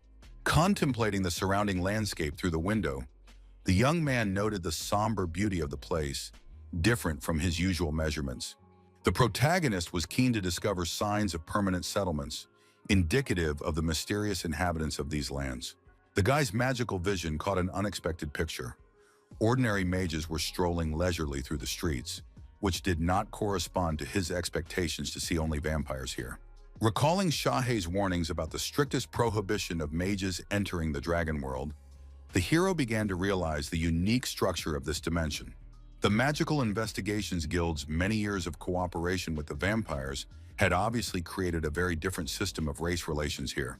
The magical community's eternal dislike of ordinary humans logically explained the desire of some mages to settle in this portal dimension. The lack of powerful defenses suddenly made sense. A complex system of spells would only hinder the constant stream of mages entering and exiting the portal. The realization of his own short-sightedness caused the hero to slap his face in despair. The Nightlands proved to be the worst place to hide a fugitive. An entire dimension filled with two powerful groups, the GMR and the vampires, each eager to imprison him or worse. The prospect of falling prey to bloodthirsty vampires capable of sucking out every last drop of blood made Callum shudder with horror. His mind feverishly assessed the risks of staying here any longer, but Shahei's words about valuable magical materials made it hard to give up. Creating a new portal to move through, the hero decided to exercise the utmost caution and scrutinize the destination before jumping. In a remote part of the Nightlands, the elven woman and her companions stood over the carcasses of the defeated raptors, concernedly noting the growing boldness of the creatures. The elf's silver eyes flashed with displeasure as she spoke of the injustice of having to protect the mages, not the guild. Her comrade wiping his bloody blade on the fur of the last slain beast, Riley remarked about pleasing the precious mage guild.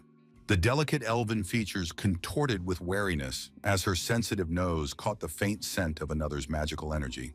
His partner, rising to his feet and shaking off his clothes, admitted that he could only distinguish the heavy metallic odor of fresh blood, but no more.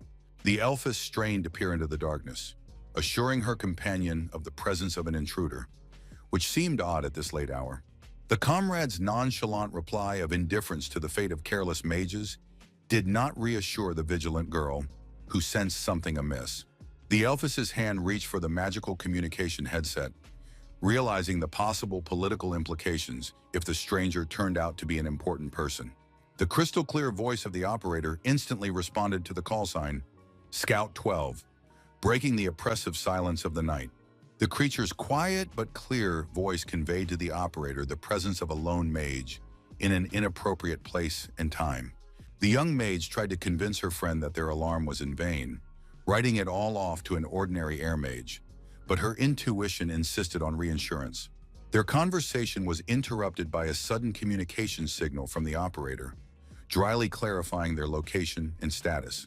A firm order to leave the area immediately and return to the base sounded on the speaker, allowing no objections.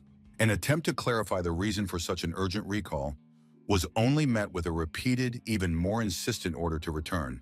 As they approached the castle, the partners exchanged guesses about the reasons for the urgent call, and the girl did not miss the opportunity to emphasize her rightness. The elfess ruffled her partner's hair in triumph as he grumbled about the pointlessness of reporting every little thing. After reconciliation, they continued on their way, discussing the upcoming report to the warlord about their strange sensations in the explored area. Her partner couldn't resist making a sarcastic remark about the paucity of her observations, whistling some kind of tune. The huge doors of the castle swung open before them, revealing a view of a lavish red carpet leading to a majestic figure standing back.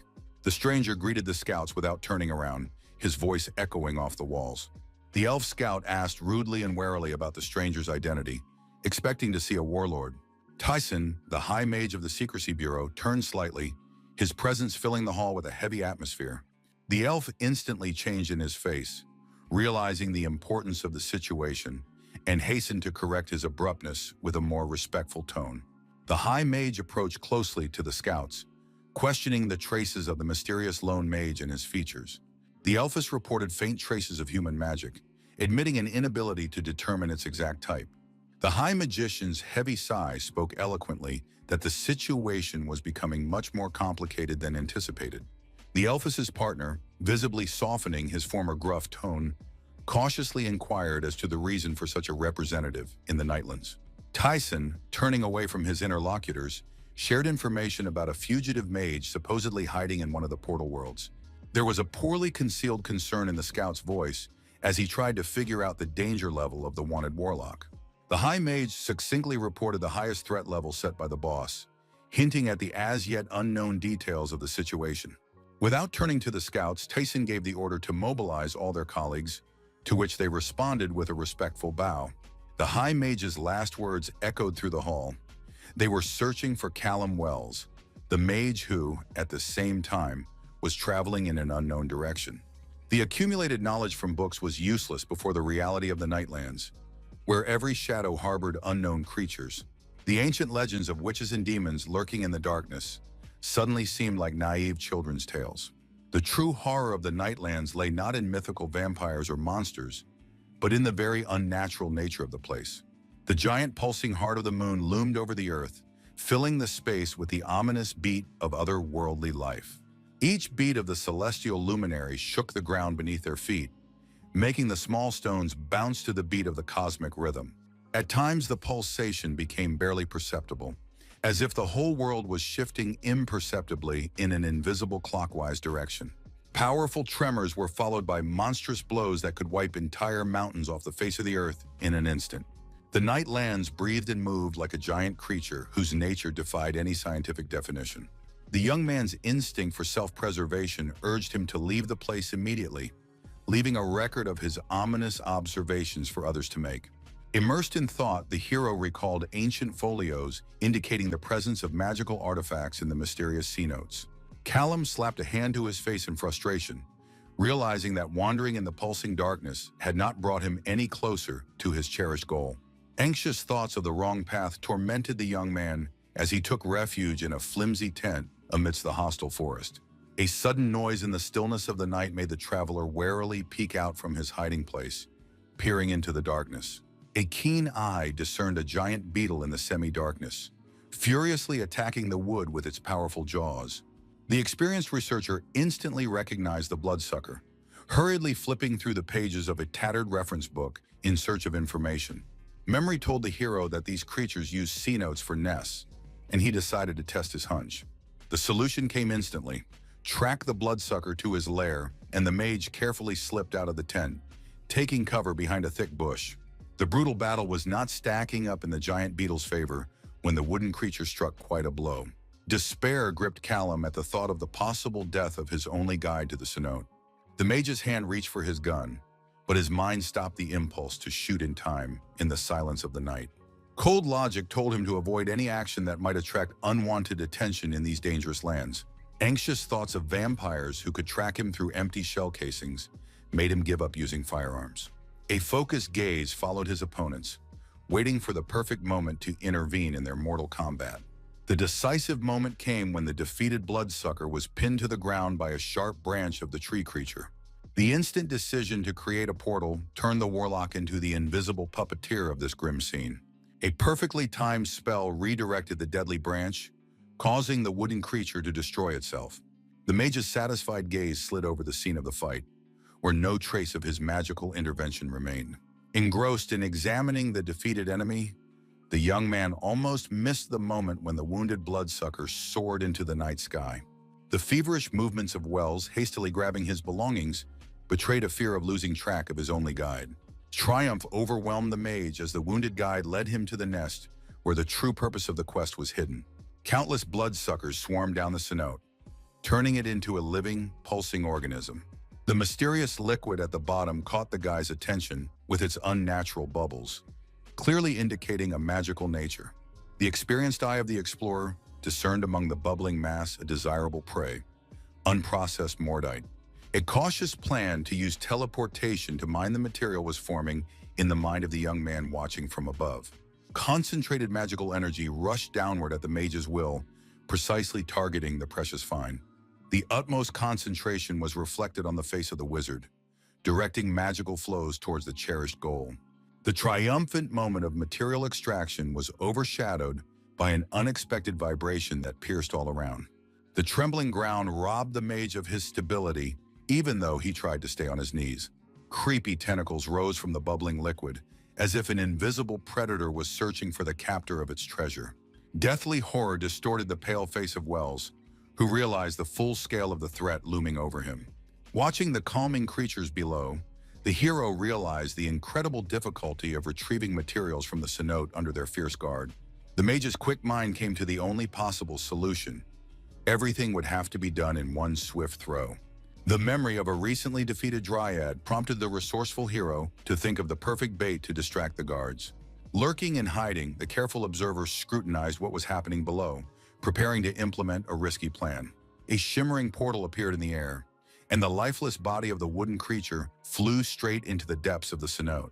The wooden man's heavy body collapsed into the dark waters, instantly finding himself in the deadly embrace of the mysterious tentacles. The water surface exploded with the appearance of no less than 8 wriggling tentacles, greedily reaching for unexpected prey. The jubilant mage took advantage of the moment of turmoil, channeling a stream of precious mordite through the created portal directly into his backpack. Having completed the dangerous mission, Callum hastily created a new portal for escape while the creatures remained distracted by the bait. Hours later, 2 grim-faced agents surveyed the scene, assessing the extent of the breach of the ancient seals. Experienced investigators exchanged guesses about the madman who dared to disturb the deadly nest of ancient creatures. A shrewd agent suggested that their work was deliberately sabotaged by an unknown intruder. The sudden report of the complete disappearance of the mordite led the agents to the inevitable conclusion of a targeted hunt for magical materials. The grim realization of the identity of the daring kidnapper made the guild representatives shudder at the prospect of meeting the infamous fugitive. While orders to report to High Mage Tyson were going around, a calm Callum had already appeared in a very different place.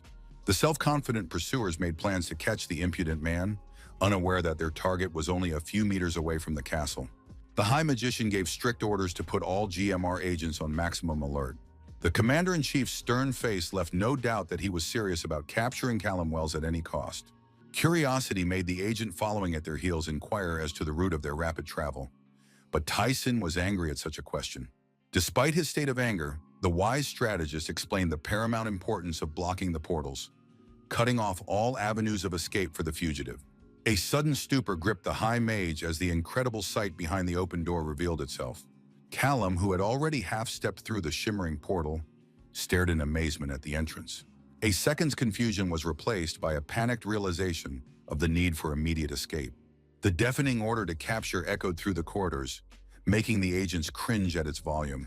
Alarming reports of Callum Wells' appearance in the Nightlands spread lightning fast among the guild agents.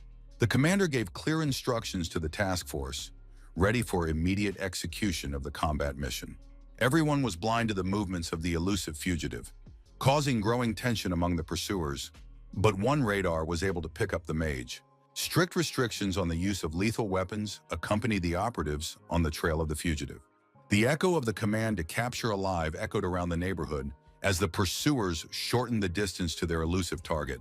The fugitive's coordinates were transmitted over the radio, directing the chase 2 kilometers south of the current position. The radar operator recorded the mage's instantaneous movements, tracking each teleportation with half-kilometer accuracy. The sniper who had taken up a position on the high ground had Callum in his sights, waiting for permission to fire. The moments of checking the target stretched into an eternity as the sniper's finger froze on the trigger. A deafening gunshot broke the silence, marking the beginning of the decisive phase of the capture operation. The resourceful mage was ahead of the flying bullet, creating a portal and taking a saving step toward the shimmering passage. The blast wave painted the surrounding world in fiery colors, engulfing everything in a dense shroud of smoke. The annoyed agent reported the failure of the operation. The target had slipped away at the last second, despite an accurate shot.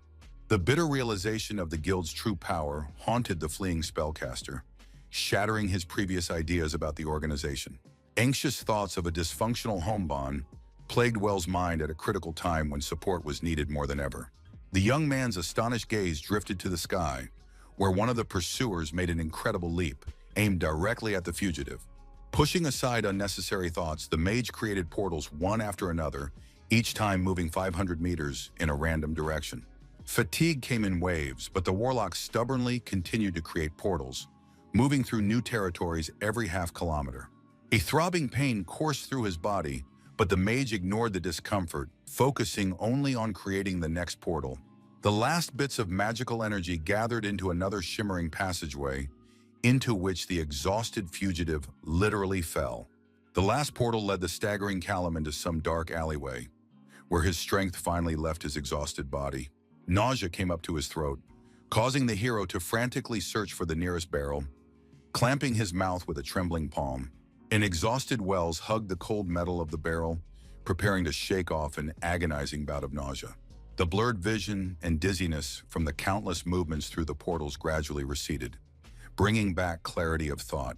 A lifted gaze came upon a couple frozen in amazement, a boy and a girl, watching the strange stranger anxiously.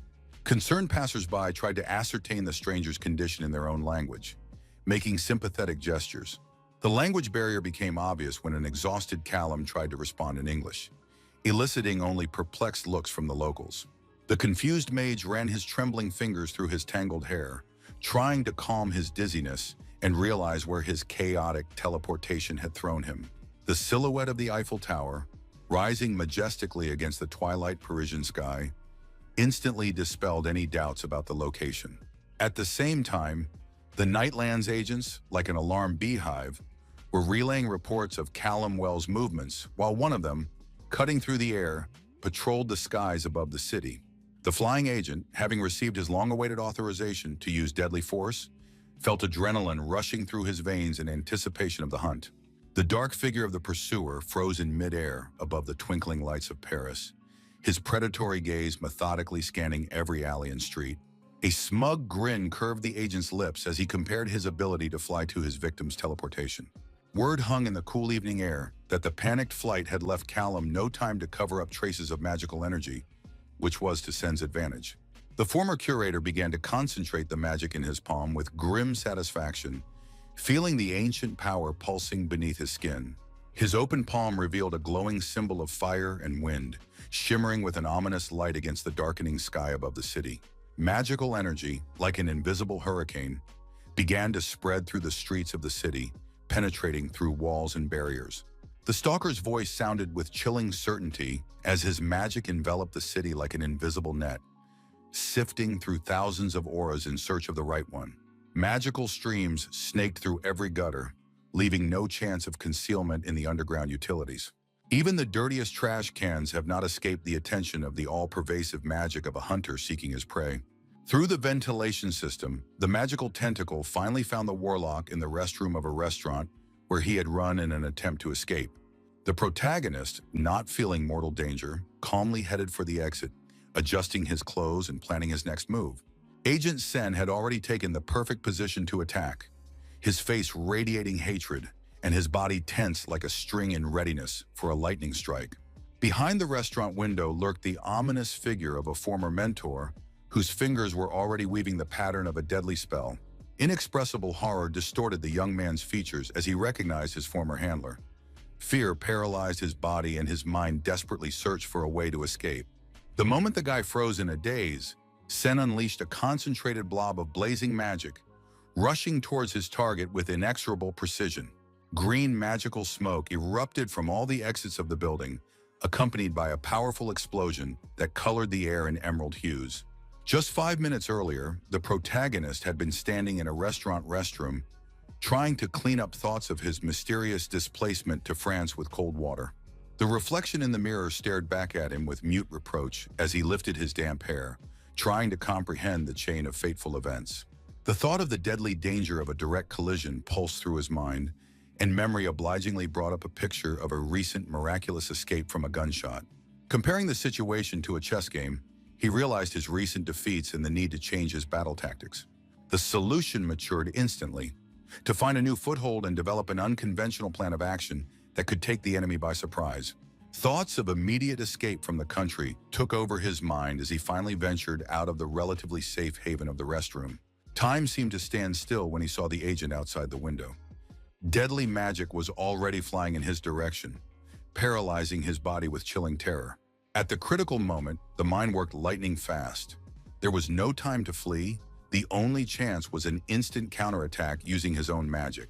Her fingers began to weave a portal pattern, but precious seconds flowed away like sand as the former handler's magical attack drew inexorably closer.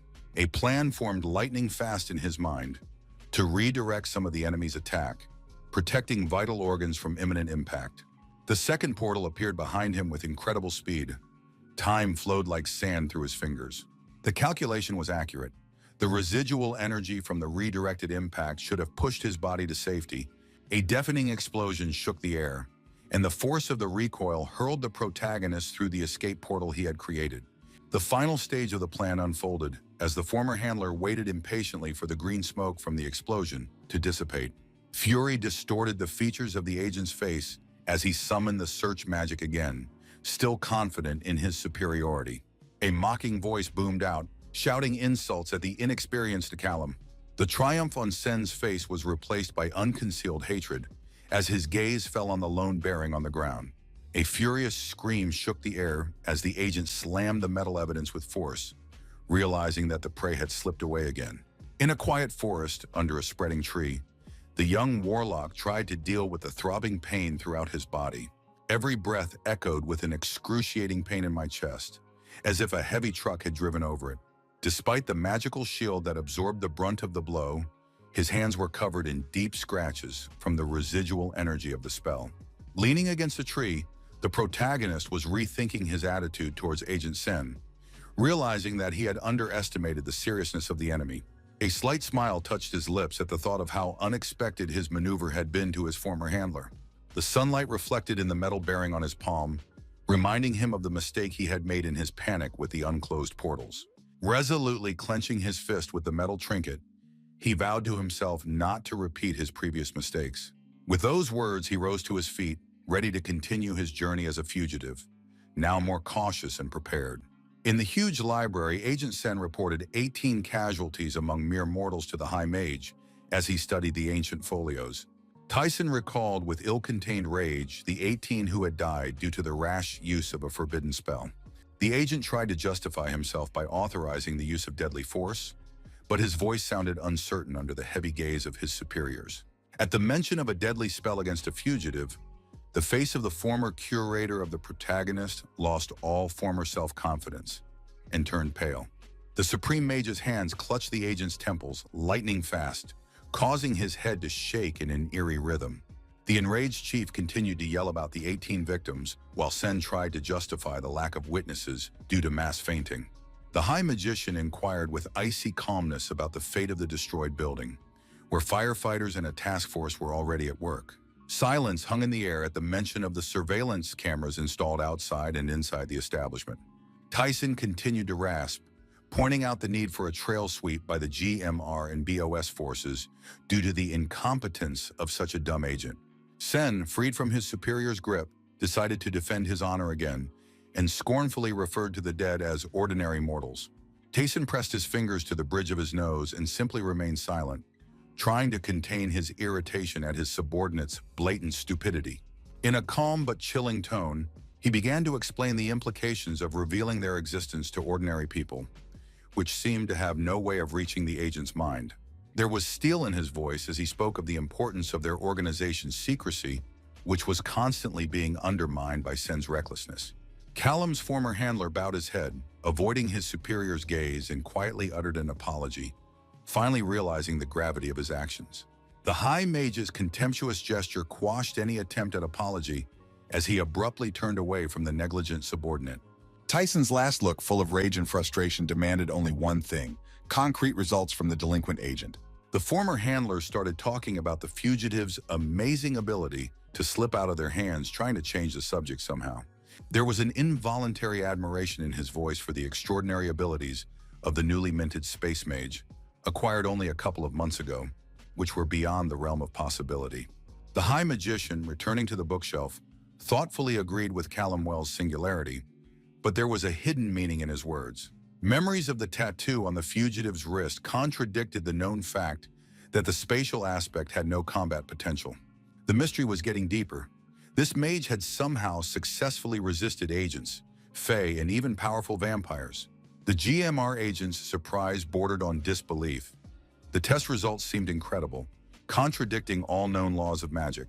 The High Magician, leafing through an ancient folio, revealed a shocking truth. Callum Wells' abilities were comparable to his own power. Tyson immersed himself in the study of magical texts, trying to find an explanation for the impossible, how a mere mage could reach the level of an archmage. Looking closely at the ancient drawings, the High Magician assumed the existence of a hidden secondary aspect besides the spatial aspect, but Agent Sen indignantly denied the very possibility of spatial mages with multiple aspects. Suspicions of secret accomplices supplying the fugitive with knowledge and materials crept into the minds of those investigating the case. The High Mage abruptly slammed the folio shut, demanding the immediate identification and punishment of all the assistants involved in this case. The former handler of the protagonist bowed respectfully, vowing to do his best to fulfill the order he had received. Tyson stopped the departing Agent Sen with a final warning that made the air in the room seem to thicken. An authoritative figure loomed over the terrified agent, threatening a complete reorganization of the unit in the event of another failure. The agent's face took on a bluish tinge of horror at the consequences of a possible failed mission. The stunned mage froze in the epicenter of the conflagration, trying to comprehend the scale of destruction around him. Wells' desperate cries rang out across the ashes, trying to find a response to help possible victims among the smoldering wreckage. A faint movement caught the rescuer's attention. A trembling hand was visible from under the rubble, giving signs of life. Adrenaline energized the exhausted warlock, who rushed to dismantle the smoking wreckage with his bare hands. With supernatural strength, the young man was able to kick away a massive rock, which revealed the wounded girl underneath. While the victim got out from under the rubble, The excited rescuer tried to find out the identity of the perpetrator of the tragedy. The victim's trembling finger pointed behind the warlock's back, where an ominous figure in a pall of smoke manifested. Fire Mage Sen, an implacable agent of persecution, stood in puffs of smoke, ready to continue his destructive mission. The wounded girl clutched at the hero's shoulders, her face contorted with pain as she drew closer, demanding answers for what had happened. A nightmarish vision flashed through Callum's mind. The victim's face was a burned mask with bleeding eye sockets. Reality intruded on the nightmare with a sudden awakening, snapping the young man out of the captivity of the terrifying visions. Trembling hands cradled the awakened mage's gaze while consciousness separated reality from the frightening images of the dream. The anxious passengers in the next row looked warily at the restless guy trying to control himself. The hood pulled over his head helped to hide his exhausted face from the prying eyes of his fellow travelers, and to calm his nerves a bit. News headlines screamed 18 dead in an unexpected fire that broke out in a restaurant kitchen.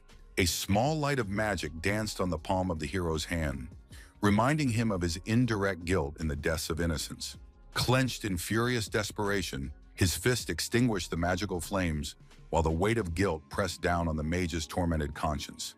The soft voice of the flight attendant announced the arrival in Texas, bringing the hero back to the reality of the current moment. A caring stewardess offered assistance to a frozen passenger who could not manage a stubborn bag in the overhead compartment. Refusing help, the hero retrieved the luggage on his own, but a sudden headache pierced his consciousness with a sharp needle. The troubled mage summoned a grain of magic to his palm, trying to figure out the nature of the sudden ailment. A disturbing realization came instantly. The home bond spell cast in the abdominal area was rapidly losing its power. The young man proudly noted the amazing resilience of his first home bond, opening the tattered bag that held something very important. The cheapness of the materials affected their quick wear and tear, but the prudent mage had prepared a whole bag of solutions in advance. The quest to improve his magical abilities led the warlock to Texas, where the necessary knowledge of home bond enhancement lurked. Footsteps resounded in the empty gray room where the young man had entered, with the hope of getting long-awaited help in his case. The pretty girl behind the counter greeted the visitor with a professional smile, inquiring about the purpose of the metallurgical workshop's visit. Talking about the possibility of a special order sparked a keen interest in the employee, ready to discuss the details of a future project. The enthusiastic guy pulled a laptop out of his bag, displaying a carefully crafted digital model of the desired product. The complexity of the project presented caused genuine surprise to the consultant, who mistook the visitor for a professional engineer. The employee's confidence in the feasibility of the product brought a satisfied smile to her face when it came to the availability of the necessary materials for the job. A mysterious smirk appeared on the warlock's face as he retrieved the unique materials from his bottomless bag. The unusual properties of the presented material caused genuine amazement to the consultant, who was scrutinizing the strange sample. An awkward explanation about a chance find in a store was accompanied by the characteristic gesture of a person trying to hide the true origin of an item. The experienced craftsman thoughtfully speculated about the need for temperature testing of the material, promising to complete all tests as soon as possible. Satisfied with the result of the meeting, the wizard left the workshop with an empty bag on his shoulder and a pleasant sense of accomplishment. The young man, realizing the prolonged absence of useful reading in his life, resolutely settled down at his laptop, ready to catch up. Realizing the need for constant development to counter GMR forced him to look for new ways to improve his skills. Reflections on the potential of Mordite and the possibility of a teleportation network captured Wells' mind, painting tantalizing prospects. The issue of installing teleportation plates at designated points around the world required careful thought to realize instantaneous travel. The sudden vibration of the phone on the desk, which turned out to be an incoming call from Lucy, caused an inexplicable tension in the young man. The girl, without taking a break from the work process, ironically mentioned another clash between the chief and the GMR representatives. Lucy momentarily broke away from the monitor, mentioning the mysterious ghost running between the portals, which caused her interlocutor's surprise. The protagonist chuckled as he pondered the ridiculousness of the rumors, where his ability to bypass guards was attributed to otherworldly forces. The hacker, brimming with genuine admiration and curiosity, was eager to hear the details of the incredible adventure. Callum, immersed in his memories, pondered the strange nature of the GMR, which, despite its formidable reputation, sometimes displayed astonishing incompetence. Memories of easily entering through the portal and bypassing the only guard caused the narrator to chuckle indulgently. Lucy, stretching in her desk chair, noted the uniqueness of her interlocutor's actions in confronting a powerful organization. The guild, which had enslaved the supernatural world through fear, had never before faced serious resistance to its power. The sudden appearance of a daring troublemaker created unprecedented chaos in the well-oiled system of the organization. The girl put forward an alternate theory about the hidden power of her young chief, capable of destroying the guild with one powerful spell. Lucy's eyes glowed with genuine admiration as she pondered the various versions of what was happening. The young men exchanged hearty laughter as they discussed cinematic theories and the amount of free time they had to come up with them. The protagonist's wary gaze casually snatched up the strange behavior of an unfamiliar couple standing behind him in the distance. In a flirtatious tone, the hacker suggested a joint escape to a Mexican resort, playfully twirling a strand of hair on her finger. Callum, keeping his guard up, responded unexpectedly positively to the suggestion, urging his interlocutor to maintain her natural demeanor. The guy's unexpected agreement made the hacker's cheeks blush brightly and her voice treacherously shake. Wells, trying to mitigate the resulting awkwardness, began to clumsily justify himself with busyness and the assumption of the joking nature of the proposal. The embarrassed girl hastily confirmed the jocularity of her suggestion, nervously stroking her neck and trying to hide her excitement behind laughter. A hasty farewell was accompanied by mutual excuses about busyness, leaving the young man alone with agonizing reflections. Callum, realizing the awkwardness of the situation, slapped his face in frustration, cursing his own clumsiness in communication. Lucy, immersed in self-defeat, dropped her head to her desk as she continued to mentally berate herself for her inappropriate behavior. Turning half-turned, the girl pressed her cheek against the cool surface of the desk, reminding herself of professional boundaries with clients. The focused warlock leaned over his desk near his laptop, beginning to create a mysterious thread of viz. The painstaking work on a tiny detail seemed insignificant, but the mage persisted in his attempts. Closely watching the movements of his own fingers, the hero tried to channel energy into space, but the result eluded him. A sudden flash of success lit up the room. A small sphere materialized in the air, causing Callum to smile triumphantly. The magical thread expanded like a glowing ball of light, causing the mage to wipe away sweat from concentration and exertion. With fingers trembling with fatigue, the warlock guided the paperclip to the pulsing thread that hovered above his palm. The triumphant moment came when the paperclip retracted inside the sphere, emitting a mysterious, magical glow. The sudden disappearance of the object confirmed the success. A spatial pocket that surpassed the outer dimensions had been created. Guy acknowledged with a slight sadness the limitations of his spatial travel abilities, comparing himself to a famous time traveler. The magical orb in his palms drew the warlock's close attention, pondering the limitless possibilities of simplifying the creation of portals. Excited by the prospect of having his own portable storage unit, the boy leaned back in his chair, envisioning future independence from rented lockers. The marveling at the magical possibilities was interrupted by a bright ray of sunlight, causing Callum to cover his eyes with the palm of his hand. The approaching Friday afternoon reminded me to check my work on the home bond, forcing me to rise vigorously from my comfortable chair. The empty gray room greeted the young man who entered with the resounding echo of his greeting, echoing off the bare walls of the workshop. An unexpected bang and an exclamation from behind the counter made the protagonist flinch in surprise, eyes wide. A familiar co-worker with a band-aided abrasion on her head hurried up, explaining her search for the lost tool. The brief mention of the order instantly refreshed the girl's memory, recalling the strange client's unusual materials. The embarrassed young man machine rubbed his neck, confirming his identity to the attentive interlocutor. The craftswoman, immersed in thought, touched her chin thoughtfully, remembering the amazing properties of the resulting alloy. Memories of the unusual melting point of the material made the craftswoman question her initial assumption of a lead base. Numerous experiments have achieved the desired result, turning the mysterious material into a working state. The result of painstaking work was 3 kilograms of the finest wire, ready for further use. The surprised guy watched the craftswoman curiously as she pulled a box of extra copies of the order from under the counter. The enigmatic nature of the material did not prevent the creation of 5 additional copies, neatly stacked in a drawer. The protagonist's delighted surprise was expressed in an exclamation at the sight of 5 finished homebodies that exceeded his expectations. The delighted customer complimented the craftswoman while she politely declined the opportunity to offer a discount. The client's willingness to pay was expressed in a brief business question about the cost of the work performed. The girl's puzzled reverie at the mention of payment created a moment of tense silence between the two, which made Wells wary. The joyful send-off of a generously paid customer was followed by a disappointed look on the customer's face at the sight of having spent enough money to buy a car.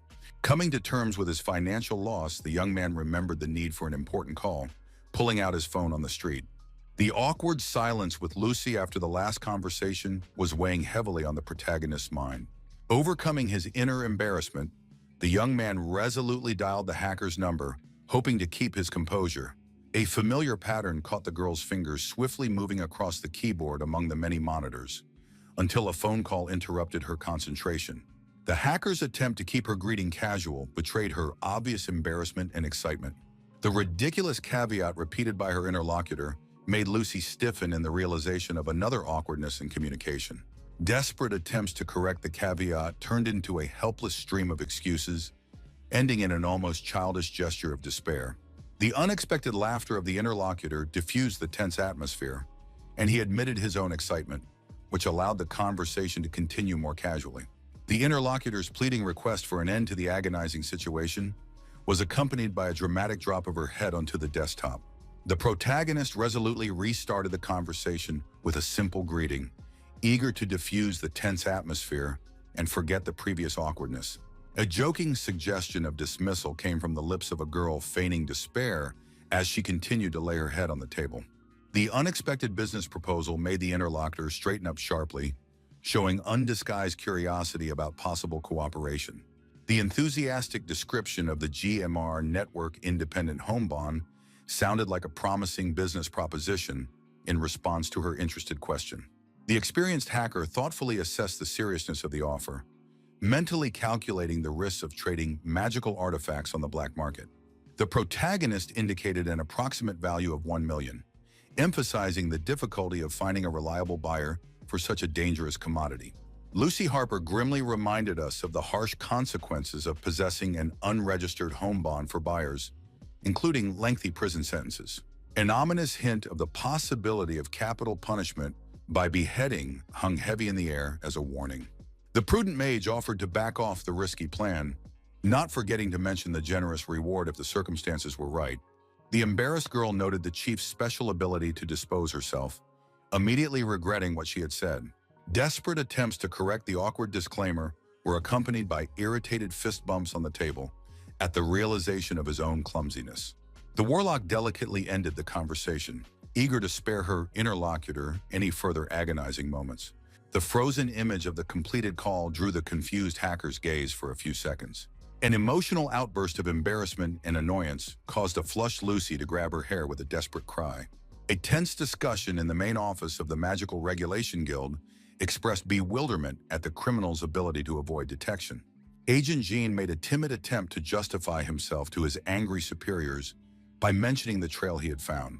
A detailed explanation of Callum Wells' peculiarly low magical signature and his ability to mask residual energy transpired in the experienced agent's report. Jean's interrupted explanation was replaced by Mr. Hargrave's furious slam on the table, demanding not an excuse but a decapitated fugitive, forcing his ward to retreat fearfully. The high-ranking official grimly recalled the 2 failed attempts to capture the elusive magician. The supervisor's irritation grew with each passing second at the lack of attention to the case as the agent stood there, covered in cold sweat. The mention of the desecration of Gale's precious granddaughter distorted Hargrave's face with a new wave of rage. A respectful bow accompanied Agent Jean's words of understanding to the angry Archiman. The superior approached his subordinate closely, preparing to assign a top-secret mission requiring absolute trust. The betrayed agent finally dared to raise his gaze, expressing his willingness to follow any order. Serious suspicions about the existence of a high-ranking associate of Callum Wells inside the GMR were voiced by the Archiman. Hargrave assigned Jean to lead the internal investigation, despite Duvall's interest in catching the fugitive. The shocked guild representative interrogated the possibility of a traitor existing within the ranks of their organization, not believing his ears. The supervisor confirmed the suspicions meaningfully, not realizing that the one they were looking for was an unassuming employee named Lucy Harper.